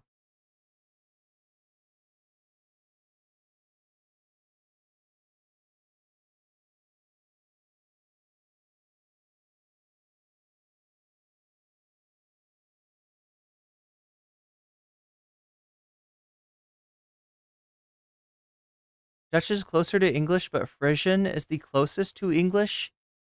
Wait, I'm trying to remember. Is Frisian the one that's it from Friesland in the Netherlands, or is Frisian the one that's from Belgium? I'm trying to. There's like a million weird little languages in Belgium, right?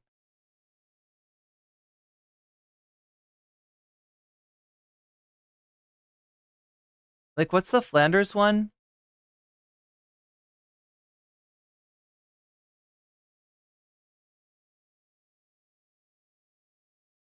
The foods are similar too. But wait, so like Laotian food is more spicy?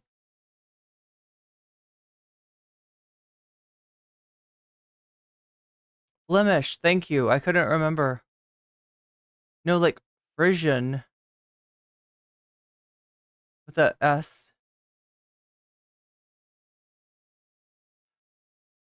Walloons is French. Belgium has Flemish. Wait, Flemish equals Dutch. Oh wait, Walloons is French, Belgian, and oh wait, are as far as the cultures or as far as the like the dialects? I feel like French like I could really like when I talk to people from Belgium, I could understand them better than people from France. Hi diddly ho.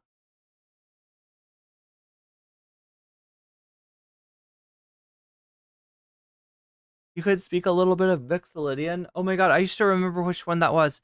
Is Mixolydian, it like starts on F?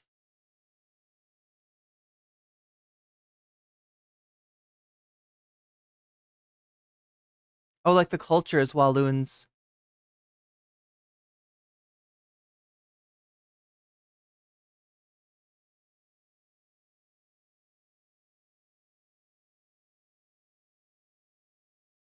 Flemish is associated with Belgian.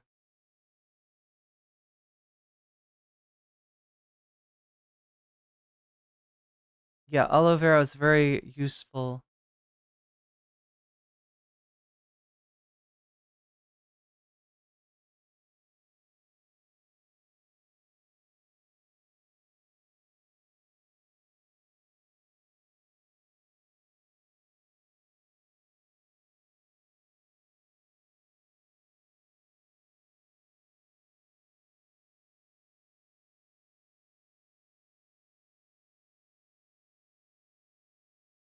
Anyway, I better go to bed so I can find Jesus for the chatters and shorts. They really want me to find Jesus. I'll try to find him in a dream. I'll have some kind of Jungian archetype dream. You know that Jung used to dream about Jesus, but it was always really weird. Like 2 dreams that he describes, right, are one with like, well, wait, the more interesting one about Jesus, right, was that like Jung has a dream that he's like taken down into a cave in this with this like weird, like everybody's in robes and they're like in a cult and stuff, and he's taken down, you know, and then they get to like a big open space and there's like a giant like well, no, there's like a giant dick. There's a giant dick in the middle of the cave. And the people that are taking him down there, they're like, behold, the Lord Jesus Christ. And Jung was like, yep, that's Jesus, all right. Anyway, with that sacrilegious thought, I will bid you adieu. I need to get some sleep. And maybe you do too. Good night, and have pleasant dreams.